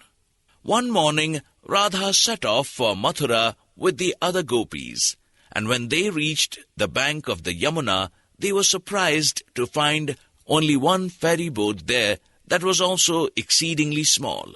There was no way in which they could all cross together. Krishna was there as the boatman, and they had no option but to let him take them across one by one. "Let him take the others first," said Barai, "and I'll wait here with you." Krishna took the gopis across, till only Radha and Barai were left waiting. "The boat is too small for me to come with you," said Barai. "Let Krishna take me first, and then he can come back for you." Trusting in her great-aunt's advice, Radha waited, and then, when Krishna returned, boarded the boat alone with him. In the middle of the crossing, a storm blew up. This was unlikely to be a mere coincidence, as a god, Krishna, had a way of organizing such things. But it made Radha even more helpless and vulnerable. "The boat is too heavily weighted," yelled Krishna, as the small vessel heaved and tossed in the frenzied waves. "Throw your pails of milk and pots of butter into the water." Alarmed by the storm, Radha did as he commanded. But the wind grew even stronger, and Krishna said, "The boat is still too heavy, and it will sink unless you throw your ornaments into the water, and your clothes too. Your sari is wet and heavy from the rain and spray, and you and the boat would be lighter without it." So terrified was Radha now that she obeyed him again, removing her golden waistband, her heavy necklace and earrings, and even her clothes. But this was still not enough, and the boat started to capsize and fill with water. She found herself clinging to Krishna, and as they twisted and thrashed in the water, she became willy-nilly his lover, and found the experience surprisingly pleasurable and prolonged. When the storm died down and they managed to scramble ashore, Barai looked knowingly at Radha's disheveled hair and the love bites and scratches on her body, and said, "Thank God you were not drowned. But is it just because of the storm that you look like this, and have lost all your clothes and ornaments?" "It was Krishna's wisdom that saved me," said Radha with a sweet and innocent smile. "If he hadn't told me to discard my ornaments and clothes, I would indeed have drowned. How can I ever repay him? But can you help me find some clothes now? Alas, I won't be much use at the market, as all the curds and butter I was carrying were lost in the storm. "Don't worry about that," said Barai. "The other gopis will help you out, won't you, my dears?" The other gopis merrily dressed Radha with whatever spare clothes they could muster, and also shared their produce with her, so that she didn't have to go empty-handed to the market. When they reached the river again on the way back, they were relieved to find that this time Krishna was waiting with a bigger boat. He was able to take them all across together. As he paddled the boat with his single oar, Radha said to him softly, "You got what you wanted, and in the end it was what I wanted too. But what about my ornaments? If you're a god, you should be able to return them to me." "I've got them right here," said Krishna, and he handed back to Radha all the ornaments she had thrown into the water. Krishna was to cause Radha vexation many times again after that, and her love for him brought her suffering and loneliness as well as ecstasy. But there was never a love like it. All the same, and perhaps a true lover has to be maddening even if he's a god. The Mahabharata. The Dice Game. The extracts from the Mahabharata included in Volume 1 are followed here by one of the epic's most crucial and dramatic episodes, the Dice Game, to which the Pandavas are invited by the Kauravas and at which Yudhishthira loses disastrously to the master gambler Shakuni. The game takes place at King Dhritarashtra's Sabha, court at Hastinapur. Even Draupadi is lost to the Kauravas at dice, though Krishna prevents her total humiliation by miraculously making her garments endless when Dusashana tries to disrobe her. The Kauravas invite the Pandavas to the game because they are determined to stop the further expansion of their power. Yudhishthira has enlarged his share of the kingdom and is planning a massive Rajasuya ceremony that will make him emperor. Yudhishthira accepts the invitation because it would be cowardly and dishonorable to refuse. After the game, he and his brothers are left with nothing. Dhritarashtra persuades the Kauravas to let the Pandavas leave with Draupadi, instead of making them live as slaves in the palace. But 12 years of penury and exile in the forest await them. The dice game brings out a fatal flaw in Yudhishthira's character. He can't resist gambling, yet he's no good at it. Kunti's sons, continued Vaisampayana, led by Yudhishthira, entered the Sabha and paid their respects to all who were respect-worthy.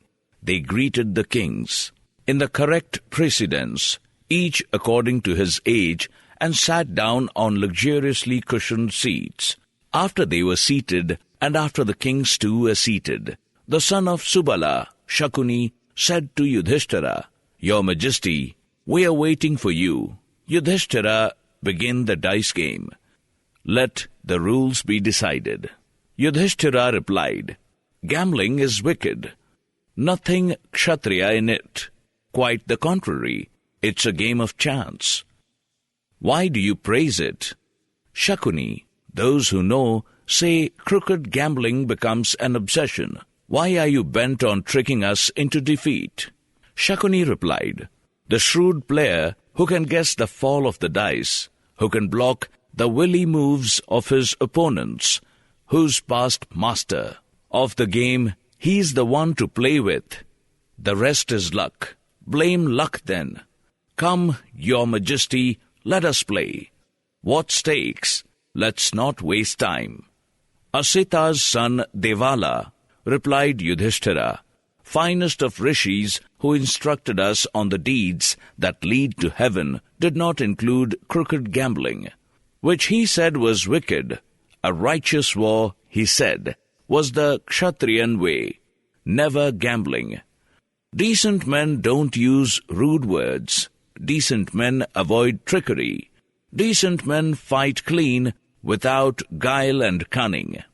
Shakuni, Don't use crooked means to win the wealth with which we benefit Brahmins. Even enemies have to be fought honestly. I don't want any underhand means to bring me joy and wealth. The point is, even if a gambler refrains from cheating, he'll find none to praise him. Yudhishthira, said Shakuni, who's completely fair. A clever man routs a less clever in argument.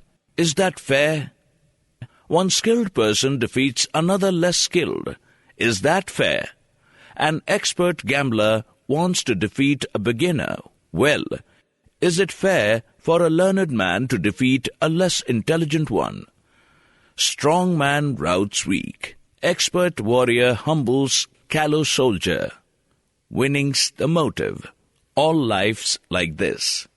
If you think I shouldn't win, if you think wanting to win is crooked, don't play. If you're afraid, don't play. Shakuni, said Yudhishthira, remember this.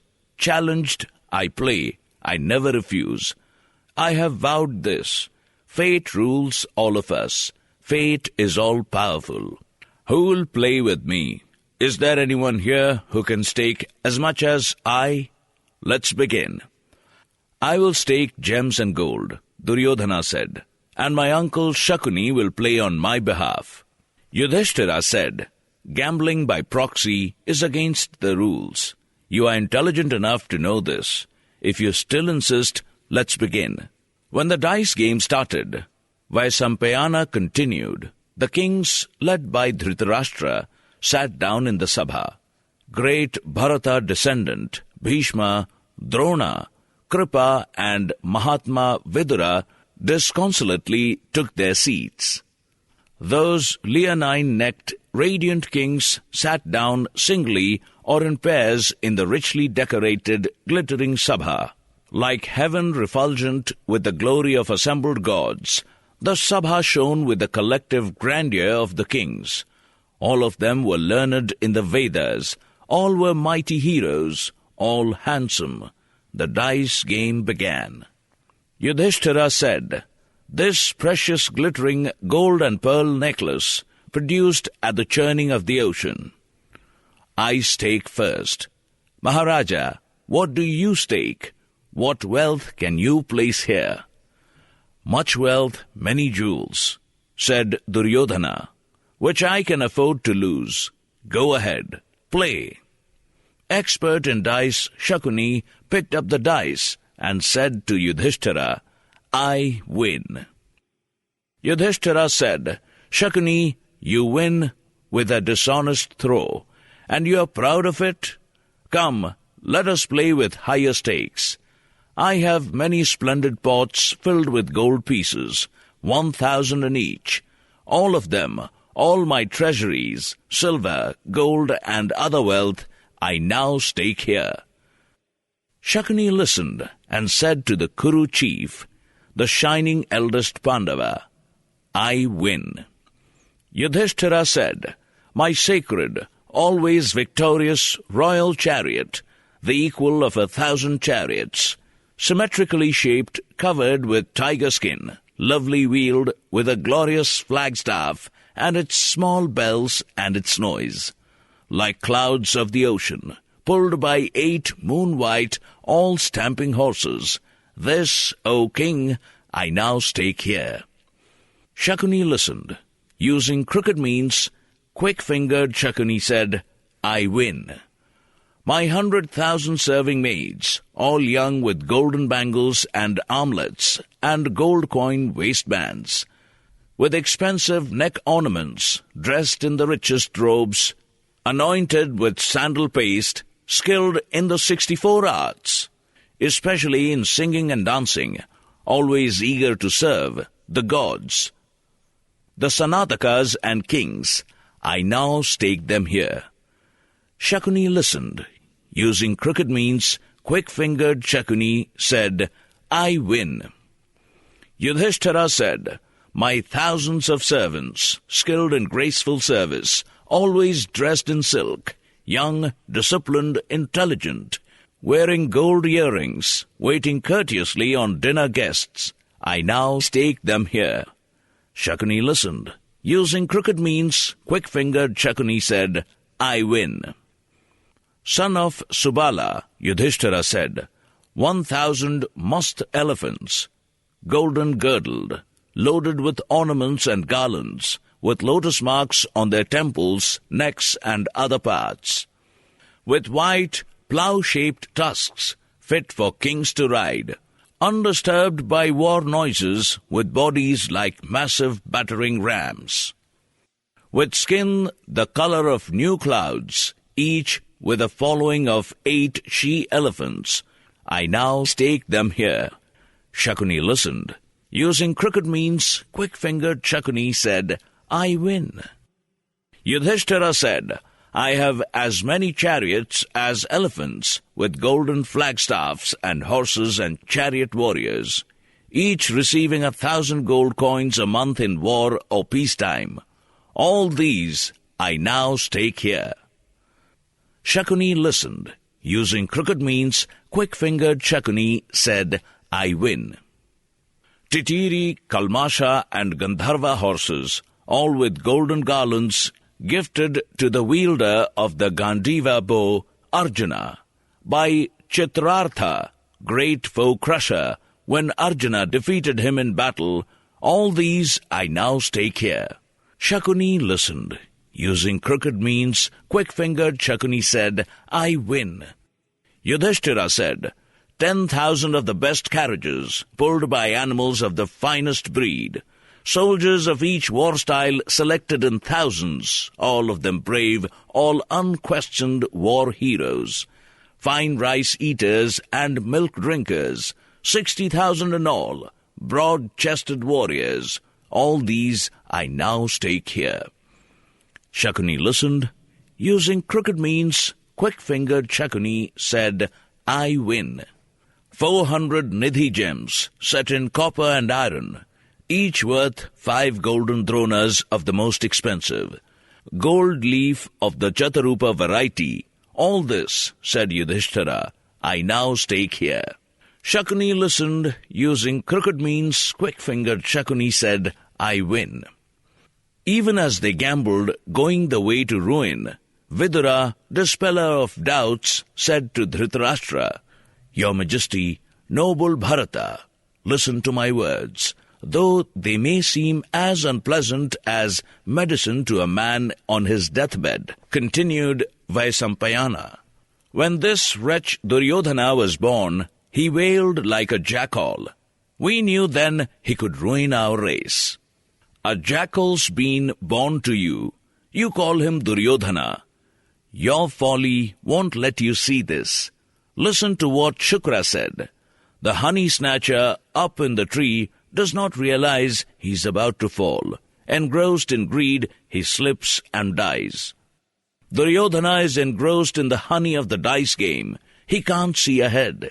He doesn't realize he's ruining himself. Yudhishthira, said Shakuni, you have lost a great deal of Pandava wealth. Have you any left?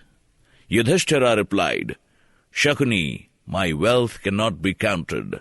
Why ask such a question? Come, let's stake tens of thousands, millions, billions, hundreds of billions, trillions, tens of trillions, and hundreds of trillions, quadrillions, and hundreds of quadrillions. That's my wealth. I stake it now here. Shakuni listened. Using crooked means, quick-fingered Shakuni said, I win. I have countless cows, calves, horses, goats, and sheep in the territory covered by Parnasa and Sindhu rivers.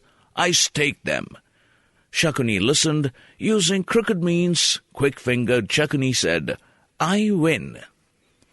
My city, my land, all its houses except those of Brahmins, all its people except the Brahmins, this is still mine. This I now stake here. Shakuni listened. Using crooked means, quick-fingered Shakuni said, I win. The ornaments of these princes here, their gold coin belts, their earrings, these I now stake here. Shakuni listened. Using crooked means, quick-fingered Shakuni said, I win. Young, fair-skinned, mighty-armed, long-necked, and pink-eyed Nakula, I now stake him. Shakuni said, Nakula, dear to you, now belongs to us. What else have you? Saying this, Vaisampayana continued. Shakuni rolled the dice and shouted, I win! Sahadeva, the just administrator, renowned for his learning. I know he should not be staked, but I now proceed to dear things. I stake Sahadeva. Shakuni listened.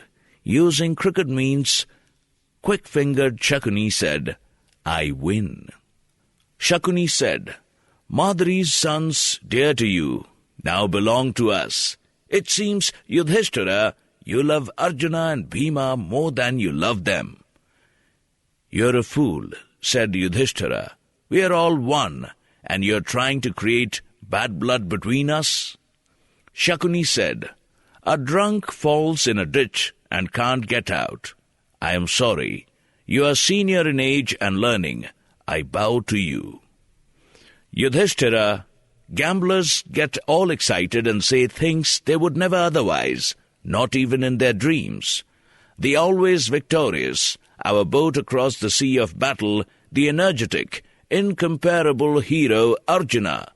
Though I should not, yet I dare now to stake him here.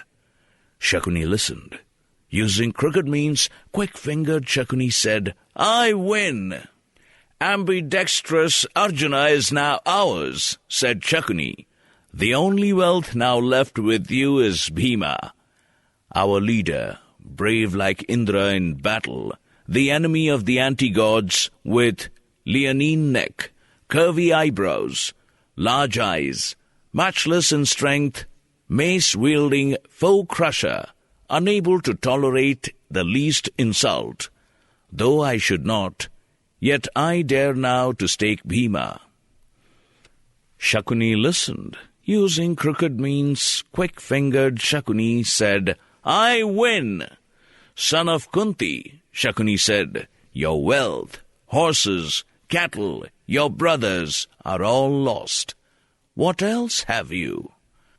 I am left, the eldest and most loved brother. If you win me, I will do what one who is one does. Shakuni listened. Using crooked means, quick-fingered Shakuni said, I win. Shakuni said, King, you've lost yourself. How wrong of you, when you still had wealth left. Shakuni turned to the assembled kings and recounted his winning of the Pandavas one after the other.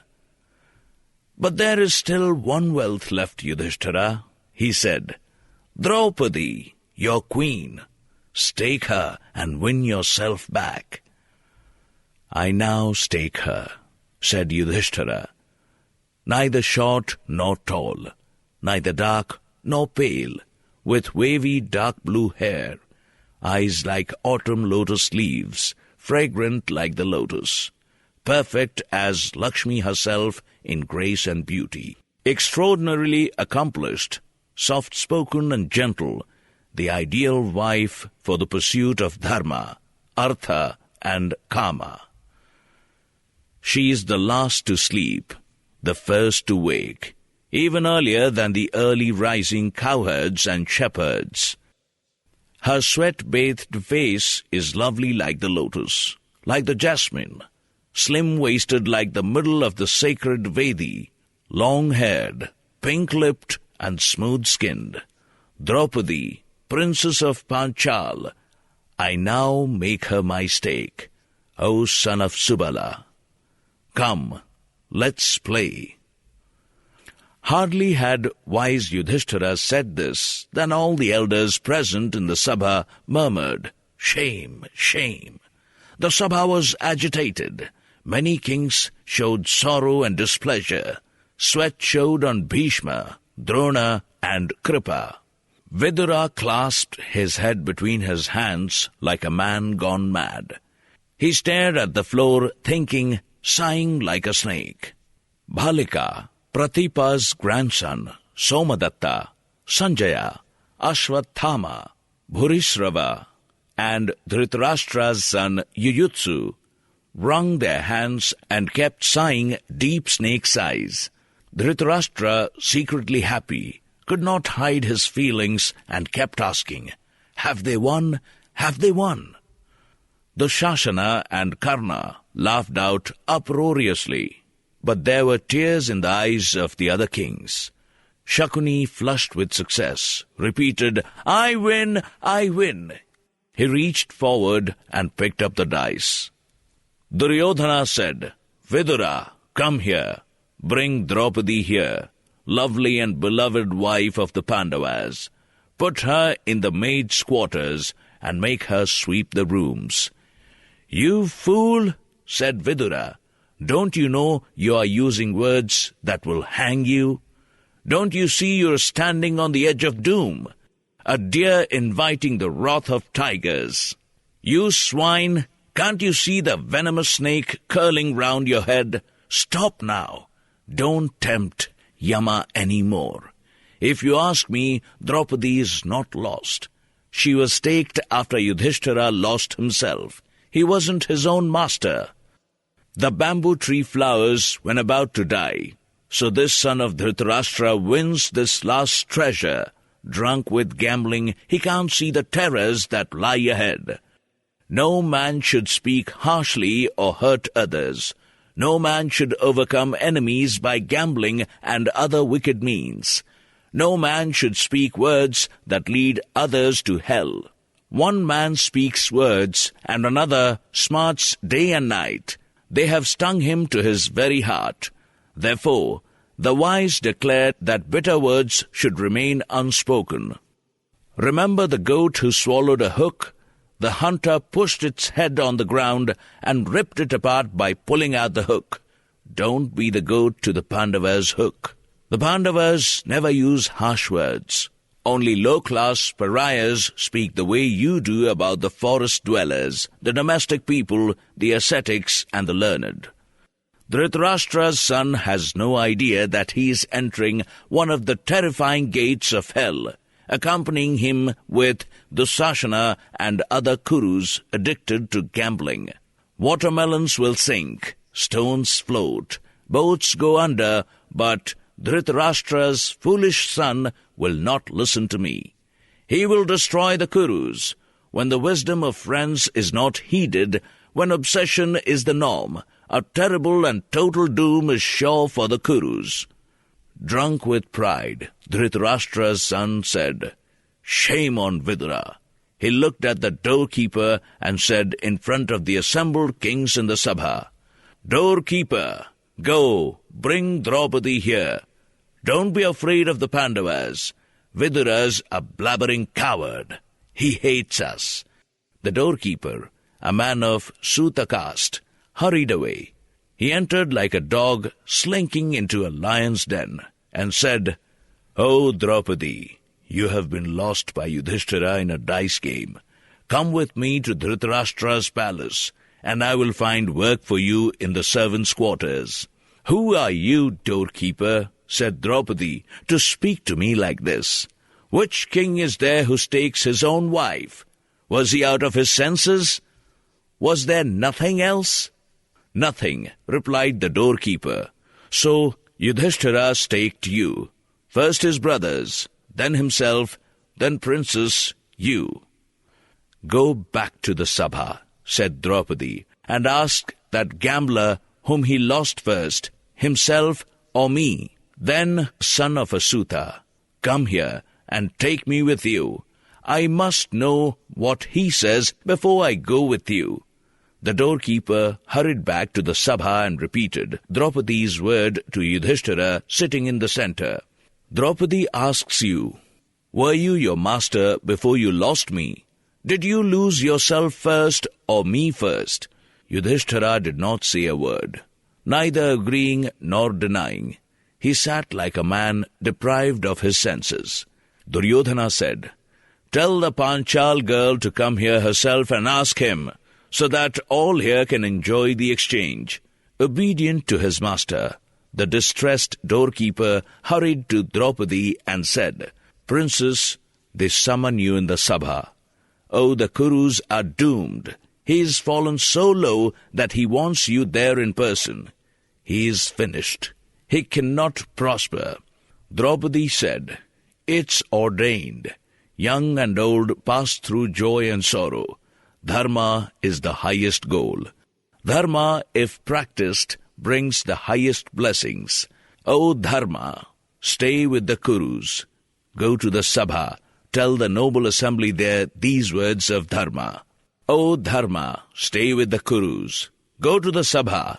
Tell the noble assembly there these words of Dharma. Draupadi will do what her illustrious elders recommend as right." The Suta returned to the Sabha and repeated her words. They all stared at the floor because they knew the son of Dhritarashtra was firm-minded in this matter.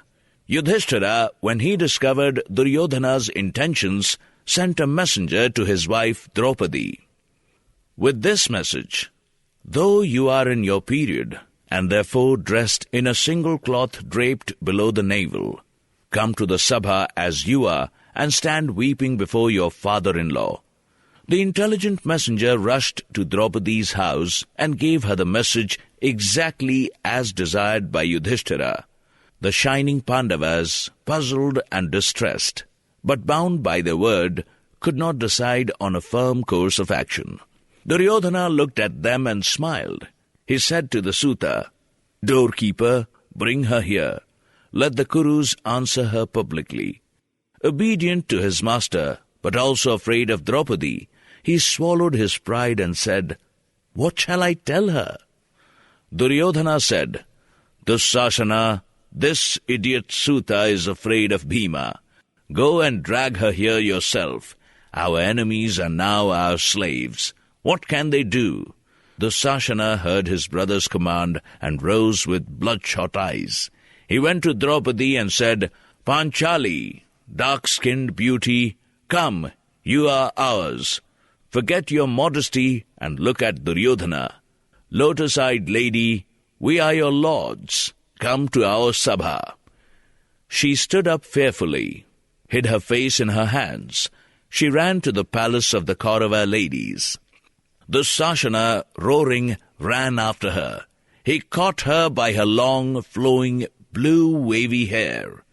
The hair that was sprinkled with mantra-sanctified water at the Rajasuya Yajna was now in the hands of the son of Dhritarashtra, who defied the Pandavas. Dragging defenseless Draupadi by her long hair, Dussasana brought her into the Sabha. She trembled like a tree in a fierce storm. Her body was bent. She said softly, "I am in my period. I am wearing only one cloth. Shameless one, don't drag me to the Sabha in this condition." She prayed to Krishna and to Arjuna, the earthly Hari and Nara, as Dussasana dragged her by her blue-black hair. Dussasana said, "In period or not, one cloth or no cloth, you are our slave. We have won you in the dice game, so enjoy your slavery."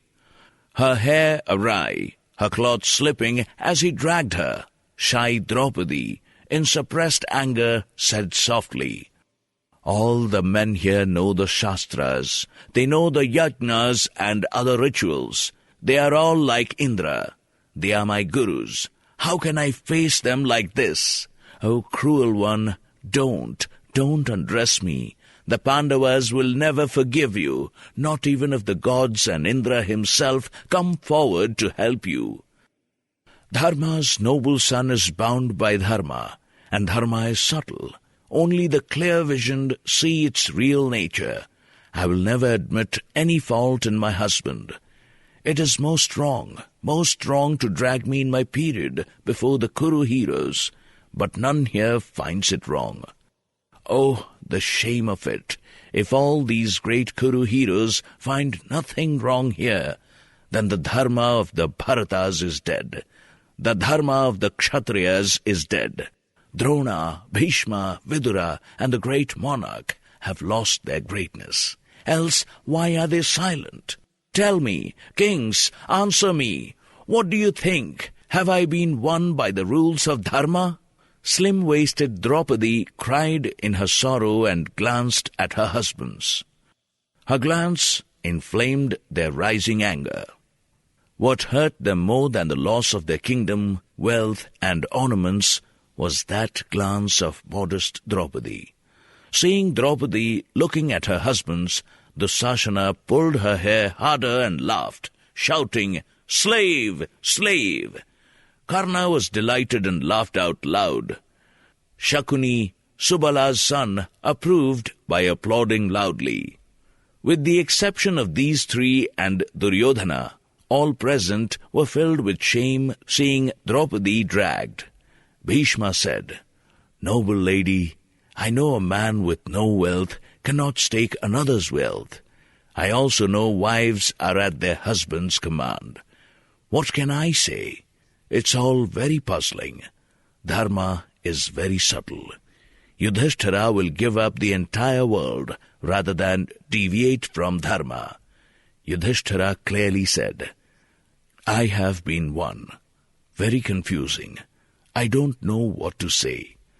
Shakuni's dice skill is well known. Yudhishthira voluntarily agreed to play. He does not say Shakuni cheated. Very confusing. I don't know what to say. Draupadi said, "My lord was summoned to the Sabha through a novice. He was made to play against sharp, desperate, seasoned gamblers. What's voluntary in that?" They conspired against him and manipulated in such a way as to deprive him of his good sense. He could not see through their trickery at first, but now he does. In this Sabha are great Kurus, lords of their sons and daughters-in-law. Think, noble sirs, of what I have said, and give a proper answer to my question. There is no Sabha without elders, no elders without dharma. There is no dharma without truth, no truth without honesty. Dussasana shouted insults at weeping Draupadi as she stood there, looking sideways at her husbands. Bhima saw Draupadi dragged in her period, her dress coming loose, and he could not bear it. Wolf-waisted Bhima looked at Yudhishthira and spoke out his anger. Bhima said, "Yudhishthira, many gamblers keep loose women in their houses, but they don't stake them. In fact, they care for them. The wealth, the ornaments that the king of Kasi gave us, the jewels, gems, animals, expensive weapons, which other kings presented us, our kingdom, ourself, us, all of these have been lost in the dice game. I didn't mind. I checked my anger. But to stake Draupadi, this I consider an absolutely immoral. We are her husbands. Does she deserve this from us? You are responsible for the way these vicious men insult her. Because of her, I am filled with disgust for you. I'll burn your hands. Sahadeva, some fire." "Bhima," said Arjuna, "what's wrong with you? You've never spoken like this before. What's happened to your sense of dharma? Have your foes destroyed it? Don't fall into their trap. Follow the highest dharma. Should anyone ever go against a noble-minded elder brother?" The Kurus summoned him, according to Kshatriya dharma. He gambled, though unwillingly. He looks noble to me. "Arjuna," said Bhima, "I know he followed Kshatriya dharma, or I would have burnt his hands to ashes long ago." Seeing the confusion of the Pandavas and Draupadi, continued Vaisampayana. Vikarna, Dhritarashtra's son, said, "Kings, answer Draupadi's question. If we refuse to give our verdict, we will go the way to hell." The two eldest Kurus, Bhishma and Dhritarashtra, are silent. The noble Vidura also has nothing to say. Bharadvaja's son Drona and Kripa, both our teachers, why are these illustrious Brahmins also silent? Then let all the assembled kings give up prejudice, anger, and ambition, decide what their verdict is to be. Kings, consider her question carefully, and let each then take sides for or against. In this way, Vikarna kept on appealing to the assembled kings to answer Draupadi's question. None of the kings present spoke one way or the other. Vikarna sighed like a snake. He rubbed his palms together. He appealed to them again. I don't care, O great Kurus, whether you speak or not, but for myself I will say what I think is right. It is said, O great kings, the kings have 4 major vices: hunting, drinking, gambling, and lusting. If a man has these vices, he cannot invoke dharma. His deeds lose the sanction of responsible authority. Pandu's son here was lost in one of these vices when, pushed by those tricksters, he gambled away Draupadi. Spotless Draupadi is the common wife of the son of Pandu. He lost himself first, then he staked her. Subala's son egged him on to stake Draupadi. Taking all these facts together, I find her not lost. A tremendous uproar rose in the Sabha. Many kings vociferously praised Vikarna and blamed Subala's son. Radha's son Karna could not control his anger. He waved his handsome arms and shouted, Vikarna, this world has all kinds of troublemakers. Wood feeds fire, and fire devours wood, and so your anger will devour you. Disease grows in the body, and disease eats up the body. Cattle graze on grass, and cattle trample grass. And you were fed on Kuru fame, and now you are out to destroy it. Drona, Bhishma, Kripa, Ashwathama, mighty-brained Vidura, Dhritarashtra, and Gandhari, all these great people here, in spite of Draupadi's pleas, are silent. They feel she had been justly won. Son of Dhritarashtra, callow in years and loud in words, you're a boy, yet you come here and speak like an old man? What do you know of Dharma, younger brother of Duryodhana? You foolishly keep saying Draupadi has not been won. How do you come to this conclusion when you know very well that the eldest Pandava staked all he had in the game? Isn't Draupadi a part of his possessions? What's wrong with you?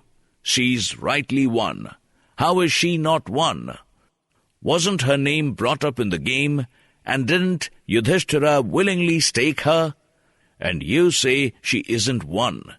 If it hurts your fine feelings to see her brought into the Sabha draped in a single cloth, then listen to me. The gods have ordained one husband only for a woman. She has many. That's proof enough she's a harlot. It seems perfectly in order, in my opinion, to drag her here draped in a single cloth, or even naked. Whatever wealth belonged to the Pandavas, this includes themselves and her, has been justly won by Subala's son. The Shasana ignore this high-sounding little boy. Strip the Pandavas naked and strip her naked. Great Bharata. Vaisampayana continued. When the Pandavas heard this, they took off their upper garments and were silent. Then the Sasana, in front of everyone's eyes, began pulling at the single cloth that Draupadi wore. As he started pulling, Draupadi thought of Hari Krishna. She thought, a long time ago, Vasishtha said that in times of distress, one should think of Krishna. She murmured, Krishna, cowherd. She kept thinking of Vishnu. O cowherd, Gopala, dweller of Dwarka, beloved of the gopis, Krishna, can't you see the Kauravas, how they insult me? Lord, Lord of Vajra, Lord of Lakshmi, destroyer of sorrows, I'm drowning in the Kaurava ocean. Oh, save me. Krishna, Krishna, Mahayogi, creator of the worlds, Atma of the worlds, I am losing my senses in the hands of the Kurus. Oh, save me." She covered her face and sobbed loudly. She kept thinking of Krishna, Lord of the three worlds. Krishna heard her, and stirred, he rose. Moved by compassion, he hurried to her on foot.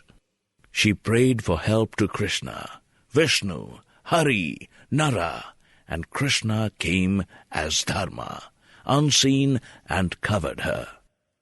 As the single dress was pulled off, O Krishna, another of the same kind appeared and covered her. Because Dharma protected her, it seemed hundreds and hundreds of many-colored clothes appeared to cover her. All started shouting. The kings, seeing this marvelous sight, began praising Draupadi and condemning Dhritarashtra's son. Bhima squeezed his palms hard.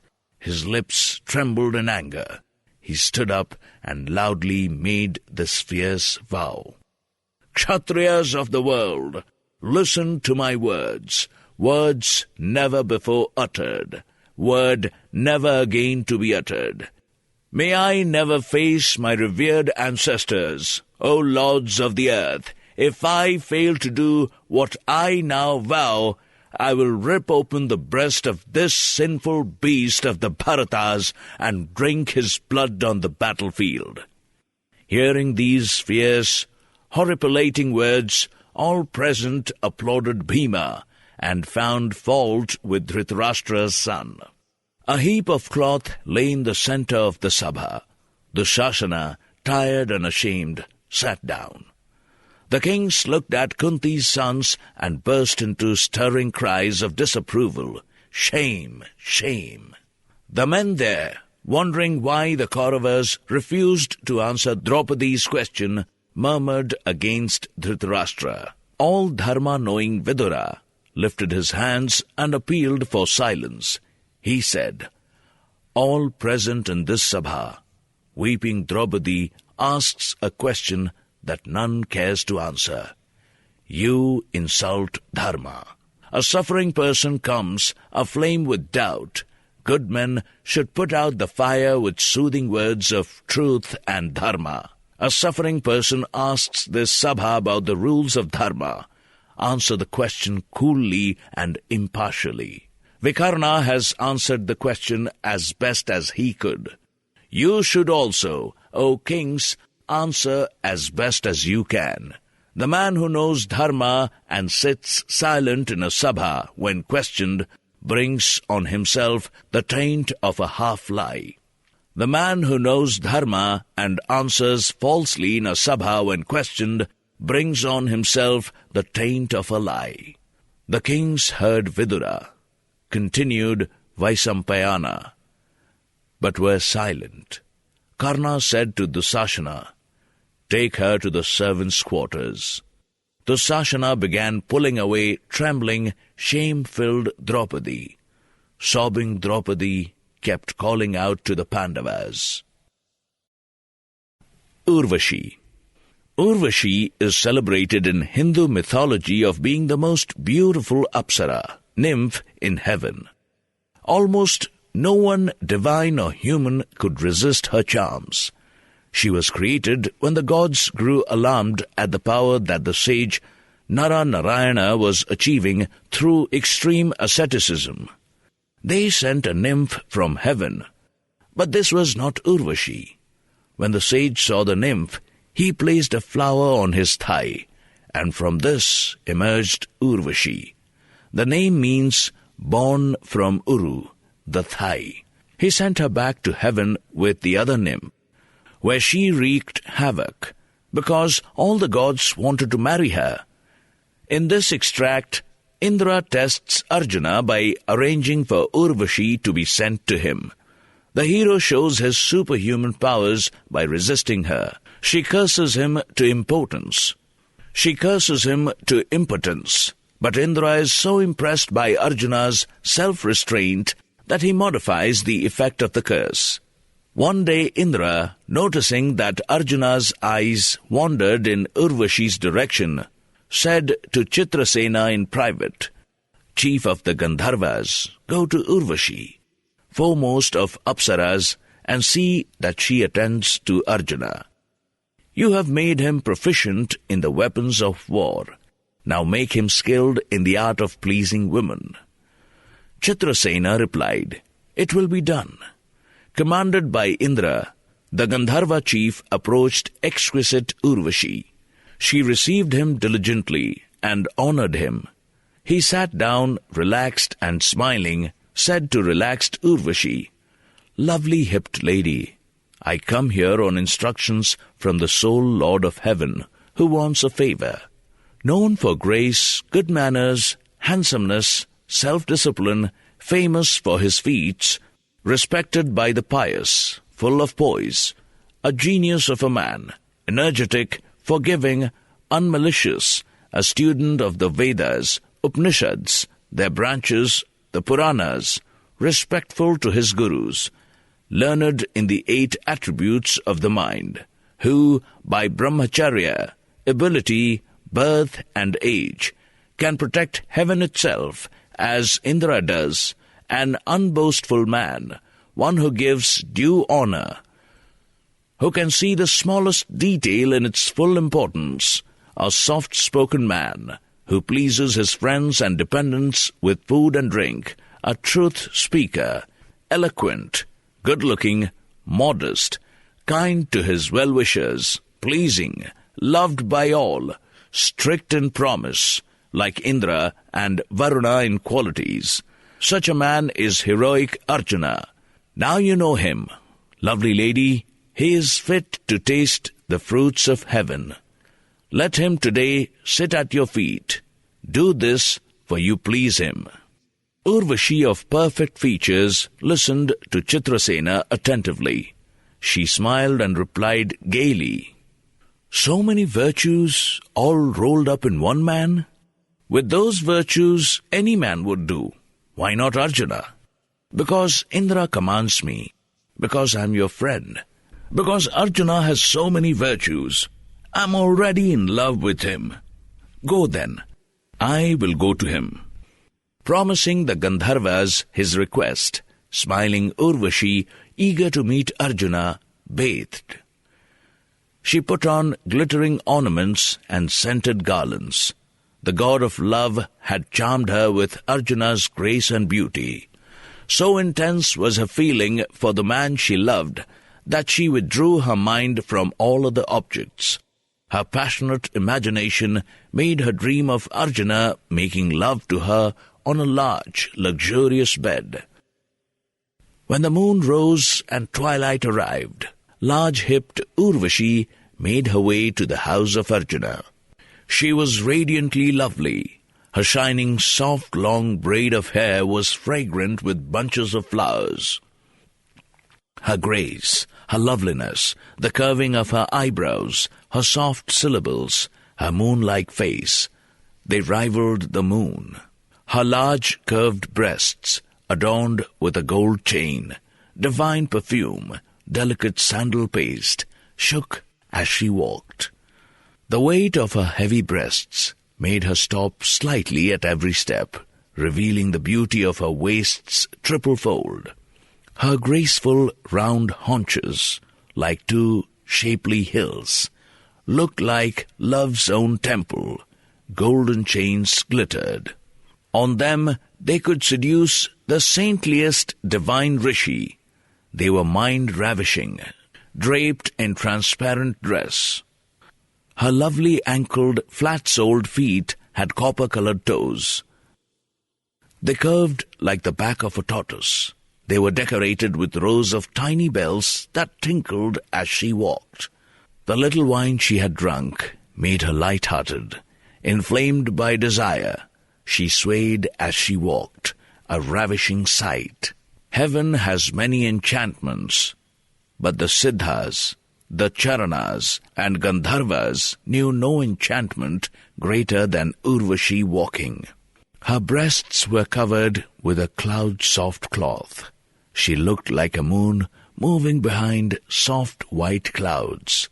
Wind-swift, mind-swift, the sweet smiling lady arrived at the house of Arjuna in no time. She stopped at the gate. Lovely-eyed Urvashi sent word to Arjuna through the gatekeeper. She stepped inside the elegant house of Arjuna, who, surprised to have a lady visitor at night, went to greet her. Seeing her, he lowered his eyes out of embarrassment. He greeted her with the respect one shows a superior. "Most excellent of Apsaras," Arjuna said, "I bow to you. What is your desire? How can I help you?" Urvashi, hearing these words, could not control herself. She repeated to Arjuna all that Chitrasena had said. "Finest of men," she said, "let me tell you all that Chitrasena told me, which is why I am here. Your coming here was the cause of Indra summoning a large gathering where divine celebrations could be held. To that assembly there came the Rudras, the Adityas, the Vasu, and the Asvins, as well as many Maharishis and royal rishis, Siddhas, Charanas, and Yakshas, and mighty Nagas.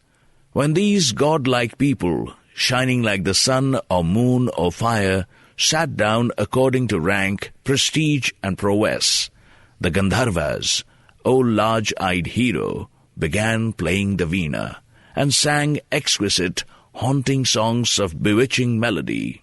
Then the chief Apsaras began to dance, O Kuru. At that time you looked at me once, steadily and long.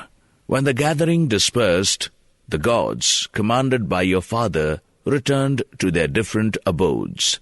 The chief Apsaras also, together with all the others, on your father's instructions, returned to their houses.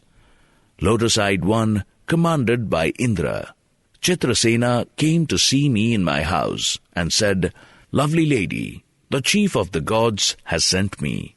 Do what is pleasing to him, to me, and to you.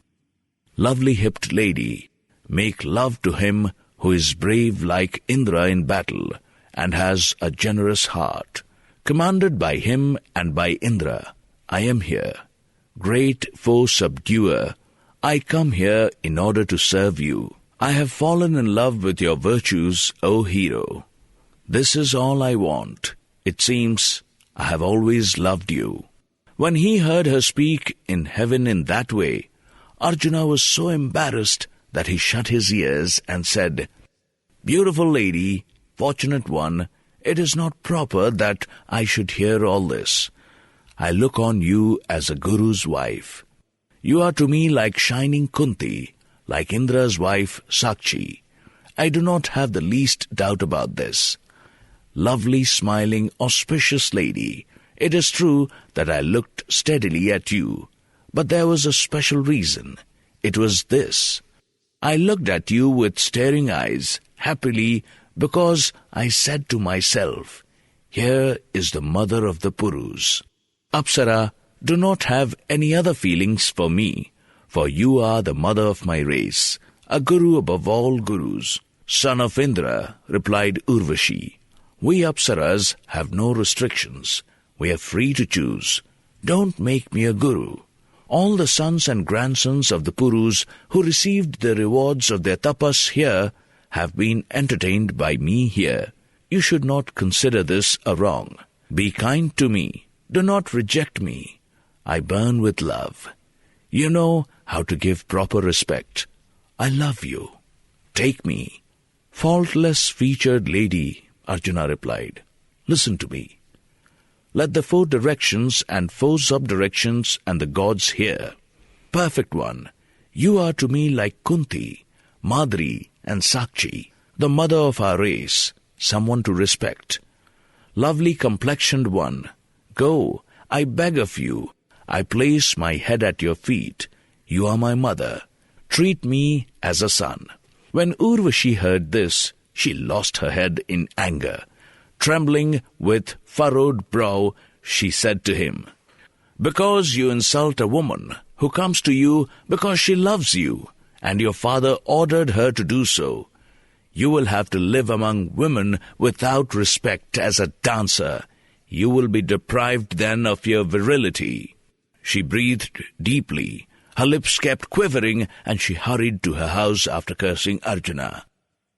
Foe subduing Arjuna rushed to Chitrasena and explained to him all that had happened between him and Urvashi that night. He kept repeating the curse that Urvashi had cast on him. Chitrasena retold the story to Indra, and Indra called his son to him in private, consoled him in sweet words, and said to him, "Excellent one, child, you have made Kunti a true mother. Mighty hero, giver of appropriate respect, you have shamed the rishis with your self-discipline. Urvashi's curse is a blessing. One day it will prove to be of immense benefit to you. Defectless one, the 13th year of your exile must be passed incognito. Then the curse will help you. After passing 1 year as a eunuch dancer, you will recover your sexual powers, my son." Listening to these words, foe-subduing Arjuna was relieved and glad, and immediately forgot the curse. Pandu's son Arjuna enjoyed himself in the divine realm in the company of Chitrasena. The sexual feelings of the man who listens to this story of Pandu's son Arjuna never turn lustful, and excellent men who hear this story of Arjuna's purity, freed from pride and anger and lust, find joy in heaven. Yudhishthira and the Snake. The Pandavas experienced many trials and adventures during their years of exile, before the final battle and showdown with the Kauravas. In the following passage, Bhima is overpowered by a massive snake and is rescued by his elder brother Yudhishthira. The means by which he is rescued are unusual, but that is because the snake is itself a victim and is as much in need of rescue as Bhima himself. This episode follows a phase of relative happiness for the Pandavas as they rove through forests and mountain regions of great beauty with a sojourn in the ashram of the hospitable sage Vrishaparva and in the city of Subahu, king of the Kiratas, forest-dwelling hunters. The best of the Bharatas, leaving their abode on that mountain of cascades and birds and elephants, and Kinnaras of Kubera, regretted their departure. However, when they came to cloud-white Kailasa, the mountain closest to the heart of Kubera, the best of the Bharatas recovered their happiness. Those excellent heroes, carrying bows and arrows, noticed as they went high slopes and defiles, many caves of lions, many rocky causeways, numerous waterfalls, occasional flat lands, and forest after forest, abounding in deer and birds and elephants, and they were delighted. The most entrancing forests, rivers and lakes, caves and hideouts, these were the places where day and night the Pandavas would camp. Pausing in often inaccessible terrain, crossing Kailasa of incomparable glory, they reached the enchanting ashram of Vrishaparva. Vrishaparva's welcome refreshed their tiredness. They rested and recovered and told him the story of their varied experiences in the hill regions. They passed a happy night in that sacred ashram of gods and maharishis. They rose and proceeded to the jujube tree Visala for the next stage. Near the Narayana lake, the sorrowless Mahatmas spent their time in joy. The lake of Kubera, visited by the gods and by perfected mortals. The ungrieving Pandavas, coming to that lake, found unalloyed happiness, as Brahmins, rishis do, when they find refuge in the gardens of Narada. Spending a full month happily in Badri, the heroes proceeded to Subahu's kingdom, the land of the Kiratas, by the route they came. Crossing the territories of Tushara and Darada, in the land of Kulinda, storehouse of jewels, crossing the Himalayas, they came to the capital. Learning of the arrival of kings' sons and grandsons, Subahu joyfully hurried to receive them. The best of the Kurus returned his greetings. Meeting King Subahu and joined by their charioteers led by Visoka, and all their attendants led by Indrasena and the kitchen servants, they spent a night there in full peace of mind.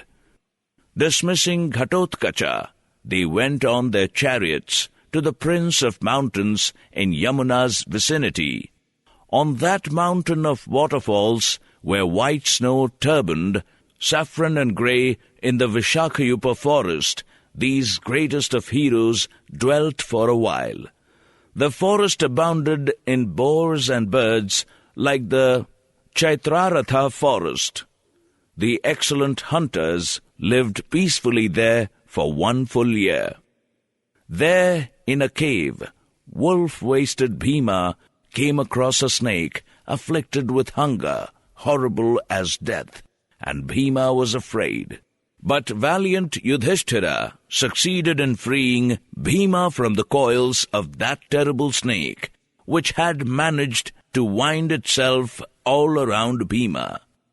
The 12th year, the Pandavas, practicing archery and tapas, left the forest that looked like the Chaitraratha forest. They blazed with the glory and self-restrained mortals. They made their way towards the edge of a desert, and from there to the banks of river Saraswati. From there they went Lake Dvaitvana.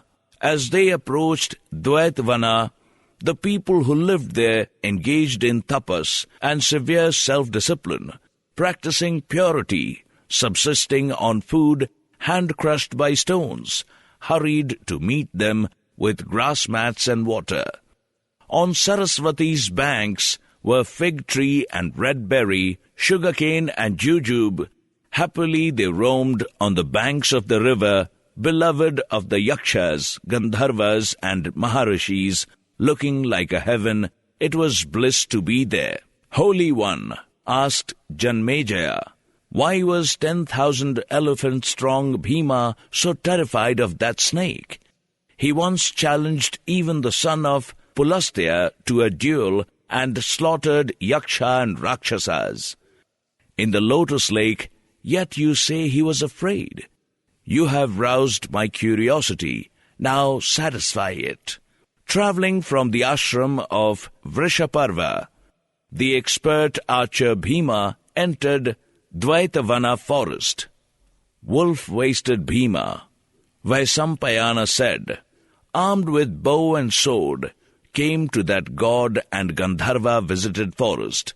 From there were visible the sacred Himalayas, inhabited by god-rishis, siddhas and apsaras, full of soothing shady trees perennially fruited and flowered, soft snow in places, pleasing mind and eye. The mighty Pandava, roaming on the slopes, killed many game beasts with unpoisoned arrows. Famed Bhima of great prowess, endowed with the strength of 100 elephants, crushed boars to death.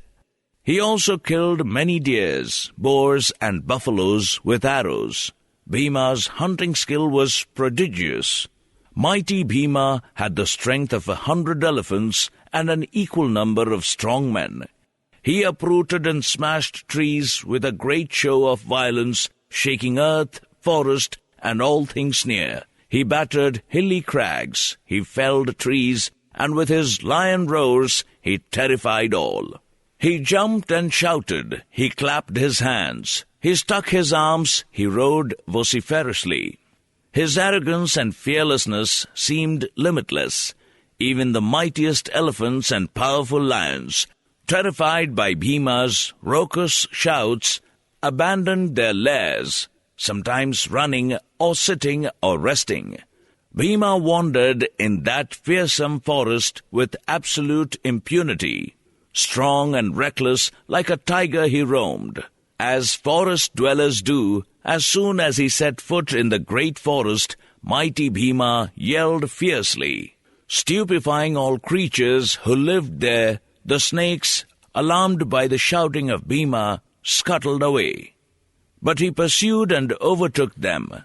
Then the hugely powerful Bhima, who was like the Lord of gods, saw a fearful snake of massive size, curled up in a mountain cave, blocking the entire entrance.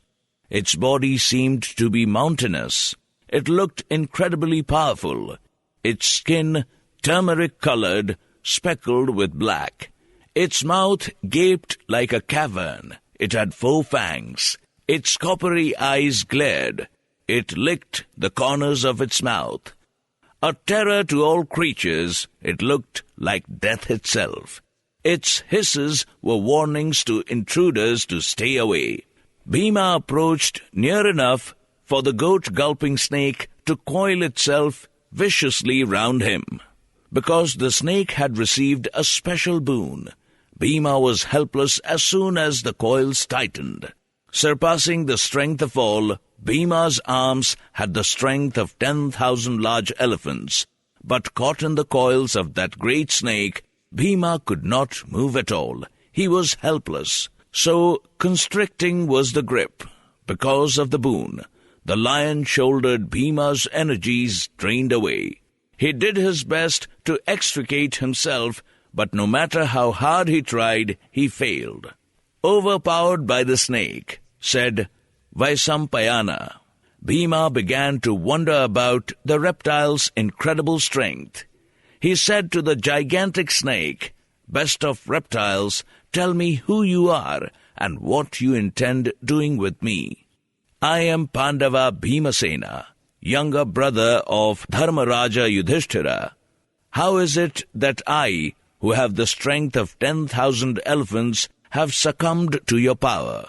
I have killed countless lions, with and without manes, tigers, buffaloes, and elephants, all at one stroke.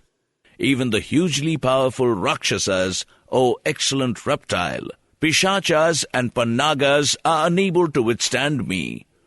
What special skill have you, or is it a boon you possess that you have succeeded in overpowering me?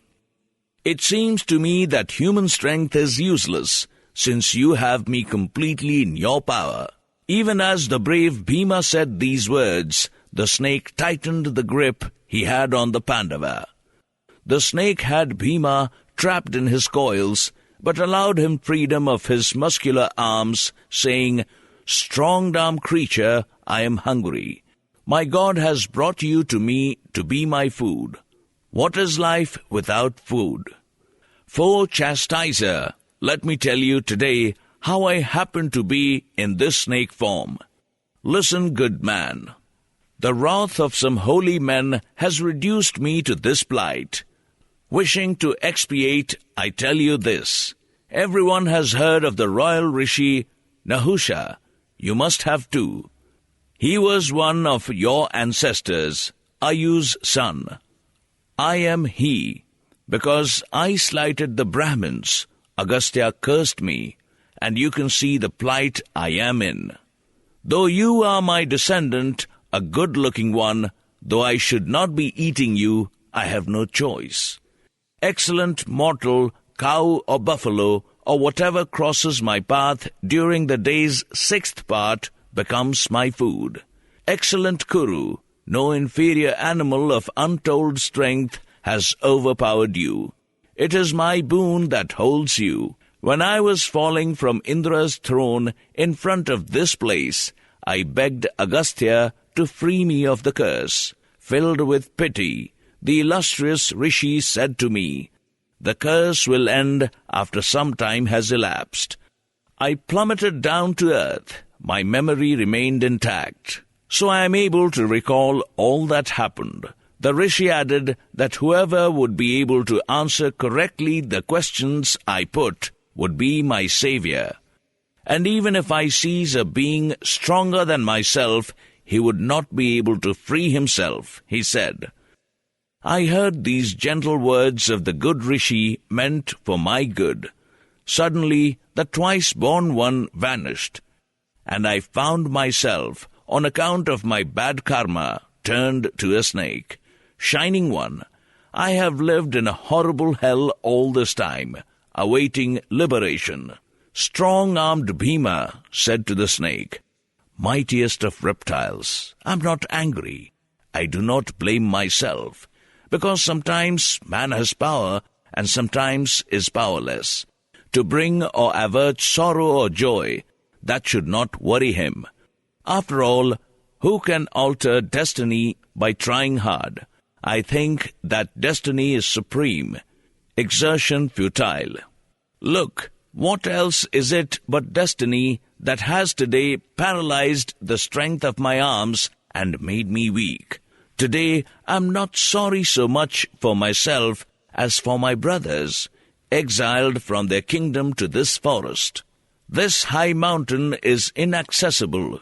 It is inhabited by yakshas and rakshasas.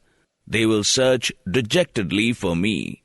They will hear of my death and give up all activity. It was I who used bitter words to provoke them to action. Arjuna may not grieve too much. He is intelligent. He knows the use of weapons gods, Gandharvas and Rakshasas cannot repulse. Arjuna is so powerful that he can, single-handed, dislodge the Lord of the gods from his throne. So he will have no problem in defeating Dhritarashtra's son, arrogant, ignorant, swindling, despised Duryodhana. But I feel sorry for my sad mother who loves her children and wishes them the best in the world. Tell me, snake, won't all the hopes that poor lady has in me be dashed when I am crushed to death? The twins, Nakula and Sahadeva, proud of me, protected by me, always treating me as their guru. Won't my death dishearten them and drain their strength and courage? That at least is what I think." Wolf-waisted Bhima kept pleading in this manner, but he could do nothing to free himself from the snake's coils. Yudhishthira, Kunti's son, in the meantime, saw some fearful omens and began to feel uneasy. He saw the horizon points flaming. Jackals slipped into the south of the ashram and howled weirdly. A horrendously ugly Vartika quail with one leg, one eye and one wing faced the sun and vomited blood. The wind seemed to suck in dust. It blew in dry gust vehemently. Southern birds and beasts screamed. From the back, black crows cawed, "Go, go!" Yudhishthira's right hand trembled involuntarily, continuously. His heart palpitated and his left leg throbbed. His left eye, intuiting calamity, began twitching. Shrewd Yudhishthira sensed some great immediate peril, and turning to Draupadi asked, "Where is Bhima?" The daughter of Panchal replied, "He left a long time ago." Mighty-armed Dharmaraja Yudhishthira left, giving instructions to Arjuna to look after Draupadi and advising Nakula and Sahadeva to please the Brahmins. Kunti's royal son left the ashram and, following the trail of Bhima's footprints, began searching in that forest. To the west, he noticed large herds of elephants. There also was the clear imprint of Bhima's feet. He saw thousands of deers and hundreds of lions in that forest as he followed the trail of Bhima. He saw many trees uprooted by the pressure of Bhima's thighs, where the wolf-waisted one pursued game in the forest. Sticking to the trail, he came to a rough-looking, waterless and leafless place where dry winds blew. Littered with leaves from thorny bushes, gravel and tree stumps, there in a mountain cave he saw his younger brother almost unconscious in the snake's coils. Intelligent Yudhishthira, seeing his brother helpless in the snake's grip, Vaisampayana continued, said, "Kunti's son, what is this? How did this happen? Who is this splendid snake with a hill-huge body?" Bhima caught a glimpse of his elder brother Yudhishthira and recounted the whole episode. "Noble brother," said Bhima, this snake has trapped me for his food. He is Rishi Nahusha in a snake body." "Long live snake," said Yudhishthira. "Free my powerful brother. We will give other food to fill your hunger." "This royal mortal is in my mouth," replied the snake. "Go back. Do not stay here, or I will eat you too." "Little one, it is ordained that the creature who enters here becomes my food. You have ventured far enough. I waited a long time before I got your brother. I will not release him. I do not want other food." "Snake," said Yudhishthira, "I ask you to tell him, are you god or anti-god, or really a snake? And why have you suffocated Bhima in your coils? Snake, what knowledge or possession will satisfy you? What food do you want? What will make you release him?" "Defectless king," replied the snake, "I was your ancestor, King Nahusha, Ayu's son, sixth in descendant from Soma. I gained power over the three worlds with self-discipline, tapas, Veda study, and ritual sacrifices. This mastery and eminence puffed me with pride. I rode in a palanquin carried by thousands of Brahmins. Drunk with success, I insulted the twice-born, and so Agastya reduced me to this plight. But I have not lost my memory, O Pandava, and through the grace of the great Mahatma Agastya, your younger brother has become my meal. I want no other food. I will not free him. However, if you agree to answer the questions I put to you today, I will release your brother." Yudhishthira said, "Ask to your heart's content. I will do my best to give satisfactory answers. Perhaps you already know what Brahmins are supposed to know, but question me and I will answer." "Yudhishthira," said the snake, "who is a Brahmin? What should be known? From what you say, you are wise indeed." "King among snakes," replied Yudhishthira, "the man who has truth, charity, forgiveness, goodness, kindness, tapas, and compassion is a Brahmin. What ought to be known is Brahman, beyond pleasure and pain. Achieving Brahman brings total peace. What do you think?" "Yudhishthira," replied the snake, "even Shudras have truth, charity, forgiveness, absence of anger, and Veda knowledge, by which the four castes prosper and will guide ethics, and the experience which you describe as beyond pleasure and pain. I do not find any creature living in such a state." Yudhishthira replied, "The Shudra who has those qualities is no Shudra. A Brahmin without them is no Brahmin. Snake, it is simple. The man who has these qualities is a Brahmin. The man who doesn't is a Shudra.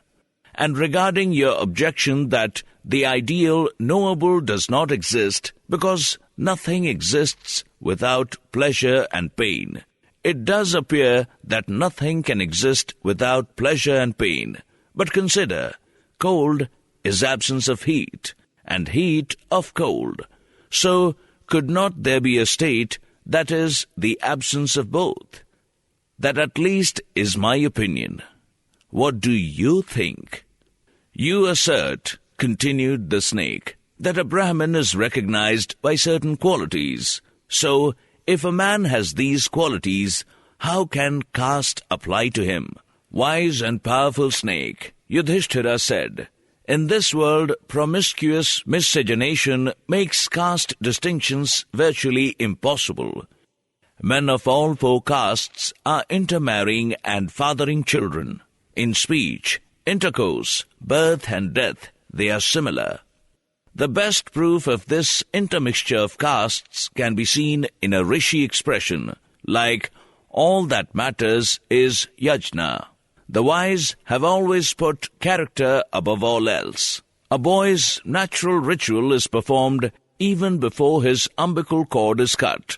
On that occasion, his mother is given honor as Savitri, his father is the Acharya.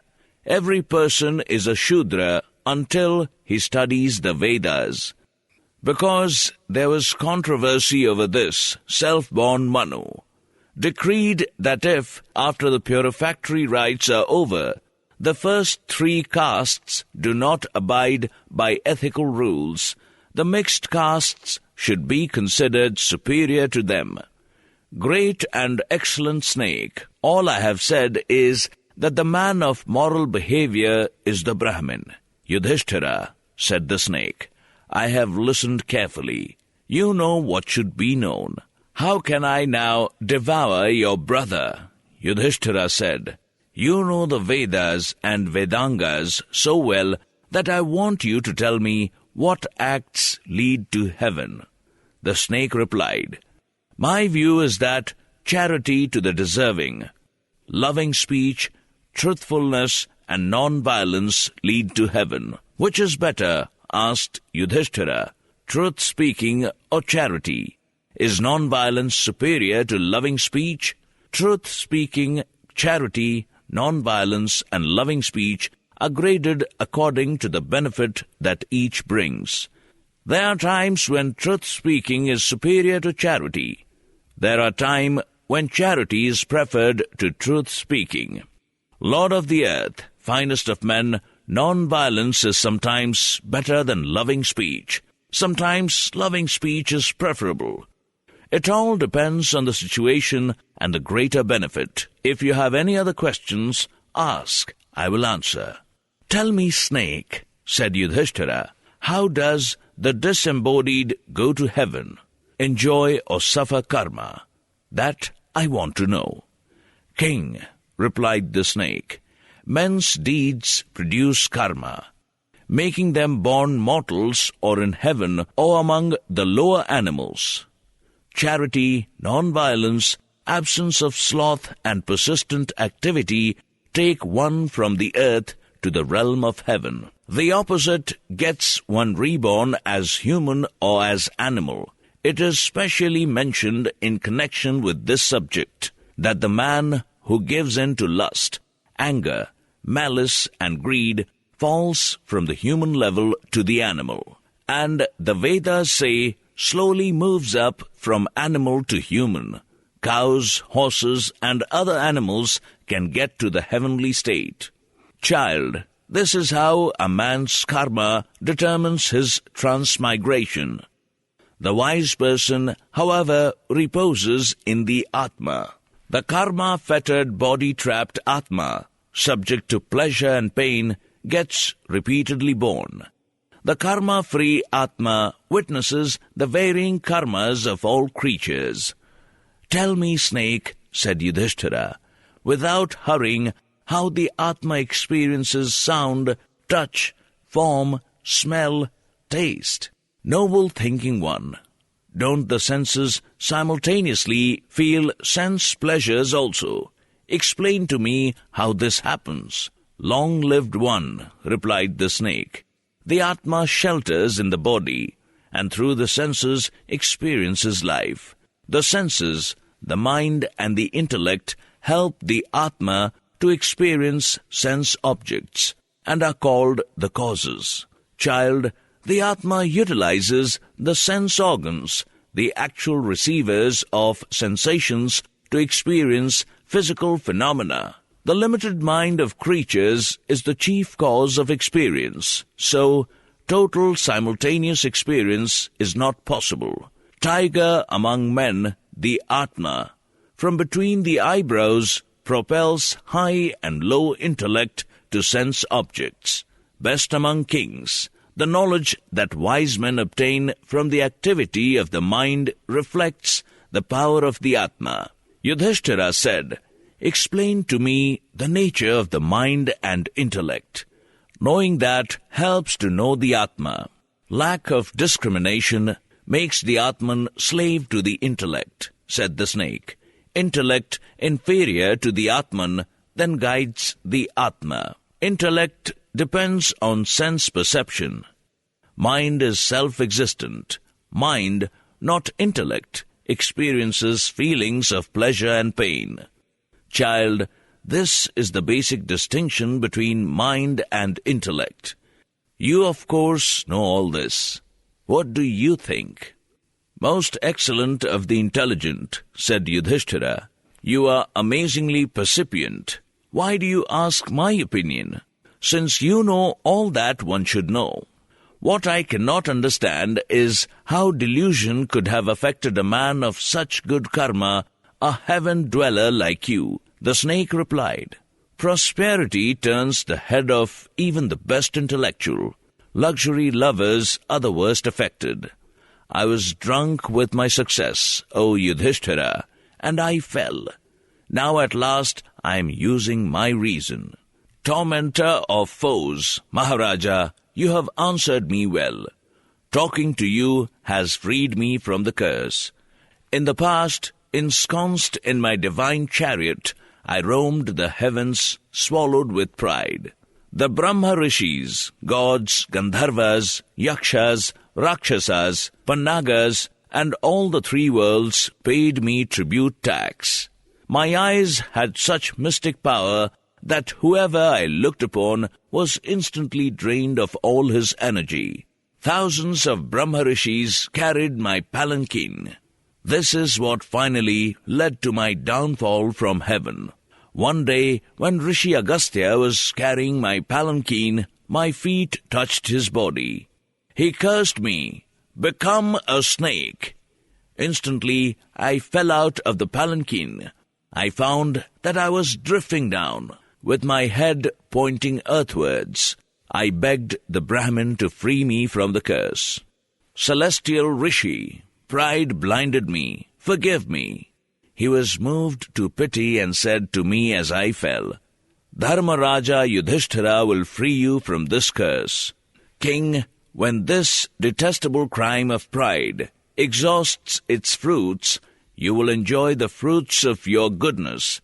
I was stupefied at the strength of his tapas. That is why I have been putting these questions to you about Brahman and Brahmins, truth, self-control, charity, non-violence, tapas, and the practice of dharma. No race and noble birth are the means to perfection. May your younger brother prosper. You, Maharaja, may you be happy. I will now return to heaven. You have done me a great favor, O Yudhishthira, because it is your presence that freed me from the curse." With these words, King Nahusha abandoned his snake body, assumed his divine shape, and returned to heaven in a splendid celestial chariot that approached, driven by itself with a tempestuous blowing of wind. Dharmatma Yudhishthira, accompanied by his brother Bhima, returned to the ashram. There, Yudhishthira narrated in precise detail the entire episode of the snake encounter to the assembly of Brahmins. They listened. The Brahmins, his three brothers, and the celebrated Draupadi listened spellbound. The excellent Brahmins, desiring the welfare of the Pandavas, advised Bhima never to act again as he did. The Pandavas were elated to see Bhima return. All lived there happily, secure from all danger. The abduction of Sita. The story of the Ramayana is picked up here in the version that is included in the Mahabharata. The pretext for its inclusion is the abduction of Draupadi by Jayadratha, king of Sindhu and husband of Duryodhana's sister Dushala. She is rescued by the Pandavas, and Jayadratha is humiliated and has his hair shaved off. Later, he is killed by Arjuna in the battle of Kurukshetra. But Yudhishthira is plunged into gloom at the disgrace of not having protected Draupadi properly.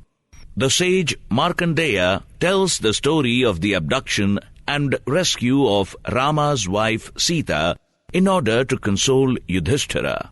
In the following extract, we find Rama, Sita, and Rama's brother Lakshmana enduring their 14-year exile in the forest. Ravana, the Rakshasa king of Lanka, has been roused by his sister Surpanakha to hatred of Rama. Surpanakha saw Rama in the forest and fell in love with him, but was spurned when she made advances to him. She attacked Sita in a jealous rage, but Lakshmana came to Sita's defense and wounded Surpanakha. Surpanakha then called on two of her brothers to attack Rama and Lakshmana with an army of Rakshasas, but the army was routed. Surpanakha has now turned to his eldest, most powerful brother Ravana. Another Rakshasa called Maricha is asked by Ravana to turn himself into a deer to lure Rama and Lakshmana, who love hunting, away from Sita. Seeing Ravana coming, said Markandeya, Maricha welcomed him by offering him puja through gifts of fruits and roots. When Ravana was seated and relaxed, the Rakshasa sat at his feet and humbly said to the eloquent king, Your complexion looks different. Is everything right in the kingdom? Are your subjects obedient as before? O Lord of the Rakshasas, what brings you to this place? Consider your most difficult wish as already accomplished. Ravana, who was gripped by anger and anguish, briefly reported what Rama had done and what he planned as revenge. Maricha listened attentively and then replied quickly, I have knowledge of Rama's prowess. Don't antagonize him. Who is there that can repulse the arrows of Mahatma Rama? The great mortal is the reason I practice tapas here. Who is the wretch that has given you advice that can lead only to the mouth of ruin? Ravana retorted in anger. If you dare defy me, you will die. Maricha thought and argued to himself, Better than I am killed by a superior being, since death seems inevitable. Let me do as he says. Maricha said to Ravana, the king of the Rakshasas, In what way can I serve you? Even if undeserving, I will do what you say. Ravana said, Go and tempt Sita. By becoming a deer with golden skin and golden horns, I am certain that, seeing you, she will send Rama after you. When Rama chases you, I will have Sita to myself. I will arrange to abduct her in his absence. His wife stolen will be enough to make this scoundrel Rama die. Give me this help. Maricha performed his last rites and sorrowfully followed Ravana, who led the way.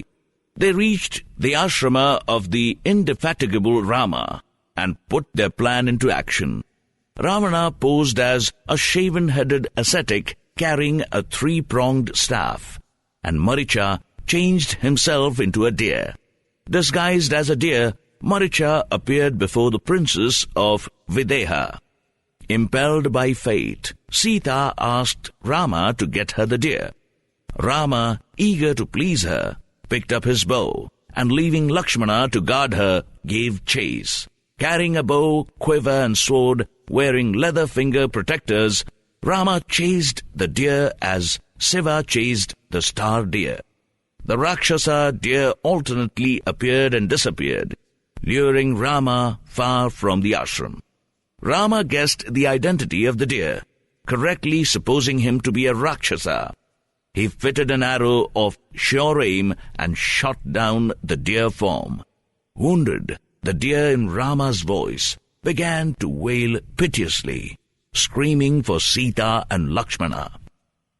When the princess of Videha heard those piteous whimperings, she started to run to the source of the crying. Lakshmana stopped her. Gentle one, do not fear. Who can harm Rama? Sweet smiling one, Rama will be here in a moment. The sobbing Sita heard this and looked suspiciously at Lakshmana. The faithful, chaste Sita, moved by weakness common to her sex, doubted innocent Lakshmana and said harshly, Fool, I know you lust for me, but I will never allow you to touch me. I will kill myself first. I'll fling myself from a hill. I'll jump into fire rather than forsake Rama to live with a scoundrel like you, a tigress in the care of a jackal." Lakshmana listened to Sita. Lakshmana, who was devoted utterly to Rama and who possessed the noblest character, and shut his ears. Taking his bow, he started following Rama's footprint. Without one glancing at Sita, whose lips were like the fruit of the bimba, Lakshmana left.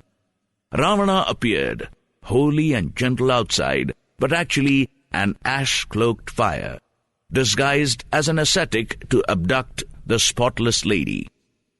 As soon as he saw him, the daughter of Janaka offered him a seat and welcomed him with fruits and roots. The greatest of the Rakshasas ignored these offerings and, becoming Ravana, tried to reassure Sita, saying, "Sita, I am the Rakshasa lord. My name is Ravana. My lovely capital is Lanka on the other side of the ocean. Come with me and let your beauty glow among the people there. Lovely lady, give up Rama, be my beloved." Janaka's daughter listened to him and shut her ears and said, "Never speak such words to me again. If the star-studded skies should fall, if the earth shatter, if fire lose heart, I will still be loyal to Brahma." How can a she-elephant who has enjoyed the company of a rutting leader of the herd be happy with a dog? How can a woman who has relished honey wine and flower wine be tempted into drinking stinking rice wine? Her lips quivered with anger as she said this. Her hands were trembling as she entered the ashram. Ravana intercepted the lovely lady Sita and shouted at her, threatening her fiercely. Sita fainted. He seized her by her hair and rose into the sky. The mountain-dwelling vulture Jatayu saw the helpless Sita in Ravana's clutches, shouting the name of Rama. Powerful lord of vultures, Jatayu, son of Aruna and brother of Sampati, was a friend of Dashratha. When he saw Sita, whom he considered his daughter-in-law, in Ravana's lap, he swooped down on the Rakshasa lord. The vulture warned, "Release her! Let the princess of Mithila go! How dare you touch her when I am alive? If you do not free my daughter-in-law, your life is forfeit." He started violently clawing at the Rakshasa lord. He lacerated Ravana with his wings and sharp talons, and blood gushed out like a fast-flowing mountain stream. Attacked by the vulture, who was Rama's well-wisher, Ravana drew his sword and sliced off the creature's wings. Killing the vulture king, who rose above the clouds as huge as a hill, Ravana put Sita in his lap and flew away. Whenever the princess of Videha saw an ashram, a lake, or a river, she threw down one of her ornaments. The mind-gifted lady saw 5 noble tree-men on a hill, and discarded an enchanting colorful scarf-like cloth, glittering in shades of exquisite yellow like lightning flashing among clouds. The cloth fluttered down near the 5 tree-men. Ravana cut through the sky like a bird and soon covered a large distance and arrived in his many-gated city, which had massive ramparts and was constructed by Vishwakarma. The lord of the Rakshasas, carrying Sita, entered his city. This was how Sita was abducted. In the meantime, Rama had killed the deer and met while returning Lakshmana. As soon as he saw his brother, Rama rebuked him, saying, "How could you have left Sita alone in the Rakshasa-filled forest?" Anxiety overtook him when he realized that he had been tricked by a deer-disguised Rakshasa, and here was Lakshmana. Still scolding, he ran up to Lakshmana and said, "Lakshmana, is Sita safe? I fear I will not see the Videha princess." Lakshmana repeated to Rama all that had happened, especially the terrible charge she had made against his character. Rama, with a burning heart, proceeded towards the ashram. he came across the hill-huge vulture on the ground dying. Thinking he was a Rakshasa, the descendant of Kakutstha, pulled his bow taut and, with Lakshmana, rushed at him. The powerful vulture said to Rama and Lakshmana, "May you prosper. I am the Vulture King, friend of Dasratha." They laid aside their auspicious bows and said, "Who can this be who mentions the name of our father?" They saw the vulture with both wings cut off, and he told them how he had met death trying to rescue Sita. Rama asked the vulture which way Ravana had taken. The vulture pointed to it by a nod and died. Rama guessed that it was the south, and the descendant of Kakutstha performed the last rites of his father's friend. Passing many ashrams, scattered with kusa grass seeds, leaf covers, broken water pots with no inmates, and jackals roaming, the four tormentors, agitated by sorrow and anxiety at Sita's abduction, pushed southwards from Dandakaranya. In Dandaka forest, Rama and Sumitra's son Lakshmana saw many flocks of deer running in all directions. They heard a chaotic screaming of animals such as one hears during a forest fire. They saw a fierce, headless body, cloud-dark, rock-huge, shoulders broad as a sal tree, massive-armed and mouth on his stomach, eyes on his chest. It was a Rakshasa. He seized Lakshmana's hand. Lakshmana was temporarily stupefied and paralyzed. Glancing at Rama, the Rakshasa slowly pulled Lakshmana towards his belly-mouth. Lakshmana wailed, "Look at me, helpless, your exile, our father's death, the loss of Videha princess, and the beast have demoralized me. It seems I shall never again see Ayodhya and Sita, and your coronation as the ruler of the earth. How fortunate they who will see your face shining like the moon emerging from clouds and bathed in the lustral water, sanctified with kusa, paddy and chickpea."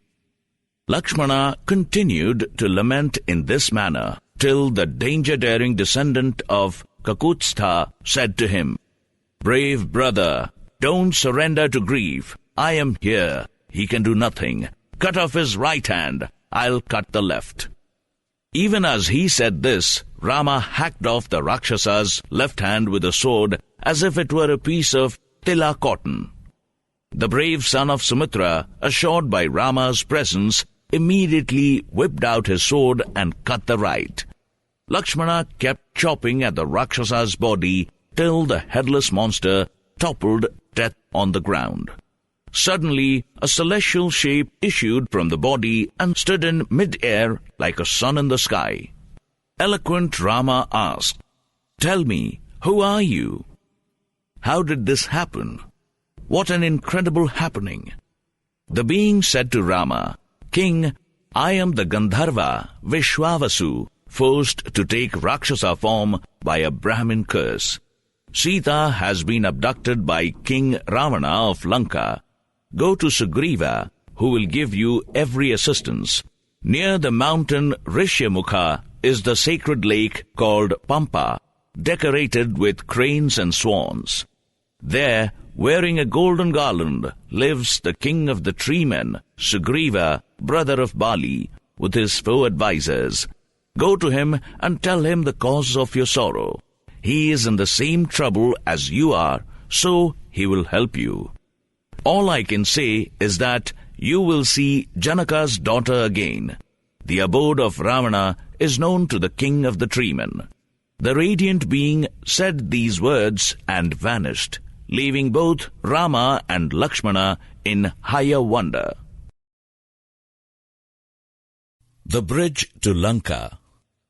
In this second extract from the Ramayana, as told by the sage Markandeya in the Mahabharata, Rama and Lakshmana have sought the aid of Sugriva, a monkey king whose throne has been usurped by his brother Bali.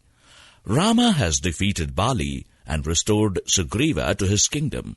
In return, Sugriva has agreed to help Rama by putting at his disposal his best general, the monkey god Hanuman, who is the son of Vayu, the wind god, and can therefore fly like the wind. Ravana has taken Sita to his island kingdom of Lanka, and the problem of how to cross the sea with a vast army of monkeys assembled by Hanumana is solved by the miraculous building of a bridge whose stones float on water.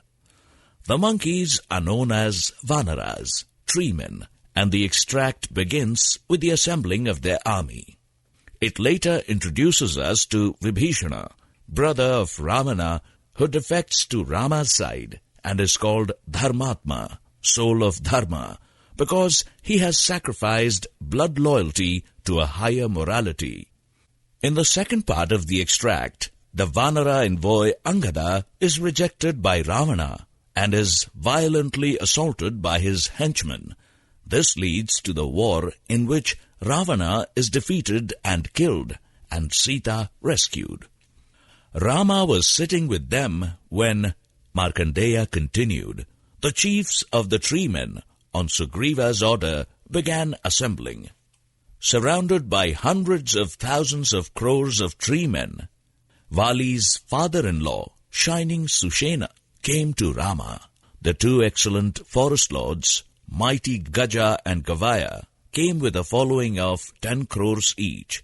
Maharaja, the fearful-looking Gavaksha, who had the tail of a cow, came with 60 crores of Vanaras. The massive Vanara called Gandhamadana, whose dwelling was on Gandhamadana mountain, brought 100,000 crores. The shrewd forest lord, Panasa, a being of truly enormous strength, brought 57 crores of followers. The hugely powerful and illustrious elderly forest lord named Dadhimukha bought a horde of ferocious tree-dwellers. Jambavana came with 100,000 crores of dreadful black bears, each with a tilak mark. Maharaja, these are innumerable other lords of the tree-dwellers arrived in order to assist Rama. What a tremendous cacophony! They scurried about, glowing like lions and shaking their hill-huge bodies. Some looked like tall mountain peaks, some like buffaloes, some like autumn clouds, some had bright vermilion faces. As they poured in from all sides, some fell flat, some jumped about, and some flung dust at each other. The massive army of forest dwellers, like an ocean overflowing, took up formation at Sugriva's command. At an auspicious moment, under a fortunate constellation, all the lords who had come from different parts gathered under the leadership of Rama and Sugriva and began to march as if to destroy all the worlds. The wind god's son Hanumana marched in front, and the rear was guarded by Sumitra's brave son. Wearing lizard skin finger protectors and surrounded by the chiefs, the two brothers looked like the planet-ringed sun and moon. Brandishing sul and tul trees in lieu of arrows, the huge army looked like a vast cornfield in the sun. Guarded by Nala, Nila, Angada, Kratha, and Mahinda, they marched inexorably to achieve Rama's objective. Through valleys abundant in fruits, roots, and water, with plentiful honey and meat, the vast army moved unopposed and temporarily camped until it came to its final destination, the vast salt ocean. The army vast like an ocean beside the salt ocean. Innumerable banners fluttered when the army camped there. The famed son of Dasratha said these appropriate words to Sugriva, who was surrounded by all his chiefs. "We have a vast army, and the ocean is difficult to cross. What have you planned for a situation like this?" Many of the treemen, brimming with overconfidence, said, "We have a means," as if words were enough. Some planned to take boats, others thought of rafts, but Rama told them gently, "No, this will not do. brave ones, the whole army can never cross 1,000 yojana wide ocean. Your plan is not practical. We simply do not have that many boats, and we must not let the interests of sea trade suffer because of us. We have a huge army. One mistake, and we will be destroyed by our foes. Rafts and boats are not the answer. But I will offer homage to the Lord of Waters. I will fast on his shore. He will show me a way. If he refuses to show me how, I will dry up the ocean with unquenchable fiery weapons. Saying this, Rama and Sumitra's son touched water thrice in token of purification, and spreading kusa mats beside the ocean, laid themselves upon them. The Lord of Rivers, the ocean, surrounded by water creatures, appeared to Rama in a dream. Addressing him pleasingly as, O son of Kausalya, the ocean, treasury of hundreds of gems, said to Rama, Bull among men, tell me what help you need from me. I am of Ikshvaku's race, and therefore your relative. Rama said, Lord of all rivers, show a way for my army to march across, so that I may kill the 10-headed scoundrel. If you do not allow my army passage, I will dry you up with mantra-inspired celestial missiles. The ocean was deeply distressed by Rama's words. Varuna did Anjali before Rama and replied, I have no wish to obstruct you. I am not your enemy. Rama, listen to my words and do as you please. If I give in to you and allow your soldiers passage, others equally skilled in bowcraft will want the same. You have a powerful forest lord named Nala, an excellent mechanic, the son of the world artificer Vishvakarma. Whatever he casts on my waters, wood, straw, stone, I will support it. They can serve as a bridge for you. Saying this, the ocean vanished. Rama said to Nala, Build a bridge over the ocean. You are the best person for this. Rama had a bridge constructed that was 10 yojanas wide and 100 yojanas long over the ocean. Even to this day it exists, known as Nala's Bridge. The ocean accepted that great bridge over its body. Dharmatma Vibhishana, the youngest brother of Ravana, accompanied by 4 advisers, came to Rama. Large-hearted Rama welcomed him with royal courtesy. Sugriva, however, suspected that he might have come to spy. Rama noticed the obvious sincerity of his good conduct and his actions, and completely satisfied, offered him puja. He made him sovereign of all the Rakshasas and elected him as his advisor and Lakshmana's associate. Lord of men, following Vibhishana's instructions, Rama, within a month, crossed with his army over the bridge. Reaching Lanka, he ordered his tree dwellers to loot and pillage the lovely gardens in Lanka's outskirts. Vibhishana arrested 2 ministers of Ravana, Sukha and Sarana, who had come as spies in tree dwellers' disguise. When those 2 night wanderers showed their real Rakshasa forms, Rama paraded them before his troops and released them. Leaving his army in the pleasure groves of Lanka, Rama sent the wise Vanara Angada as his messenger to Ravana. The descendant of Kakutstha camped his soldiers in those fruit and root-abundant groves and cared for them properly.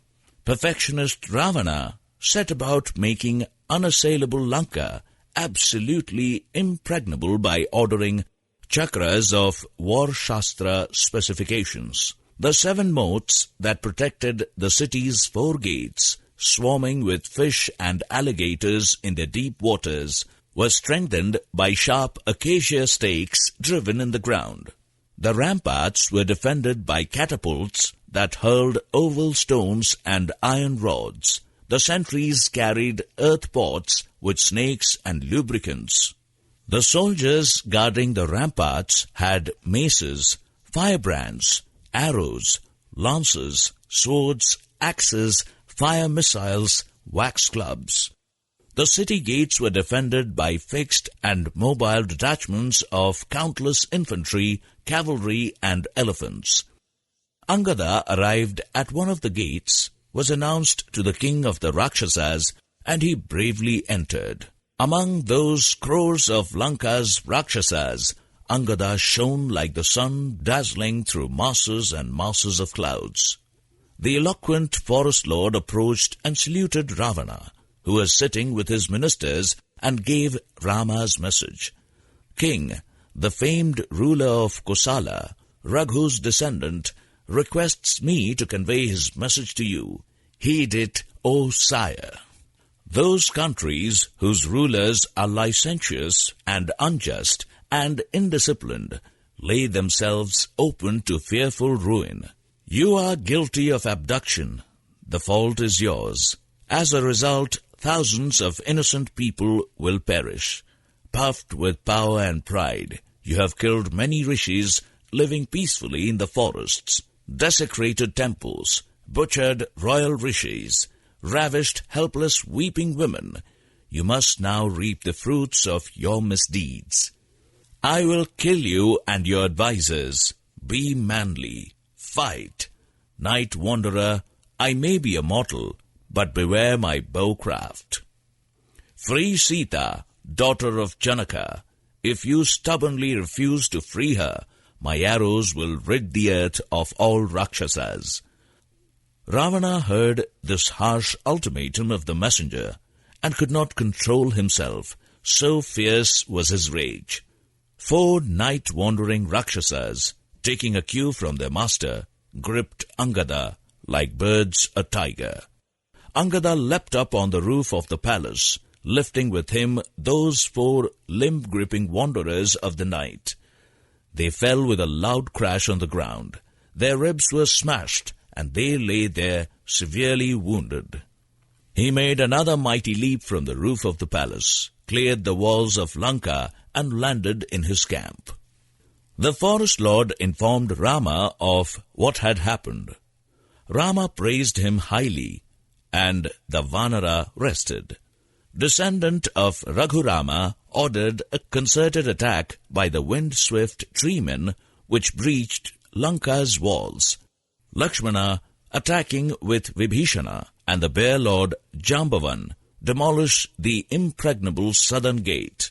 Rama led a full-scale assault with 100,000 war-experienced treemen, reddish-skinned like young camels. 3 crores of long-armed and long-thighed, grey-furred bears with huge paws squatted ready to plunge into battle. The forest dwellers, leaping up and down and sideways, kicked up so much dust that the sun was blotted out. The walls swarming with treemen with skins the color of ears of paddy, rain-tree flowers, the newborn sun, creamy like flax, seemed to put on a reddish hue. All the Rakshasas and their wives and elders were awed by this phenomenon. The invaders smashed the gem-encrusted pillars, terraces, and palace spires. They pulverized machines and their propellers. They seized the fire missiles, chakras, clubs, and stones, and hurled them fiercely into Lanka, screaming and shouting. The night wanderers who were guarding the walls fled in hundreds when the forest dwellers launched their offensive. Ordered by their king, hundreds of thousands of weird-shaped, any form assuming Rakshasas plunged into action. They released a volley of arrows. With consummate skill, they scaled the walls and repulsed the forest dwellers. Those horrendous wanderers of the night, looking like so many shapeless lumps of flesh, cleared the walls of all Vanaras. Many splendid Vanaras tumbled, their bodies pierced by spears. Many night wanderers lay crushed under massive pillars.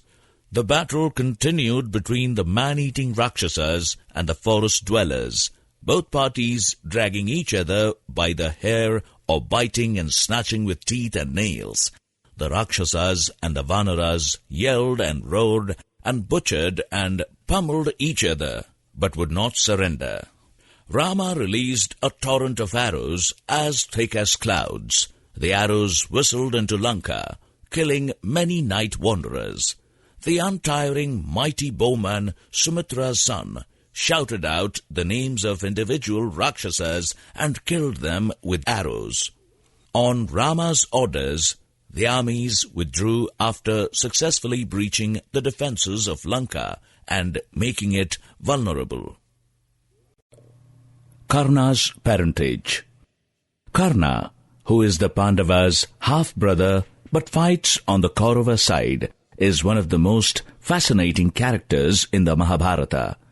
In this extract, the main narrator of the epic, Vaisampayana, tells King Janmejaya the story of Karna's parentage in order to explain why Karna's skin is as golden as the sun and why he wears a pair of radiant earrings. Karna was born to Kunti before she married Pandu. A famous sage called Durvasa was so pleased by her gracious hospitality to him that he gave her a mantra that would allow her to summon and become pregnant by any god she chose. She chose Surya, the sun god, and Karna was born of their union. Indra, king of the gods, was later so impressed by Karna's golden skin armor that he persuaded him to give it to him in exchange for a spear that never missed its mark.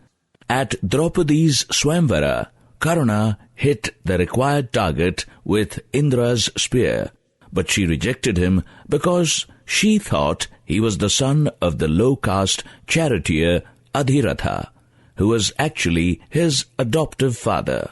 Because of this insult, Karna joined the Kauravas.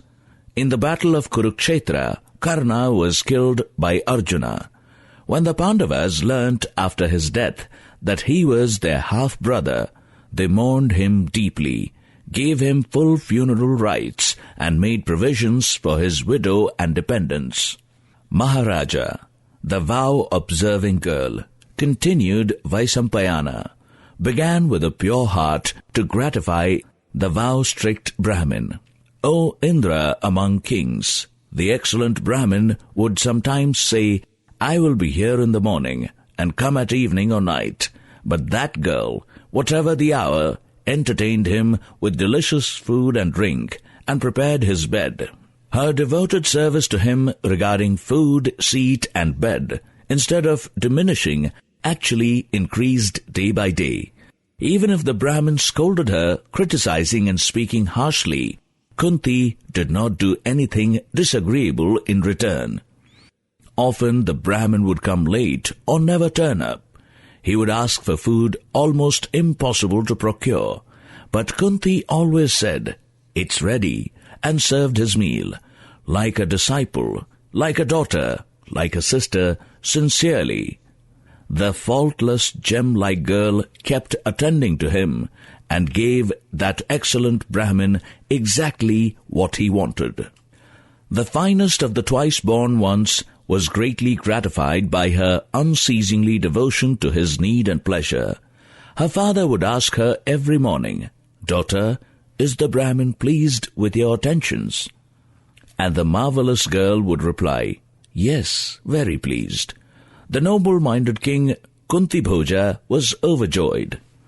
When a whole year passed, and the best of meditating Brahmins found no fault with Kunti devotedly serving him, he was so delighted that he called her and said, "Gentle, graceful girl, I am greatly pleased with you. Auspicious girl, ask for a boon, a difficult one, which will make you more famed than all other women." "O best of Veda knowers," said Kunti, "my desires are granted seeing you and my father happy. I need no boon."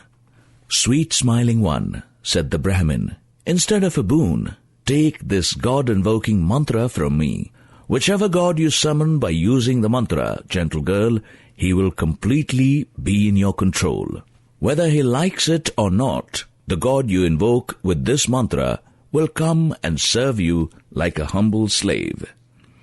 She was afraid that if she refused him a second time, the finest of the twice-born ones would curse her. The Brahmin then initiated that faultless-figured girl into the mantra that comes in the beginning of the Atharva Veda. "O Indra among kings," after thus initiating her, he said to Kunti Bhoja, "Pleased with your daughter, I have lived in your house. It is now time for me to go." Saying this, he suddenly vanished. The Raja, seeing the twice-born one disappear suddenly, was awestruck. He offered his puja to Kunti. After the excellent Brahmin had left, Kunti, for personal reasons, wondered if the mantra would really work. What kind of mantra is this that the Mahatma has graciously given me? Let me test and find out. Even as she thought this, she noticed she was menstruating. Because she was still unmarried, this filled her with shame. One day she was resting in a luxurious bed in her room when she saw the mandala sun rising in the east. Both eyes and mind of the slim-waisted beauty were riveted on the sun. She did not feel its fierce heat. She had a sudden divine vision. She saw the radiant deity dressed in armor and wearing earrings. She became eager to test the mantra then and there. The lovely girl decided to invoke the sun god. Restraining her life breath, she invoked the day creator, and soon he appeared before her. Honey yellow skin, powerful arms, conch shell neck, bracelets wearing, diadem crowned, everywhere flaming. Through yoga, he divided into two, one giving heat, the other appearing before her. He said gently to Kunti, "Gentle girl, the strength of your mantra has put me in your power. Tell me what you desire. I will give it." "Sun god," said Kunti, "return to the place from where you have come. I was only curious. Be kind to me." "Slender-waisted beauty," the sun god said, "I will go, as you have asked. But invoking a god in vain is not right. Fortunate girl, your desire is to have a son by Surya, a son with gold armor and earrings, unrivaled in bravery. Elephant-gaited girl, give yourself up to me. Lovely figured one, you will then have your desired son. Sweet smiling one, after intercourse with you, I will leave. For today you refuse to do as I have sweetly asked you. I will in anger curse you, the Brahmin and your father. They will be destroyed because of your unwillingness. I will destroy your foolish father, who knows nothing of this, and the Brahmin who gave you the mantra without knowing your character and your desires. The gods of heaven, led by the great Indra, are laughing at me, seeing me deceived by you. Look at them with your celestial gift of vision. Lovely girl, the same vision by which you saw me." The princess beheld the gods in their various abodes in heaven, exactly as she had earlier beheld the radiant sun god. Seeing them, the girl felt suddenly ashamed. She said to Surya, "Go, radiant lord, I am a virgin. You have insulted me. Only father or mother or guru are entitled to give me to another. I am firm in my dharma. Nothing is higher than a woman's chastity. Lord of radiance, I was girlishly curious. I only wanted to test the mantra. Forgive an impulsive girl." "Because you are girlish," said Surya, "I am gentle. I would not be with others. O lovely Kunti, give me your body and get peace of mind. Beautiful girl, you are the one who invoked the mantra. I will not leave till I have enjoyed you. Lovely one, if I go away, I will become the fool of the world. All the gods will laugh at me. Come, have intercourse with me. The son born to you will be like myself, and you will be praised in the worlds." The noble-minded girl tried every sweet persuasion, but she could not make the 1,000-rayed god relent. When all her entreaties to the darkness dispeller failed, fear of the curse made her reflect in this manner: what is the best means of saving my innocent father and the Brahmin from the curse of the angered sun god? Innocent young people should be very careful and not go foolishly near men of energy and tapas. I have behaved impulsively and am now in Surya's power. How can I allow this odious surrender of my body? Thoughts of the curse weighted heavily on Kunti's mind. She was paralyzed. She could not decide what to do. Lord of the world, excellent king, afraid of the censure of her friends, afraid of the threatened curse, she said, trembling with shame, to the sun god, "My father, my mother, and my relatives are living. As long as they are alive, how can I defy custom? O sun god, if I have illicit intercourse with you, the honor of my race will be forever sullied. But if, O finest of radiant ones, you consider intercourse without family consent is dharma, I will satisfy your desire. Irrefusable deity, you are the source of dharma, fame, honor, and life. Grant I remain virgin after intercourse with you." Sweet smiling one, Surya said to Kunti, "Your father, mother, and elders are helpless to this. Listen, lovely girl, you are a virgin, a kanya, and kanya derives from kama. To lust, a kanya is one who desires every man. For this reason, she is free to choose. Beautiful girl, you will certainly not be violating dharma. How can I be guilty of adharma who seeks the welfare of all? Exquisite complexioned girl, human nature is such that men and women lust for each other. The contrary is the unnatural. Even after intercourse with me, you will remain a virgin. You will have a mighty-armed and highly illustrious son."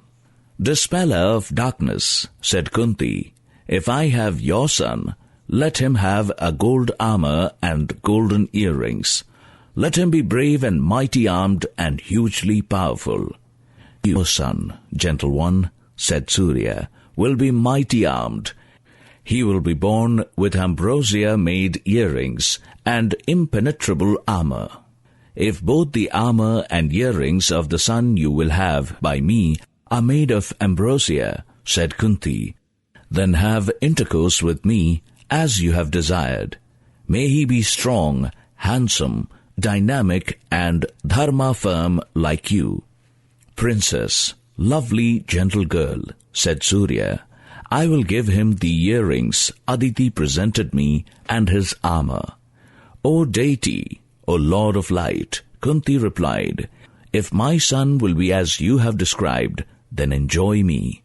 "Very well," said Surya, the sky-travelling foe of Rahu. With yogic energy, he entered Kunti. He touched her navel. Stunned by the energy of the sun, lovely Kunti collapsed, as if bewildered on her bed. "Lovely Kanya," said Surya, "I will now depart. You will have a son who will be the greatest arms wielder." O Indra among kings, the orgasm ecstatic girl gazed shyly at departing Surya and said, "So may it be." Kunti Raja's daughter asked for a son shyly from Surya and fell down exhausted like a torn creeper on her auspicious bed. The hot-rayed deity made her bewildered and penetrated her by means of his yoga, but did not defile her. Then she recovered. "Lord of the earth," said Vaisampayana, "like the moon in the sky, Kunti conceived on the first day of the bright fortnight of the 11th month of the year. The lovely hipped girl, afraid of scandal among her friends, hid her pregnancy so that no one really knew. None except a nurse knew about her condition, because Kunti stayed within the seclusion of the female apartments. In course of time, the delicate complexioned beauty gave birth to Surya's son, a boy who was godlike. Like his father, he wore natural armor. He had flaming gold earrings, leonine eyes, and bull-like shoulders. As soon as he was born, Kunti, with the nurse's help, placed the baby in a basket, covered with sheets, a comfortable, smooth, wicker-work basket with an expensive pillow. Weeping, she floated it down the Asva. O king, she knew it was improper for an unmarried girl to be a mother, but she loved him and wept bitterly. Listen to the words which Kunti spoke, even as she wept and floated the basket down the Asva river. Son, my little one, may the beings of the sky protect you, and the blessings of earth and the celestial regions. May the beings of water protect you. May the paths you tread be holy. May no one obstruct you. Son, may the minds of those who meet you never be hostile to you. May Varuna, Raja of waters, protect you. May Vayu, god of wind, sky encompassing, everywhere wandering, protect you. Son, may your heat-dispersing father, who gave you to me by decree of fate, protect you wherever you are. May the Adityas, Vasu, Rudras, Sadhyas, Visvadevas, Maruts, and the points of the universe, presided over by Indra, may their guardians protect you. May the gods protect you wherever you may be. Even if you are in a foreign land, I will know you by your armor. Fortunate is your father, Lord of effulgence, who sees you today with divine eyes as you float down the river. Son of a god, fortunate is the lady who will take you as son and feed you the milk of her breasts.